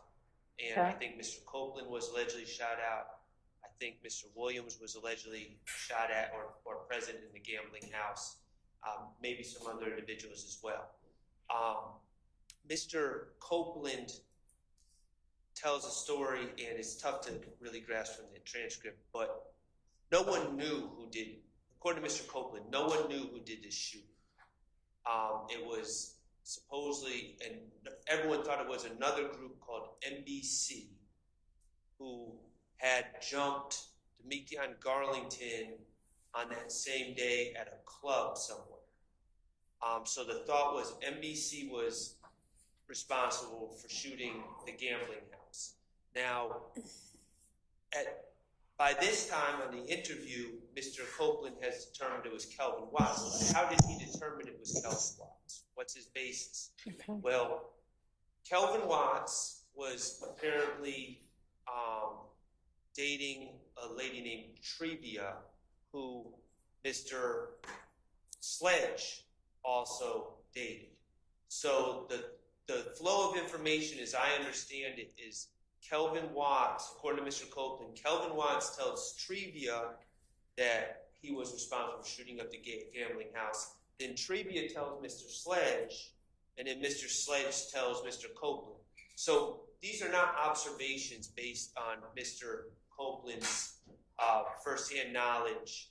These are, it's like game of telephone at this point. And he was under the impression that it was NBC based on speculation. So, you know, if Mr. Copeland gets on the stand and starts talking about what he saw at the gambling house that night, that's one thing. My understanding he was there, but to say who did it and all the rest is just layer and layer of hearsay. And then on top of that, he's talking about Mr. Garlington being jumped at the club by NBC, and my understanding is Mr. Copeland was at the gambling house and not at the club, so I don't know what his basis of knowledge on that is either. So he's talking about two different things that he doesn't know. Okay. So, I'm not sure what the Sharp saying. He doesn't know about the shooting. He does know about the shooting because he was present at the shooting. So the shooting. Right. For that, it's who's responsible for it might be hearsay on hearsay on hearsay. What do you say to that? Well, what he says here now is that Gucci, he found out from one person, which was Gucci Red, and that is not Antrevia Smith. That's two different people. Gucci Red and Antrevia are two different people. Okay, so where's the part where he says, here's who I knew it from? So if you go to page 156, round, it says unintelligible, so you need to hear it. But it says Gucci Red. I can play that portion for you. What part of, give me a line number. Line 17. Okay. And if we skip to line 15, it says, goddamn, the next night we at the gambling house. They ain't putting no picture. We in there gambling. They taking pictures and shit. Then they came up and shot at us. Only reason we found out it was Kel, he had got into it with Gucci Red. And then she talked to them and she came back and told us, like, man, that was Kel and them that shot y'all. Make it seem like they did because they shot it up. Okay. And then they went and shot at another spot. And then Monday we got into it with NBC. And then he goes on to talk about whatever happened between them and NBC. So whether or not Gucci Red told them that Kel shot at them is irrelevant, because what this incident at the gambling house does is kind of form the basis of other events that happened after the gambling house. So some key incidents early on in this conflict between YFN and YSL is there's the gambling house shooting, and that becomes important because after the shooting, I believe it's the next week or the next day at Cascade Skating Ring, Kel, who's the person who shoots at them, and Mr. Williams have a phone call in the presence of Copeland, in which Mr. Williams wants Kel to pay for his car window. So this, whether or not Gucci Red told him doesn't matter. It's what happens afterwards, which is the impetus for this conversation about paying for the car that was shot up at the gambling house. Okay. I mean, in other parts in the discovery, it's the flow of information is described as different, but either way, if it comes from Gucci Red, it's still hearsay. Well, it is, but they're saying they're not offering it for the truth. Right? Yes, Your Honor, so the effect on the listeners, which everything that happens after it derives from them knowing that it was Kel who shot at them. All right, so if that's the only objection, then I'm going to overrule that objection. Okay.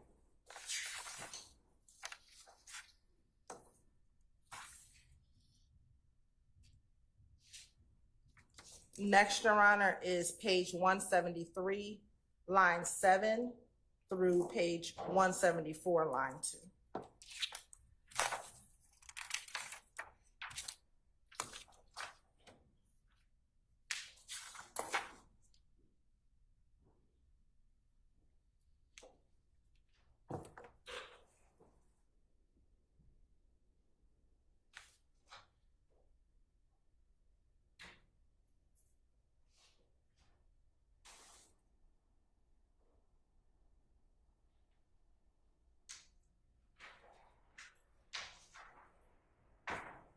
Okay.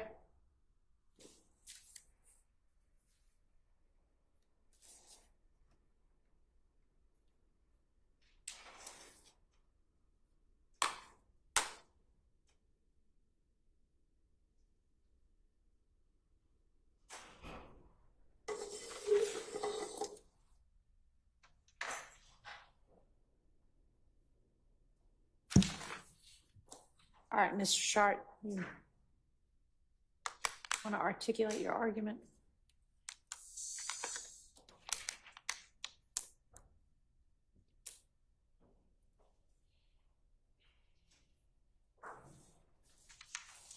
And Ms. Hilton, you said it ended at 174 too?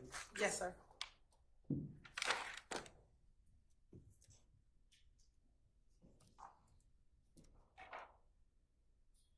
just trying to get context.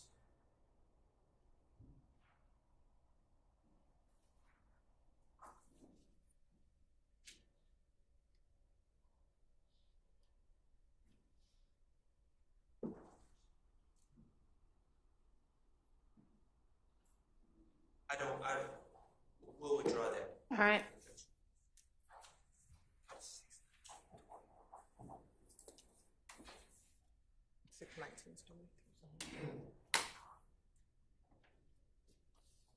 Next is page 181, line 8 through 12.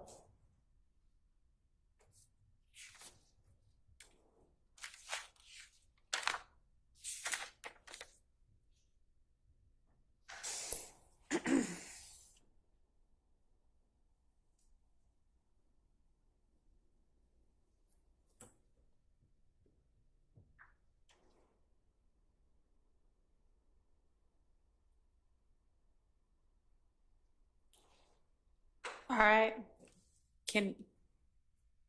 Any chance we can just get rid of that? Yeah. We Okay. have an objection to that. There we go.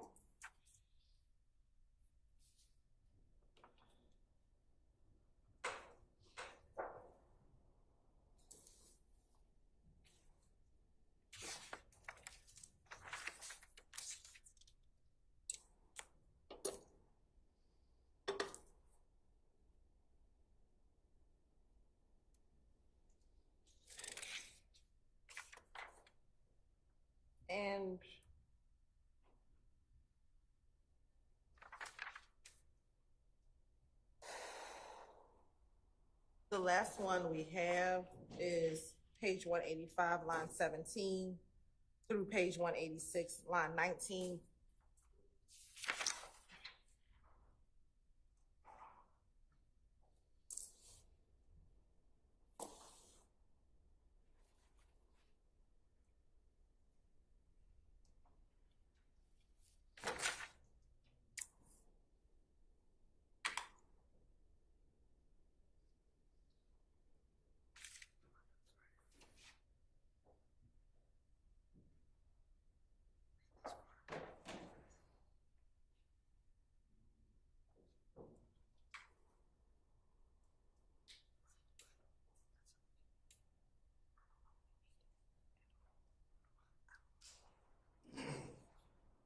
And Your Honor, we're okay with redacting. Entirely? Just trying to get clear what you're saying there. Yes. Okay, so that'll be 185, line 17 through 186, line 19 will be out by agreement. Yes. Okay?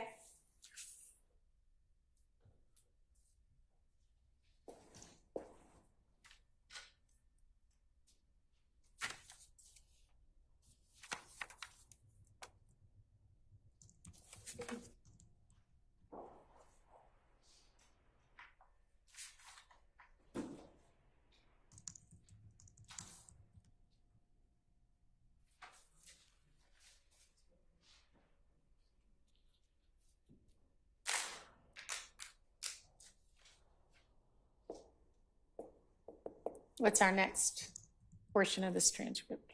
That's the conclusion that we have. Oh, okay, well. Okay, what's our next statement we're moving to? We can do February 20th. Okay.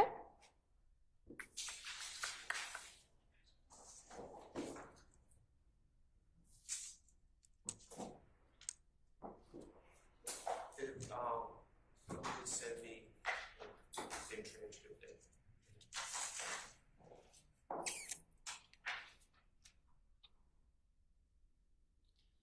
February 20th.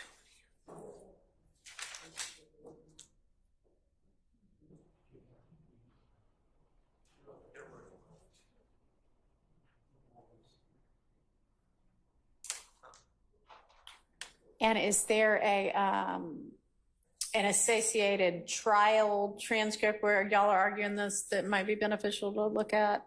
I mean, we didn't end up using that other one very much, but.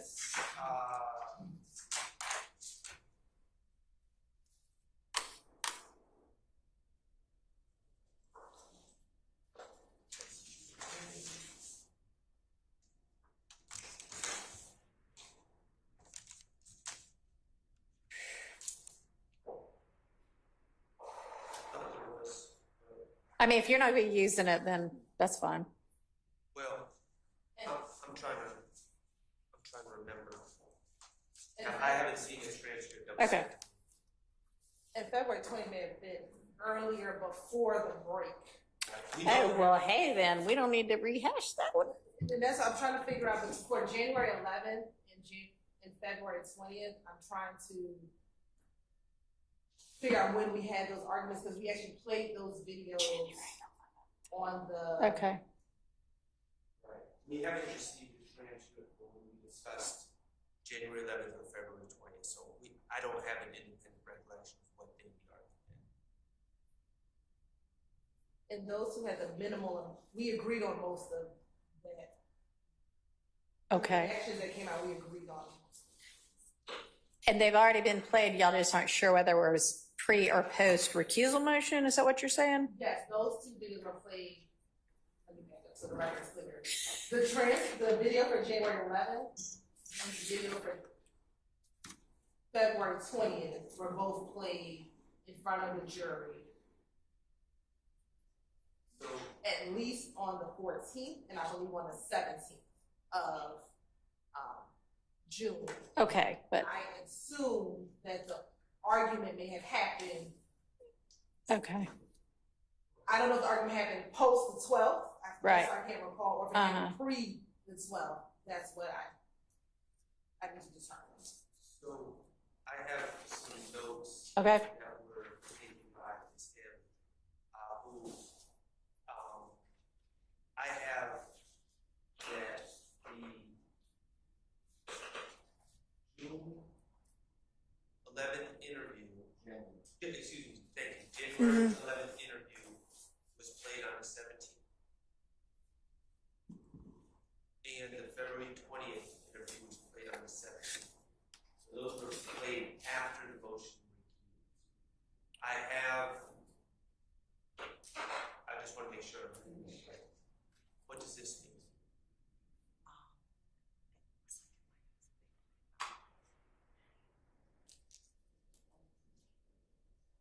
Okay. It looks like portions of the January 11th were played before. A very small portion. It's like 30 seconds of it. Was played before what? Well, Okay. So would that indicate to y'all that y'all had already hashed out the evidentiary issues with regard to the January 11th statement prior to the motion to recuse being filed? It would indicate that to me, but did you at least do the entirety of this January 11th statement at the same time? By which I mean, that was not at all clear. Did you handle the evidentiary issues with the January 11th transcript all at the same time? I knew what you were asking. I don't know the answer to it, and this is why, because Okay. and this matches my recollection. This Hilton used January 11th was one very particular point that she played like 30 seconds Right. to Mr. Copeland.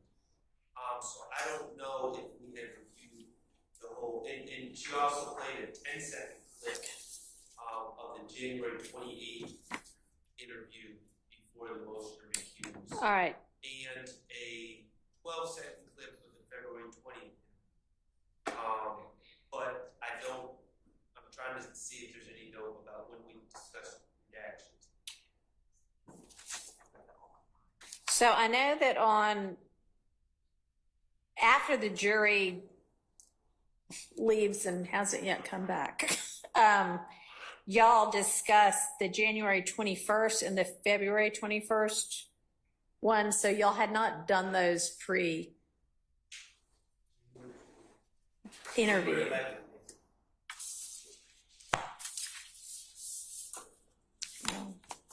I'm not helping, am I? I'm making it more. Okay, yep, no, I don't know what that means. February 21st. I don't know. So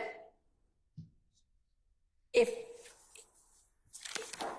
y'all don't know whether you dealt with all of January 11th at the same time or not. So, Your Honor, initially, I impeached Mr. Copeland as the issue or the topic came up. Then when it turned to everything's a lie, then we went to getting in the entire statement. Or playing the entire statement. And so when we had argument.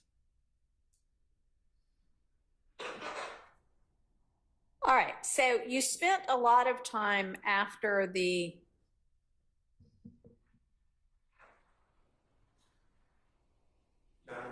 Yes.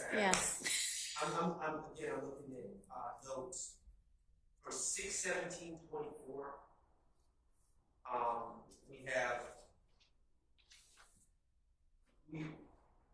We sent redactions regarding. We were discussing redactions, I think, on the 17th regarding January 11th, January 28th, February 20th, February 21 interviews. That leads me to believe that these were not redacted prior to the 12th.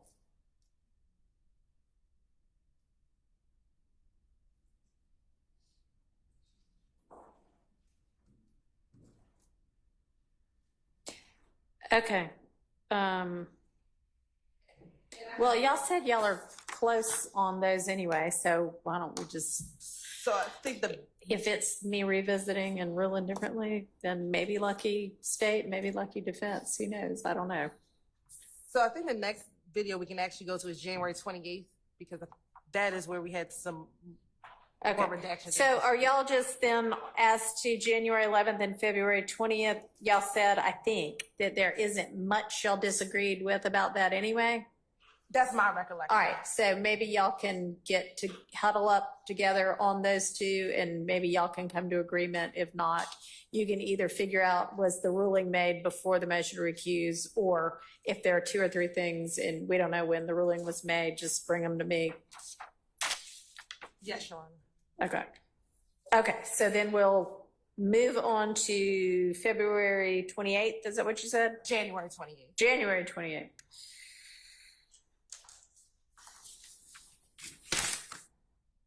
Right, February 21st, January 28th. I am just making it that much more confusing. Sorry, y'all.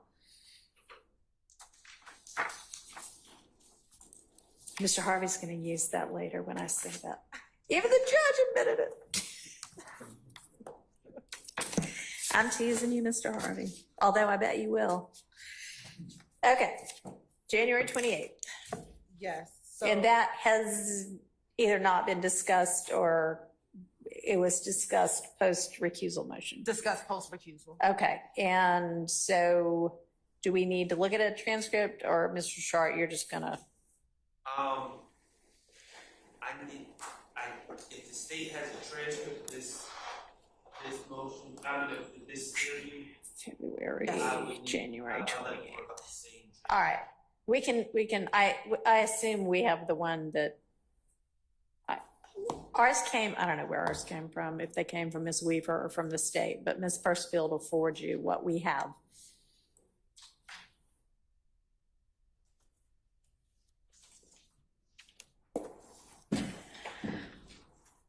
Is everybody good? Does anybody need a break?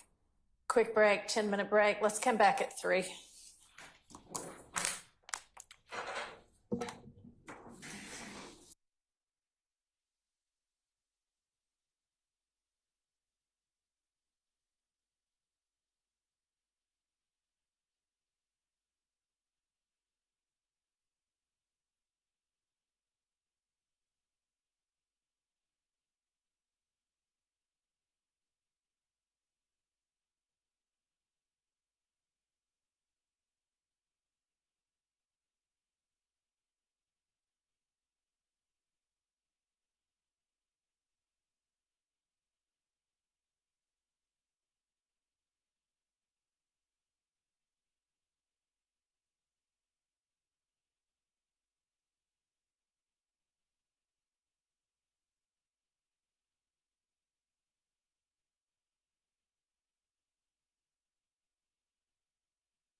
Your Honor, can we have just 3 minutes? I think we might be able to get through this much quicker.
So you're on the first time that we have, we're at issue is page 42, line 3, through page 44, line 8.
Your Honor, that this first segment that's in dispute is a discussion about possible, quote unquote, beef between Bloody J, who is, his name, last name is Usher, and he is allegedly a member of IF, or an affiliated subset of IF, and he's a rapper. And I think the state's theory in some ways is that it was considering beef between Bloody J and Mr. Williams, because Bloody J said some things about Mr. Williams, Mr. Jeffery Williams, I should say, and Mr. Copeland goes on to say, well, they say that Birdman Williams, Brian Williams, aka Birdman, wanted to sign Bloody J, but Jeffery Williams didn't want Birdman to sign Bloody J because of the feud that they had between each other, and he was blocking Birdman from signing Bloody J. So that's the background. But the bottom line is Mr. Copeland saying they said that Birdman wanted to sign Bloody J. There's absolutely no indication. My understanding is that Mr. Brian Williams is a multi-millionaire who runs a big record label. There's absolutely no indication that Brian Williams is running his ideas of who's going to sign and not to Ken Copeland. And Ken Copeland's just kind of, and he says it. He says they say this, they say that. And so that's all hearsay from our perspective. It's all speculation. It's not based on understanding. And Brian Williams is on the state's witness list. So if they want to call Brian Williams and ask him about what his plans were to sign Bloody J, but Mr. Jeffery Williams did allegedly stop it, they can certainly ask Brian Williams. And Your Honor, the state has no objection to page 43, starting at line 4 through page 44, line 8. The only portion that the state wants in is page 42, line 3 to page 43, line 2. Mr. Copeland, it's either in this interview or one of the other interviews, talks about how he actually brought back, or he tried to get Bloody J and Mr. Williams to kind of at some point start working together again. So he has some familiarity, we believe, with the relationship between Mr. Williams and Mr. Ussery. So when he's on page 42, when investigator Dennis asks, so what happened with Buddy J?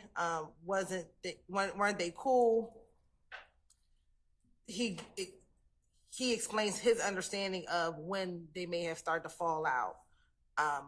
This transcript is not the best, but some of what I believe is in this transcript, if you go to line 12, when you said you was trying to hook them back up, what happened? Like, did they fall out? Was it a beef or something? His response, I think they did because Bloody J joined they gang. Whose gang? If gang is what it actually says. That's not saying game. No, it says, It's gang, G-A-N-G. and it's saying if gang, I-F gang. He says, and I guess he was down with YSL, and I'm at line 23, and then it says, you know what I'm saying? So he joined them. And so that's his understanding of where their beef started at some point between Bloody J and Mr. Williams. And this is corroborated, Your Honor, because we have video evidence that at least back in 2012, Mr. Williams and Mr. Ussery, they're releasing music videos together. At the time, it looks like it's a ABG or Atlanta Blood Gang music video, but they are friends. And we know that the friendship dissolved sometime after 2012, which will corroborate or lean into what Mr. Copeland knows about their relationship. So we that's the only portion we wanted in, which was page 42, line 2, up to page 43, line 1. And so I understand the objection to that being this, for all we know, is hearsay about why they fell out.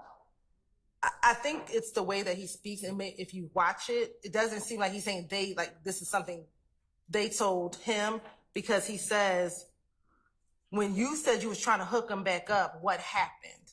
Because he was trying to bring them back together. So it seems the state understands that he has personal knowledge of how the relationship dissolved, not something that he overheard or, but something that he's. Why don't we just maybe find that out? Yes. Additionally, if Mr. Copeland, outside the jury's presence, and if he has personal knowledge of it, then that's.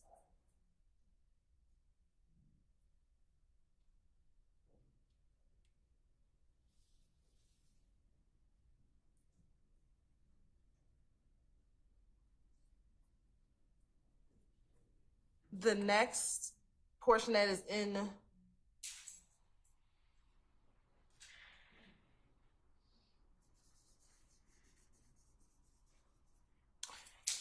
disputes, Your Honor, is page 203.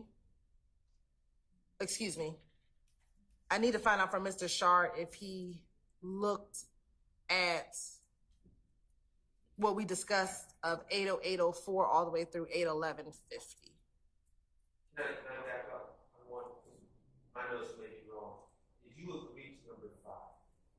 750 to 750? Yes, we're not going to contest that.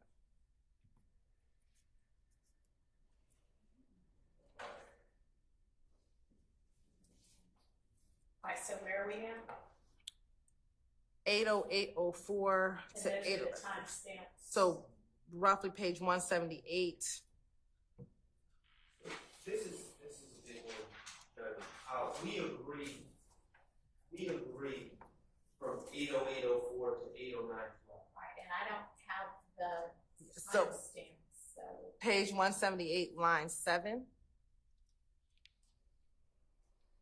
to page 180, line 8.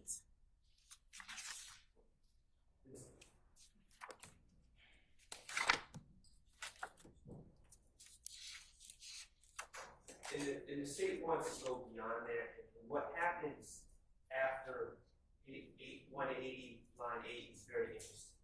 Okay. This is January 28, 2015 that this court will speak. He spoke on January 11, 2015, speaks on January 28, 2015. February 20th and 21st, 2015. And then on June 10th, 2015 is the first time he says that my client and other individuals are responsible for Donovan Thomas's murder.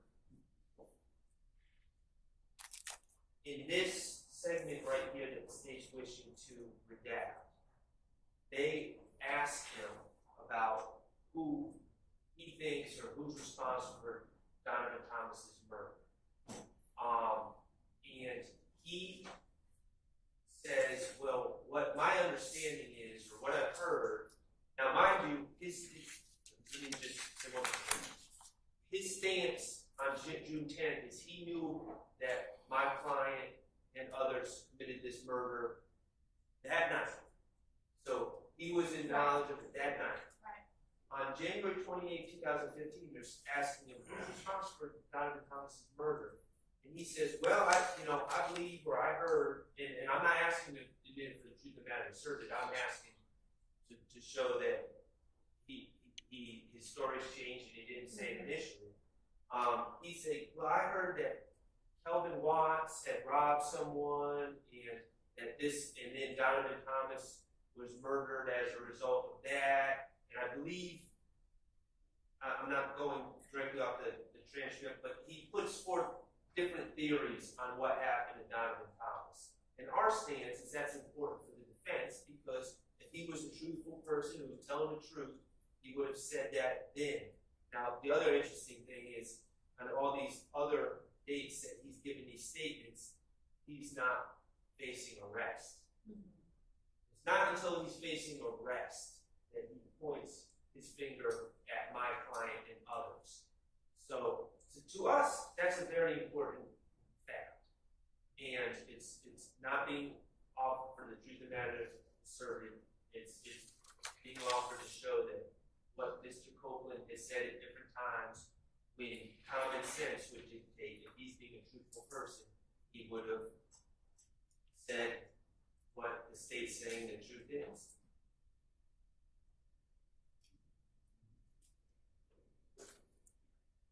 All right, are you sure this is 178, line 7 through 180, line 8? Because I don't see this be about any of. So that's the part we agreed on. And then they want to go beyond that. And starting at 180, about 180, line 8. And we want to keep it in. So 180, line 8 through what? The state wants off. Until 186, line 2.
Ms. Dillon, could you just, or you want to stop? Page 186, line 1. And the transcript doesn't really. We can listen to it.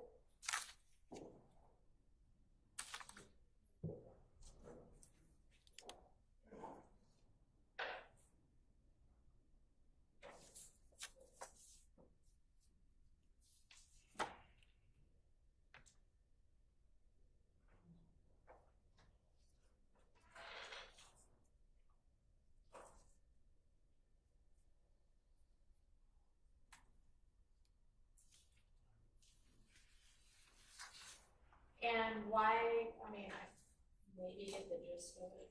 Why does the state think it is We to be excluded? because it's a lot of rumors. This is actually not him testifying from personal knowledge. When he first starts on page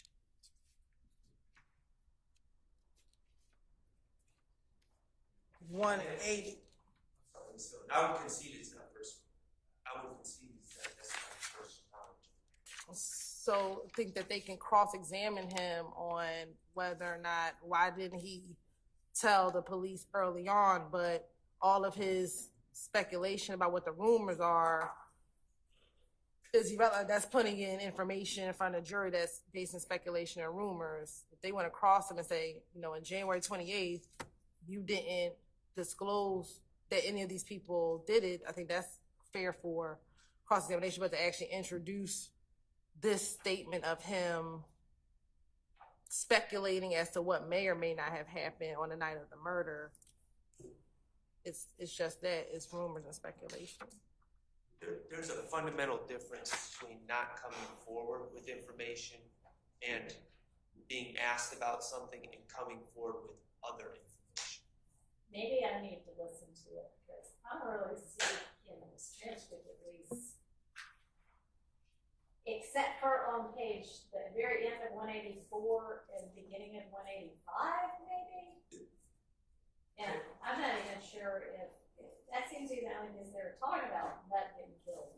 The beginning part of what they want out, and so there's after the part with our agreement, they talk a little bit about an incident where Kelvin Watts shows up at Lucci's mother's house after it's been shot up with a gun. Yeah. That is a separate, so I don't want the court to be confused. That is not the nut. Right. The Donovan Thomas murder. Okay, so do you want that part here? I do want it in. If you ask me why it should be in, I want it in. But the reality is, I don't believe that Mr.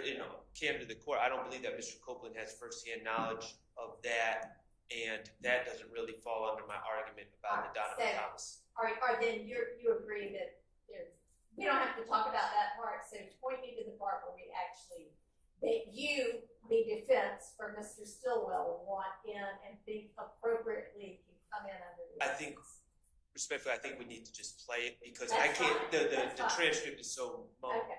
Yeah. No, I think so too. But certainly, it's not that part about Lucci and Lucci's mom. All right. So can somebody?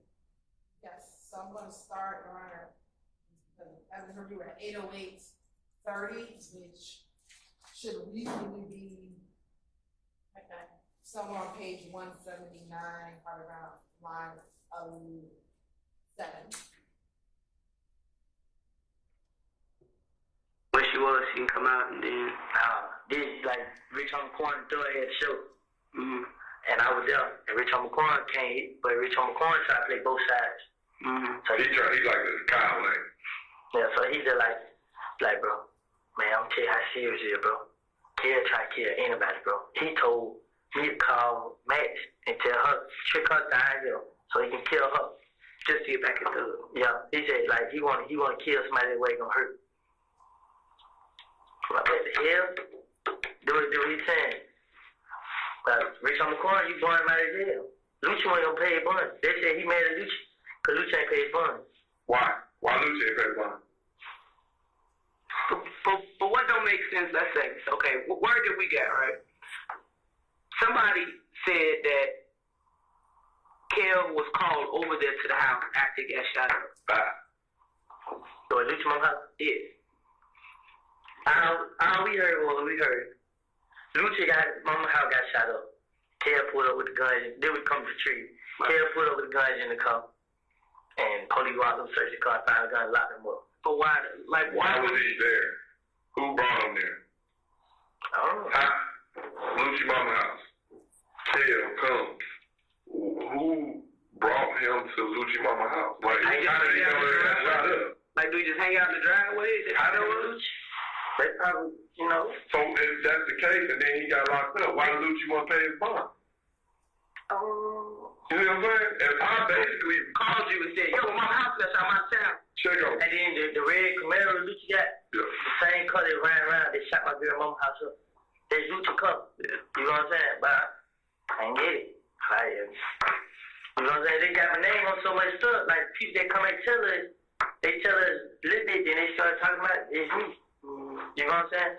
Like, my girl, she get a lot of information from her friends. She got a lot of friends, so they be around me.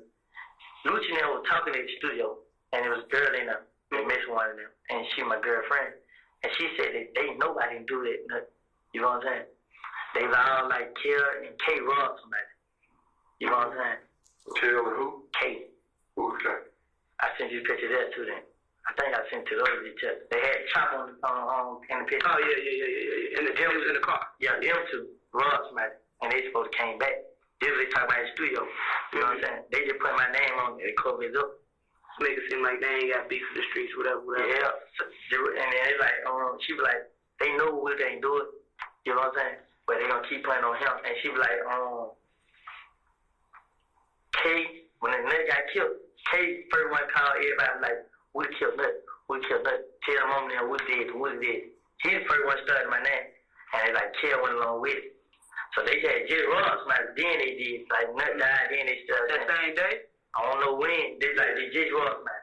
And niggas supposed to be coming back for them. You know what I'm saying? Like, Kill robbed Fly. Plug, Fly. He robbed one of them. Like, and then, like, they would have somebody broke in that car. And gave me the phone. And the jury. Stopping at 8:11:50. So, Your Honor, and looking at a lot of it is these just rumors about what he's hearing about what happened leading up to the murder. I don't even know if they're rumors that he heard. I don't. He might be completely making it up and never even heard a rumor, but that's besides the point. They're asking what happened, how did Nut get killed, and he proffers a theory or a story that that Kel and Kay robbed someone, and then those people came back and killed Nut. And that is, and the relevance of that is it's not for the truth of the matter asserted. I don't think anyone in this courtroom, at least on this side of the room, is going to get up in closing and argue that the real killers of Donovan Thomas were, I'm hearing the name Nick, and maybe I'm following the story correctly or not, that Nick, after being robbed by Kel and Kay, came back for revenge and killed Donovan Thomas. We're not arguing that that's true.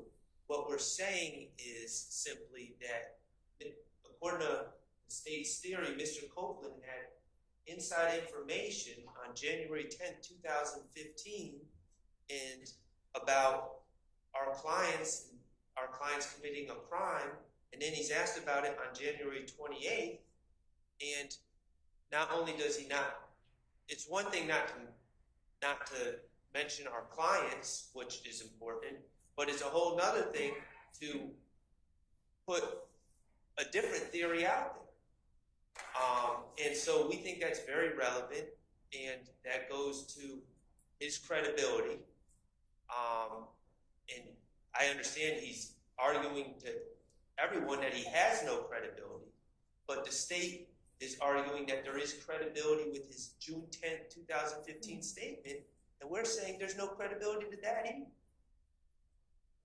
So that's what I say, Your Honor. I don't think the two are not mutually exclusive. He can know the truth, but proper rumors, but what those rumors are is they're not competent evidence. Like what he's saying, they can cross him without this coming in about the fact that he told the rumors. You told the police rumors in January. What those rumors are is not competent evidence because it's all speculation. It's all rumors. But he can they can clearly ask him that on the stand without going into. All right, and I assume that the only reason June 10th comes in anyway is because he takes the stand and says, I don't know anything about anything, I don't remember. Right. And so June 10th comes in as a prior inconsistent statement. Yes, Your Honor. Because prior to everything, his response is everything in June 10th, again, the whole finessing, and then he's now changing the version of facts as to what happened back in January 2015. He's now changed some of those facts. I don't know what he will do when he comes back, but that's what he can do. And so the defense, if the state can stand up and go, all right, here's your prior inconsistent statement where you said X, Y, and Z, which was all of these people over here on this side were in kill fight, then they want to be able to say, well, look, in January you said something different. Explain that. Why shouldn't they get to do that? I think they can ask him about, in January, you said it was all rumors. You said that. You said that there were rumors. What those rumors are, I don't think it's relevant. They can definitely ask him. Now, whether or not he says, I never gave anyone a rumor, then maybe that might open the door for something else. But for the state to play it initially, if we even get to play the statement, all these rumors coming in, I think there had to be some foundation about the substance of the rumors if they come in. But they can ask him simply on the stand, you told rumors, and if he says yes, then that's it. What the rumors are will be irrelevant. We've all been doing this long enough to know that one of the things that makes stories ring true sometimes is the inclusion of detail. No, it'd be one thing if he just said, John, I heard John killed Donovan Thomas. But he didn't do that. In this story he gave, he gives details. He gives a story, a coherent story. And that matters. It's not just that he gave rumors, he gave a coherent, detailed theory. And the state, I'm sure at some point, is going to argue to this jury that, oh, well, he was telling the truth on June 10th because look at the details he gave. How would he ever come up with this story that it was these specific 4 gentlemen in the car? How would he ever? And we're seeing on January 28th, he is giving a detailed story with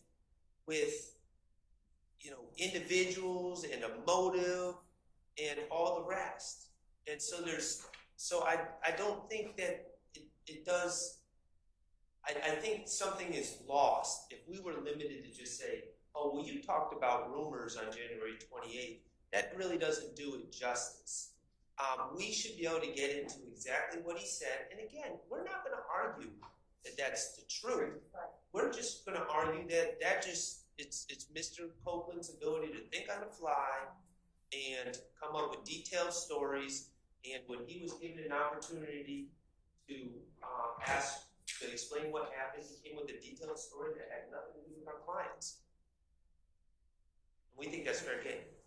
Well, I mean, you can certainly ask him about it. You can ask him in as much detail as possible as you want to. And I think it's going to depend what he says then. Oh, well, whether. Well, okay. Oh, me? Yeah, sorry. So maybe if you're saying, I'm not presuming that he's going to deny saying this. So yes, if we ask him on the stand and on cross-examination, leading questions, and he confirms that on January 28th, he told about this all story that stuff, about, right. I can see that we won't That's necessarily it. get to play. Okay. But I think, as I understand it, the state's saying that we don't even get to go there. Oh, no, they're not saying that. You agree they can cross him as much as they want to on, hey, this was your theory or rumor or whatever that you told the police on January 28th. They can ask him about that, right? I mean, you agree to that. Are you asking if he can say, this is what I told the police? Can they say, do you have a dispute with them being able to cross Mr. Copeland and say, well, on January 28th, when you were talking to the police, you told them that you heard from the street that Kay and whomever robbed so-and-so, and it was those people that then killed Nutt?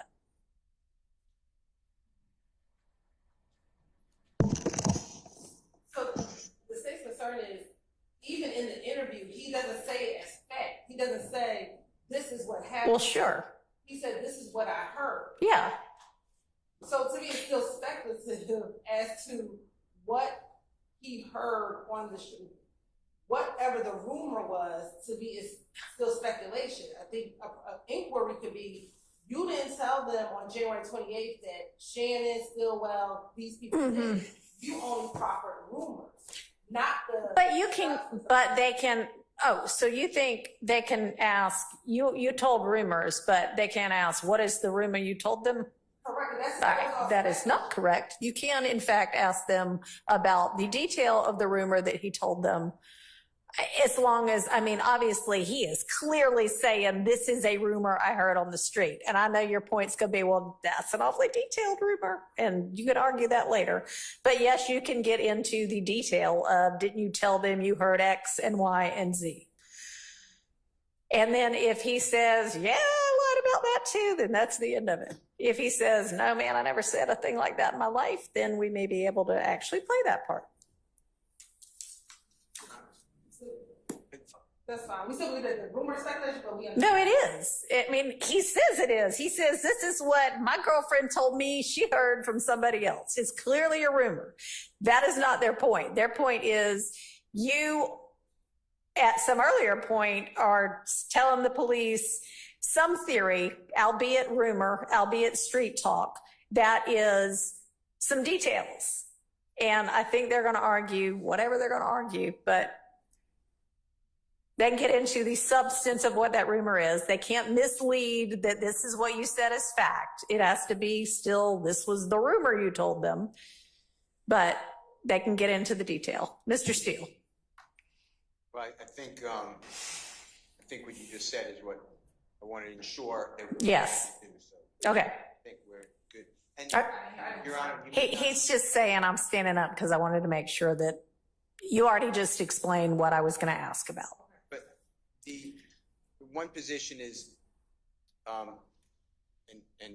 you know, you may know this, but Mr. Copeland didn't say, like, I never said anything. What he actually said was, I said all of I don't remember exactly what I said, but everything I said was a lie, right? exactly. Yeah.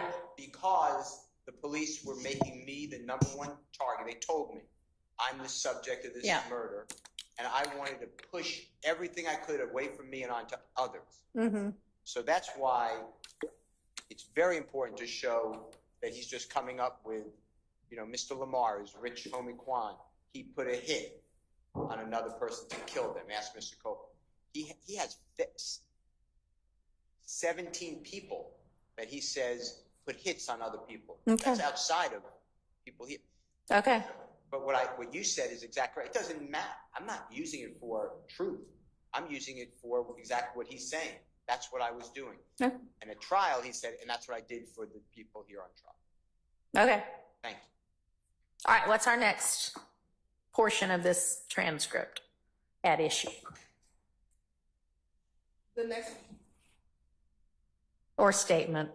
yes, the next part that's at issue potentially is page 203, line 11 through page 206, line 17. Okay.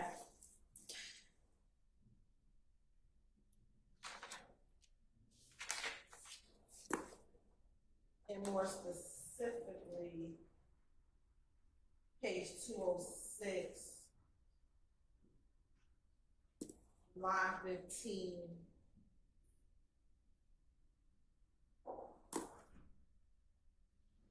To line 17.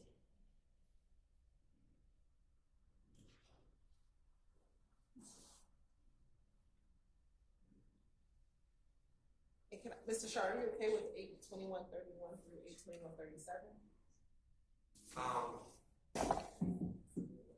So that's 206, 15, and 17. So Yeah, that's going to be page 203, line 1 through 16. okay.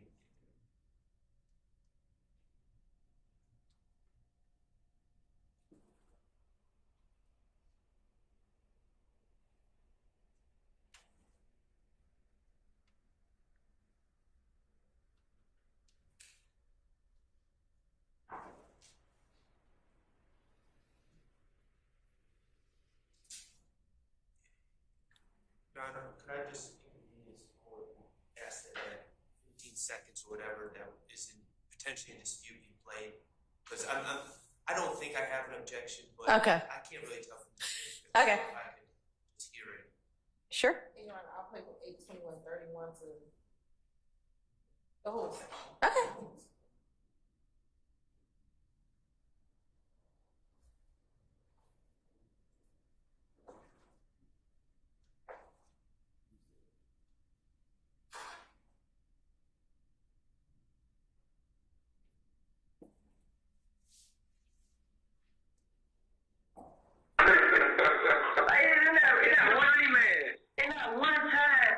Me and G together don't matter what, just like DB. We work together. You know what I'm saying? We not doing that. Who killed DB? They don't even, man. They don't Who even. you think? I don't know. Forget. DB.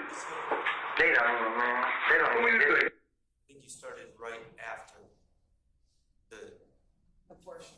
yeah.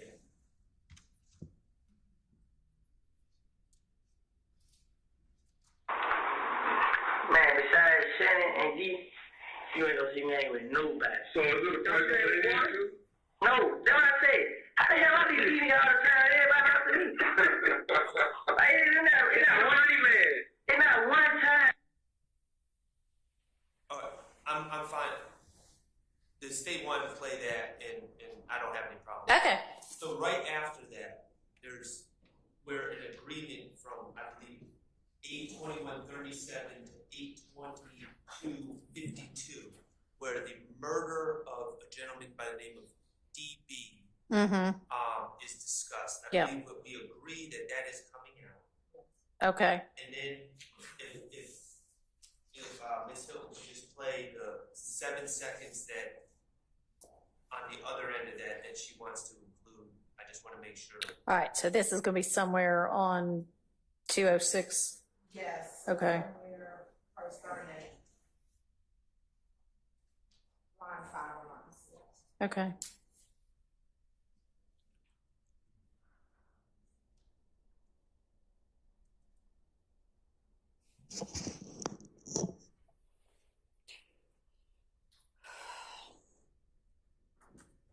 It's gonna start a little early at 822:02. Okay. He did kill me. He's tough. I know, but just like you said, somebody that might put him on the team. That's about what we can prove. Like, just like the little nigga, Lil Haiti. When he just got out of jail, he see me in the club. He walked right up on me. I'm murdering me. Yeah. Who? Little nigga, Lil Haiti. You know, who's supposed to have something to do with GB. Oh, okay. But that nigga walked up on me, nigga, who the hell is you? Yeah. I ain't know him. Yeah. What's up? Best friend, what's up? Why you looking at me like that? Yeah. And me by himself, like, I know that's my little brother, hey, he just got it. So like he booked, like, nigga ain't shit up. Nigga, like, what's up? Hey, Lil Haiti, the one that got shot in the face? Yeah. On Boulevard, right? Yeah. He out too? That you, like, some corn got a video on his page. How them walking in the house. Saying that he shot my girl mama's house. I know just all the nigga they did. You know what I'm saying? They pulled up into a house with 3 cars. So you mean, after this, so is Rich Homie and Thug beefing? No. How is that not possible though? That's what I try to say. I feel like he playing both sides. Nah, I feel like everybody like Quan don't fold when he needs. Nah, I feel like they came together and made an agreement to kill me and everything go away. I feel like it, but I'm not gonna run. Even We're past it, and Your Honor, that portion we can keep out. All right, so what is the portion that is at issue? No, nothing, ma'am, now that. All righty, I'm glad we all did that. Page 2259 is where we're going to go back live on the state. It's playing. So the full redaction, 82137 through 82259. Sorry, repeat that. Sorry, the full redaction will be 82137 through 82259. And that's going to be page 203, line 19 through page 206, line 17. Okay.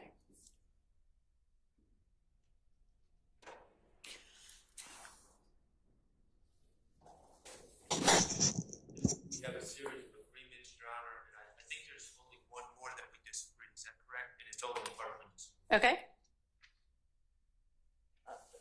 So where's that one? Page 269, line 19 through page 270, line 14.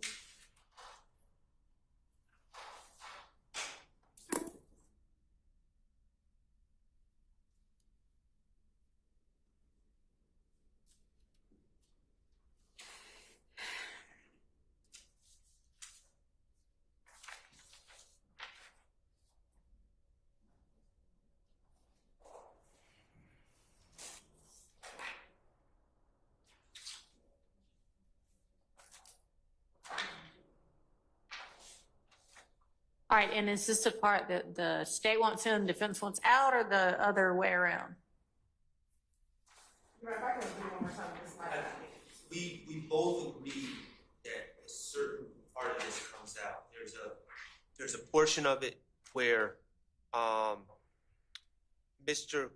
Copeland somehow talks about a rumor that Donovan Thomas in his dying breath said that Thug was responsible. Okay. A, that's not true, but B, that's hearsay. People that were next to Donovan Thomas said that's not true. So, but it's hearsay nonetheless. But I believe that the state wants to not take out a certain segment of this, and that was our disagreement. We are fine taking out that part. That part being. Sorry, what Mr. Shar just mentioned, that Thug did it. Okay. That part we will keep out. We didn't know if the defense has other objections to, and I'm sorry, Your Honor, we're on page 270, line 7. It actually says, he said Thug as has something to do with it. It's unintelligible, but that is the line that we're referencing. Okay, so y'all are by agreement taking that out. So, but I guess at the bottom of 269, we have it written down as 269, 19, 270, 14. Is that correct? That's what I wrote down, but what y'all might have an objection to, I don't know. Well,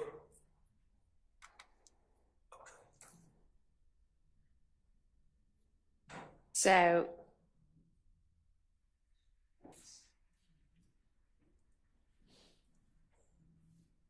(269:19 through 23), where he's saying some detail about what he heard about not getting shot. Is there any dispute about whether that is in or out? I mean, I don't know, y'all. I agree that is out. My understanding was the state viewed that those timestamps were too large and that something within that time period can get in, but Okay. maybe not. All right, Ms. Hilton, was that something y'all intend to put in? Initially, yes, but Your Honor, How about now? we will not put it in. All right, so then 269, line 19, all the way through 270, line 9 is, I'm sorry, 9 or 14 is out by agreement. Which one was it? The end, 9 or 14? 14. No. Okay. So, page 270, line 9. Line 9. Okay. Yeah. She is out by agreement. All right. So was that the last thing? Yes. Okay. And Your Honor, our agreements for redactions, I guess they'll just, when we email them, they'll be made part of the record that way? When you email them to whom? What I'd like y'all to do, I mean, for this, we actually, anything we didn't discuss that y'all have an agreement as to, like all of Mr. Adams' stuff, just make a little list and say, the state and the defense agree that XYZ is out. Okay? Here, I already compiled it from the first time. Super. Just get together with your colleagues on the other side and make sure they agree and get it filed. Okay, so that's that statement.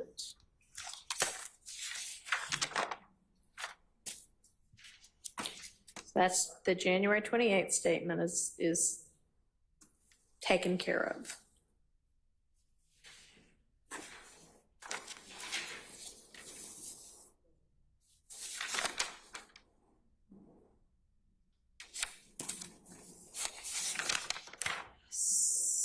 And y'all are gonna, on January 11th and February 20th, figure out the couple of little things that might be in dispute and then bring those to me. And I doubt if y'all got a chance to do that already. So it seems like then the next statement is June 10th, right? You wouldn't do that, that's what we did this morning. That was, You started with June 10th. We'll go in reverse. You went in reverse. oh, right, okay, you're right. So have we done, We've done all the 3 that we can do. and, okay, and then the other 2, y'all are just gonna figure out what the small little differences are. Okay, so then I think the next thing we have to sort out is with regard to the testimony of Mr. Copeland that occurred post-recusal motion. I don't know how many days of transcript of that y'all have yet. I think you have at least 2 or 3 days worth of that, but maybe not all of it from Ms. Weaver, Judge Glanville's court reporter. Some directly from her, some through Ms. Firstfield. Because, right? Have y'all discussed that at all yet? So Mr. Shard and I discussed briefly that the defense needed to talk amongst themselves. Okay. And then they were going to come. All right. Okay. So over the weekend,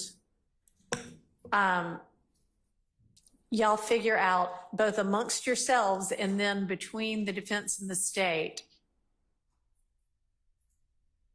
if there is anything, and if there is, what, of Mr. Copeland's post-recusal motion testimony, there might be some agreement to. And then also, if y'all can think and propose to me on Monday, whatever y'all think might be appropriate in terms of explaining to the jury if they're going to have to sort of rehear any part of Mr. Copeland's testimony, you know, just what we're going to tell them about that. Okay. And then after Mr. Copeland testifies, what's next? And how long do y'all anticipate that taking? Y'all have no idea, do you? Because who knows what he's going to do. That part is true. Does the court mean like which witnesses? Yeah. Okay, so I anticipate there will be 2 other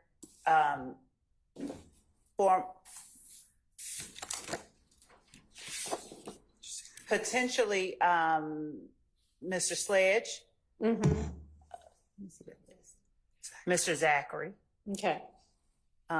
Those two. This is what you gave me. That's basically an order, right? Yes. Okay. Yes. So then, Mr. Sledge and Mr. Zachary, are there anything about their evidence that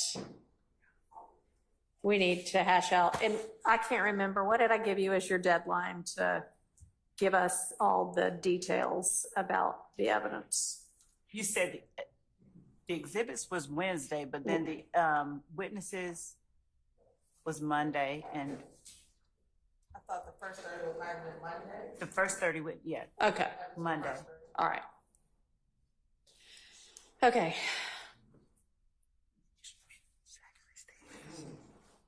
So I honestly did not think we would. I am really glad that we did. Congratulations to everybody. Get through as much as we got through today. But given the last couple of days, I'm pleasantly surprised that we did.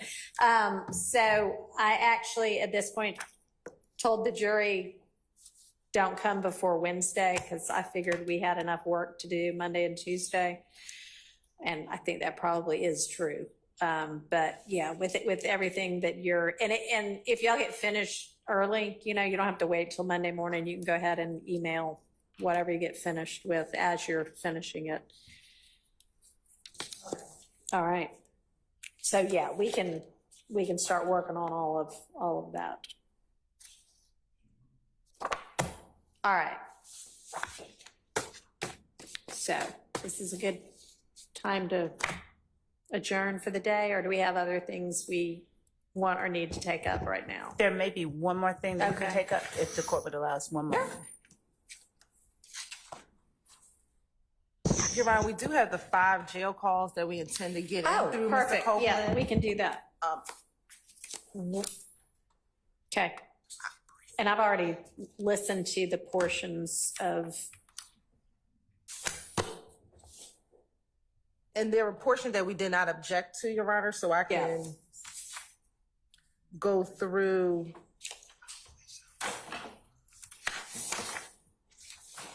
by call which one we didn't object to.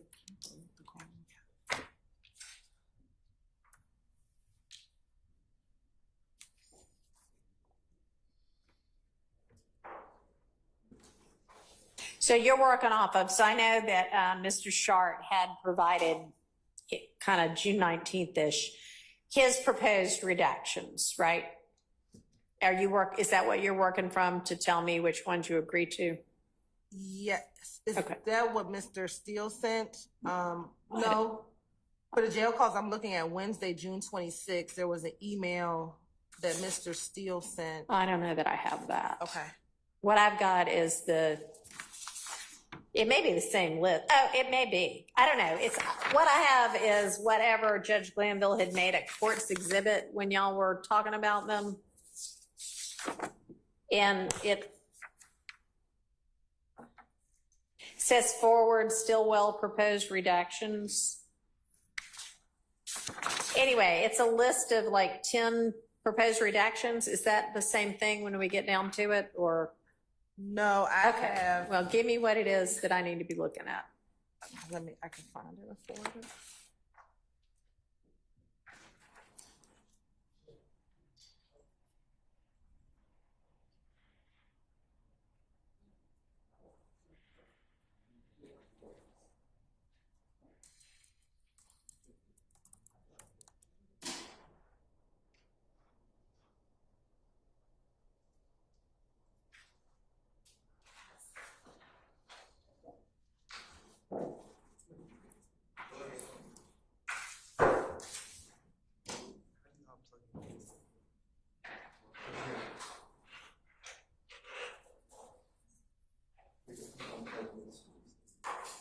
You know what? What I'm looking at right now is not even about the jail calls. So never mind.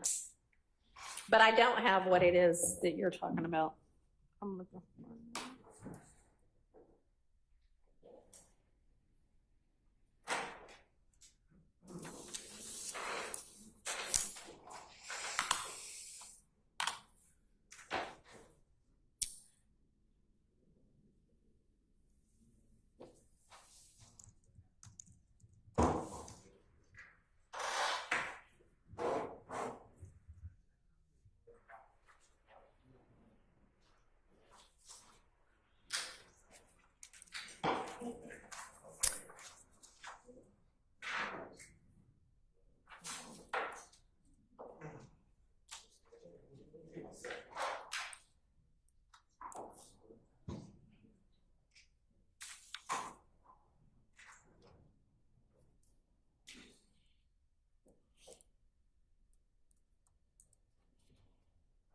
So there are I just forwarded. 5 jail calls and there are portions of the 5, is that right? Yes. Okay.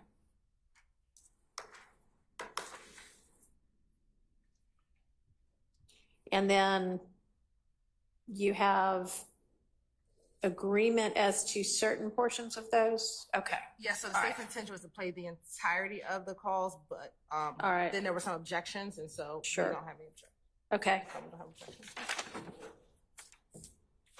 All right, so do you want to put on the record what portions?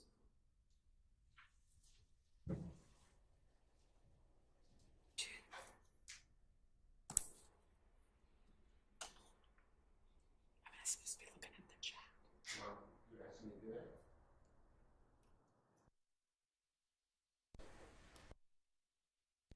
As if the court has the email, I can go through the areas where there was objection. And I don't have the email. I do have the email. I just don't know where to find the email.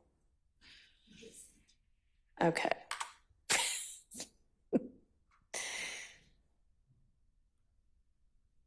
All right.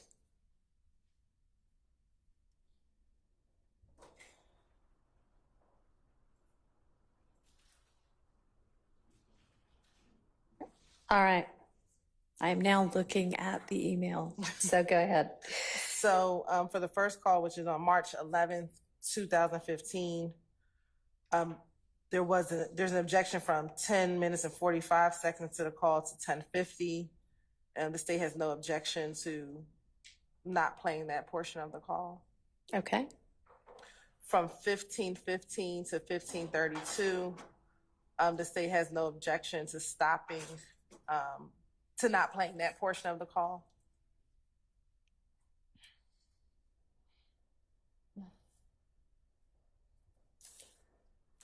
For the June 10th call,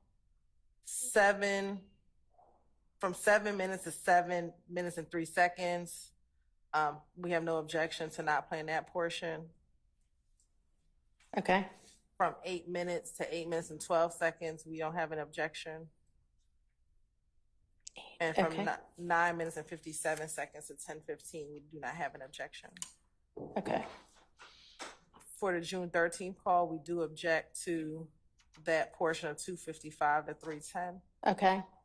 June 14th, we have no objection from 13:51 to 13:58. No objection from 14:11 to 14:13. And then for the June 15th call, we have objections to 4:53 to 5:11. As in y'all want that in? Yes, you're Okay. right. 6:01 to 6:12, we object. We want that part in. Right. 6:42 to 6:49, we want that in. Okay. But I don't know if someone told me this, but I wrote in 13:10 to 13:17.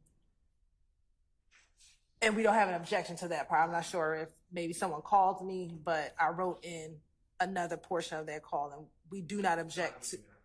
Oh, that's on the email as well? Okay. I wrote it. I have it handwritten. Okay. So, because it's on the back side. All right. So we have no objection to 13:10 to 13:17. Okay, great. All right, so then our issues are with June 13th, 2:55 to 3:10. And then June 15th, 4:53 to 5:11, 6:01 to 6:12, and 6:42 to 6:49. Is that correct? Yes, Your Honor.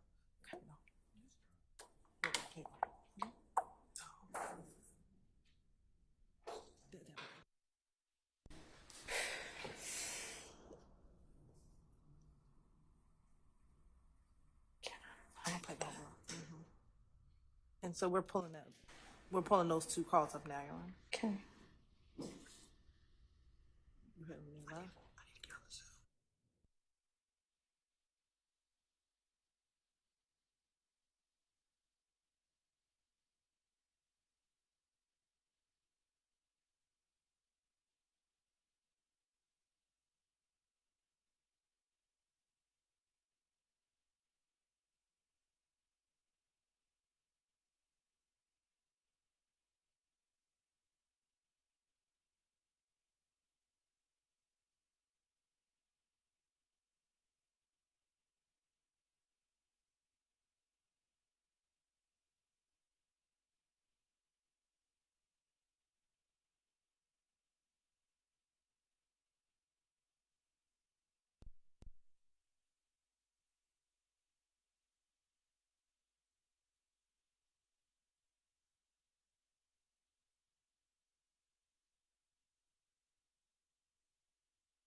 As Mr. Box is here and Mr. Steele is handling this portion, may I step out for a Sure.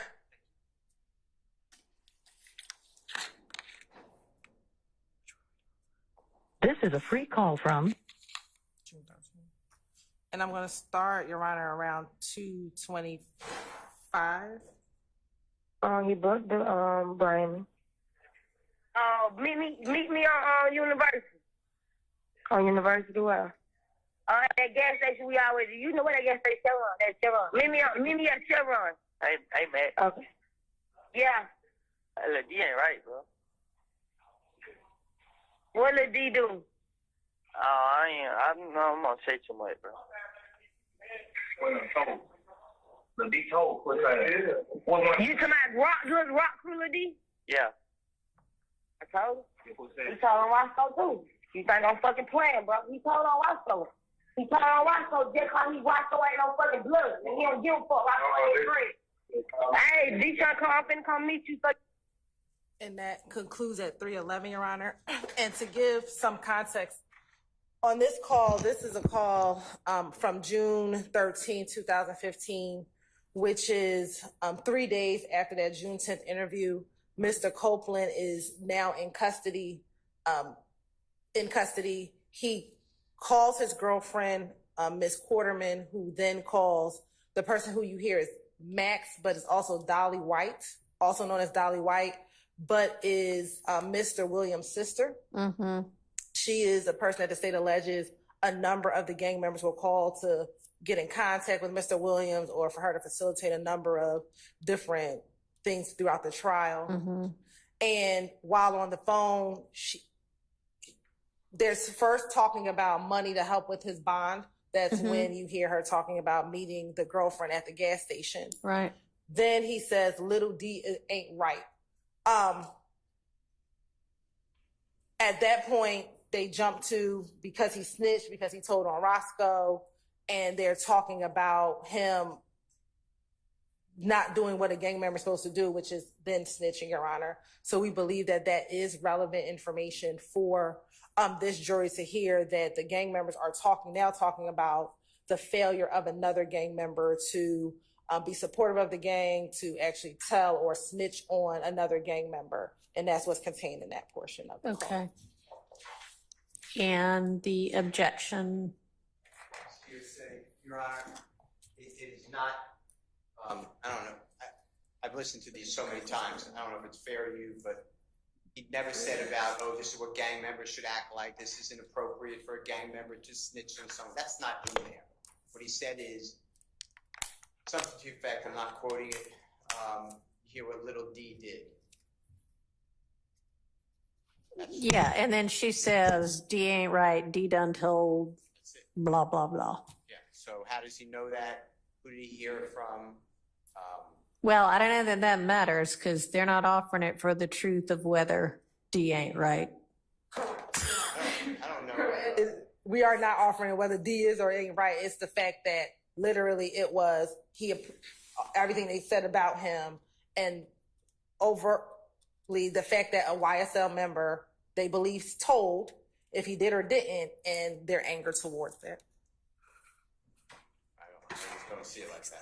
I see this is after Mr. Copeland. This is after Mr. Copeland has cooperated with the authorities. He is in contact with Detective Gaither on a daily basis. Yeah. And he is speaking now as a government agent. Do you have proof of that? I mean, that's not an issue in this trial. This is him on the phone with his people, still thinking nobody knows he's said a word. Of course, no one knows it. That's why he's an agent for the government. He is being told on June 10th, you need to work with us, otherwise you are going to get severe time. And he says, great, I will work with you. That's in the recording that you listened to. You didn't listen to that part, but it's in this 9-hour recording. So I don't see how this comes in. It is hearsay that he is just saying, did you hear with this other person? We have no idea the context. and it is being asked for the truth of the matter, because that's why they are talking about it. This is not, oh, it doesn't matter if it's true or not. He's specifically saying this man said something. I don't see how that comes in. You know, we could ask him about it, but I don't see how the jail call comes in. I think the state has to lay a predicate or a foundation before you can think of. Well, I mean, I would assume they're going to have to lay some kind of foundation for some reason to get it in. If they lay a foundation, then I would. And I don't know what that's going to be, but assuming, I mean, I don't know, maybe you want to elaborate, Ms. Hilton. We believe this is also evidence of the overarching gang conspiracy. Again, we have to prove that this is a conspiracy, that this is in furtherance of that conspiracy around. We believe that one YSL member telling another YSL member that one YSL member snitching is in furtherance of protecting the conspiracy, protecting the gang, Your Honor. And this would be evidence of that. So essentially it would be a co-conspirator statement between these co-conspirators talking about gang activity.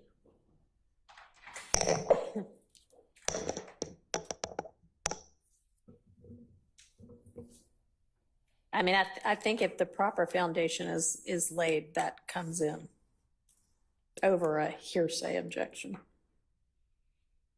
Okay, and then, excuse me, June 15th, a couple of different portions.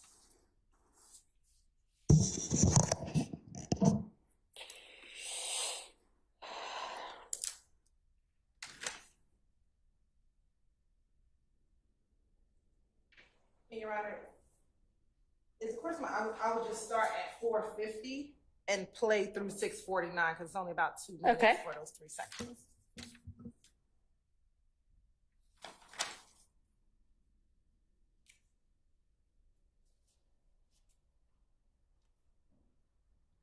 I'm still sitting on the phone.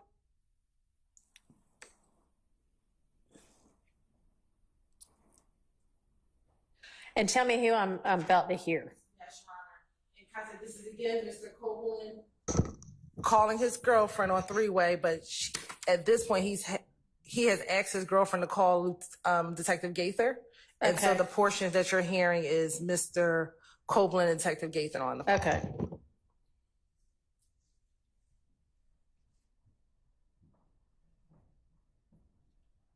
I'm going to start at 447. Everything. Like, I'm not going to sit here and promise you, like, you're going to get out of jail next week or in 2 weeks. All that. Like I told you, you gave us a lot of good information, but we got to still do our job. We're not just taking your word for the gospel just because it's coming from you. We still got to investigate shit. So all of that will be taken into consideration at the end of the day. So my brother, like I said, do your brother know what? That federal the feds could touch him. I'm not talking to nobody about your case, but to you and who you got on the phone. Yeah. That's up to y'all. Like we don't do that. I'm saying, so is they trying to work with me though? Is they gonna try to work something out? I can't say what they gonna do. Like I said, everything that you told us, we want to speak with you again. All of that will be taken into consideration. That's what she told what the ATF agent when we first came in, lady. Yeah. That's what we did in the beginning. A lot of what you say will kind of determine your future. That's why you need to be completely honest with stuff.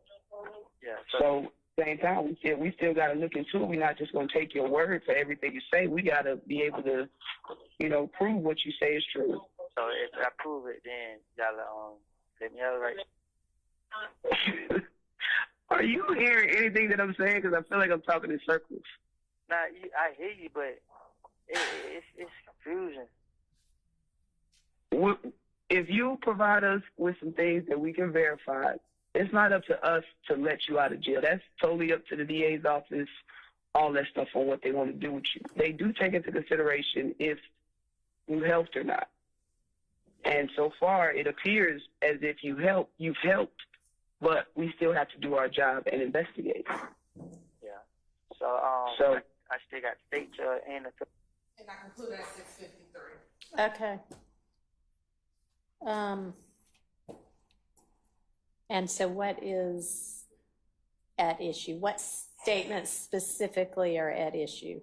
Detective Gaither's statements, bolstering so far. You've helped. We still have to corroborate, but so far this was helpful. I don't know what the right word is. And I believe that that's bolstering his statements. All right. And what does the state say to that? Sure. Yeah, we don't know what he's going to say on the stand.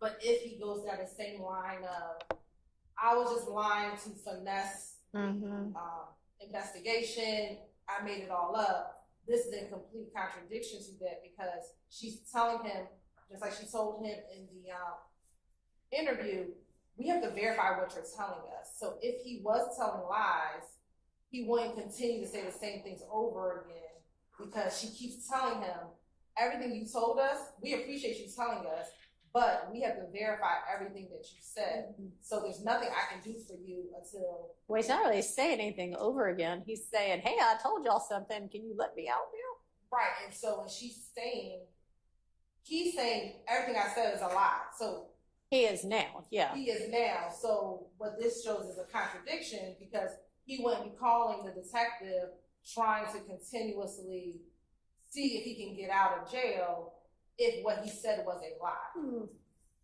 Especially when she's telling him. All right. The objection is that Detective Gaither's statements, you know, well, yeah, I mean, you seem to have helped us, but whatever. Why do you want any of this?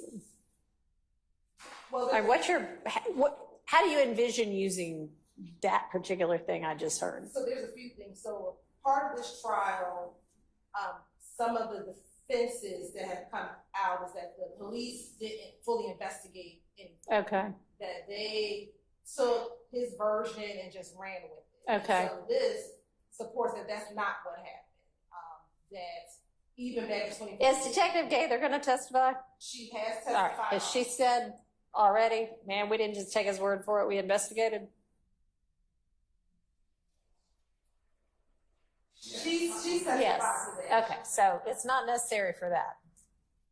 But again, I think it gives context to, while Mr. Steele's focused on Detective Gaither, we're focusing on Kenneth's actions, that if he lied, he would not continue to call the police to verify how they're going to help him. When he knows, listening to Detective Gaither, every time she speaks to him, she says, we can't do anything yet until we verify what you told us. So clearly what you told the police isn't a lie. Even though you're saying that today in 2024, what you told them back in 2015, you believe to be true, because you wouldn't keep calling if you just wanted to tell them one lie and that was it. You wouldn't keep calling the detective. All right. So let me ask you this. If what you want that in, or those portions in for, is Mr. Copeland's, hey, y'all, come on, I gave you the truth. Let me out now. Is there some way that you could redact that where we don't hear big chunks of Detective Gaither saying something she's already said on the stand anyway, which is, I got to verify this stuff? See what you can do, okay? We can see what we think would be out of Well, we'll see. I don't know. Judge, if I may. Yes. Again, putting everything in context and thinking back to some of the testimony that Mr. Copeland had put forth previously. You know, the state's position that they just put to the court as well. If he wasn't telling the truth, why would he call and try to follow up and see if they were checking on his truth or not? When he testified, one of the things that he said, it was probably the biggest thing that he said, is, hey, they don't know that I'm lying. You know, he said, yeah, I lied to them. I'm trying to finesse my way out of this, but they don't know that I'm lying. And that was in response to a specific question that Madam Prosecutor, Ms. Hilton, asked Mr. Copeland. So I think that kind of, that goes against what they're saying as their rationale. I mean, don't get me wrong. I'm not sure that what they're saying it's going to come in for is going to in any way show or be a convincing argument, but I mean, Yeah, It's not inadmissible for them to try it. no, I understand. But I think our objection, as Mrs. Steele stated a little while ago, is, why is any of what the detectives bolstering of Mr. I understand, which is why I told her if she can come up with a way to get her part in without the objectionable part, she needs to try to do that. I'm confident that she can. Let's have it. All right. Okay, so that is all of the jail statements. Yes. Okay, super. All right, one thing I wanted to do is do some test run of this, and this doesn't need to be on the record, where I just don't have it. I've never used these before. So how is it that y'all are doing this? Do I hand these out to all of y'all and then? All right, I don't need to, y'all have them, so. Well, no, we need the base. Okay, and I mean, everybody doesn't have to do it. If a couple of people want to.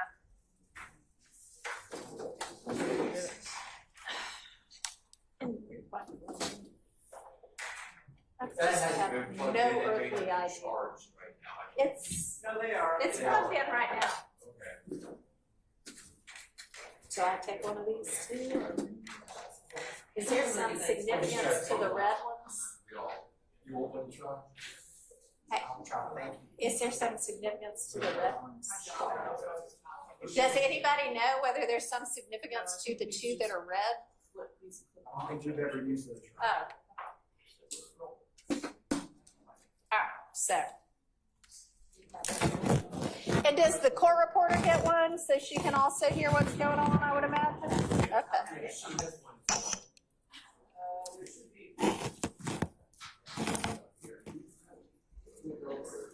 And then what? There's a push to talk.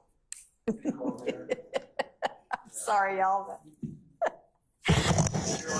Yes. I have We're done with court for the day, so you do not need to video me trying to figure out the technology. that was the media's request, Your Honor. Clarify that. Your Honor, can I make one more statement before you adjourn? Something we need to put on the record. Yeah, we could use the fetch if you want to use your Hey, that's a brilliant idea, because they don't take pitch conferences. Sounds good to me. All right, but how do you turn this?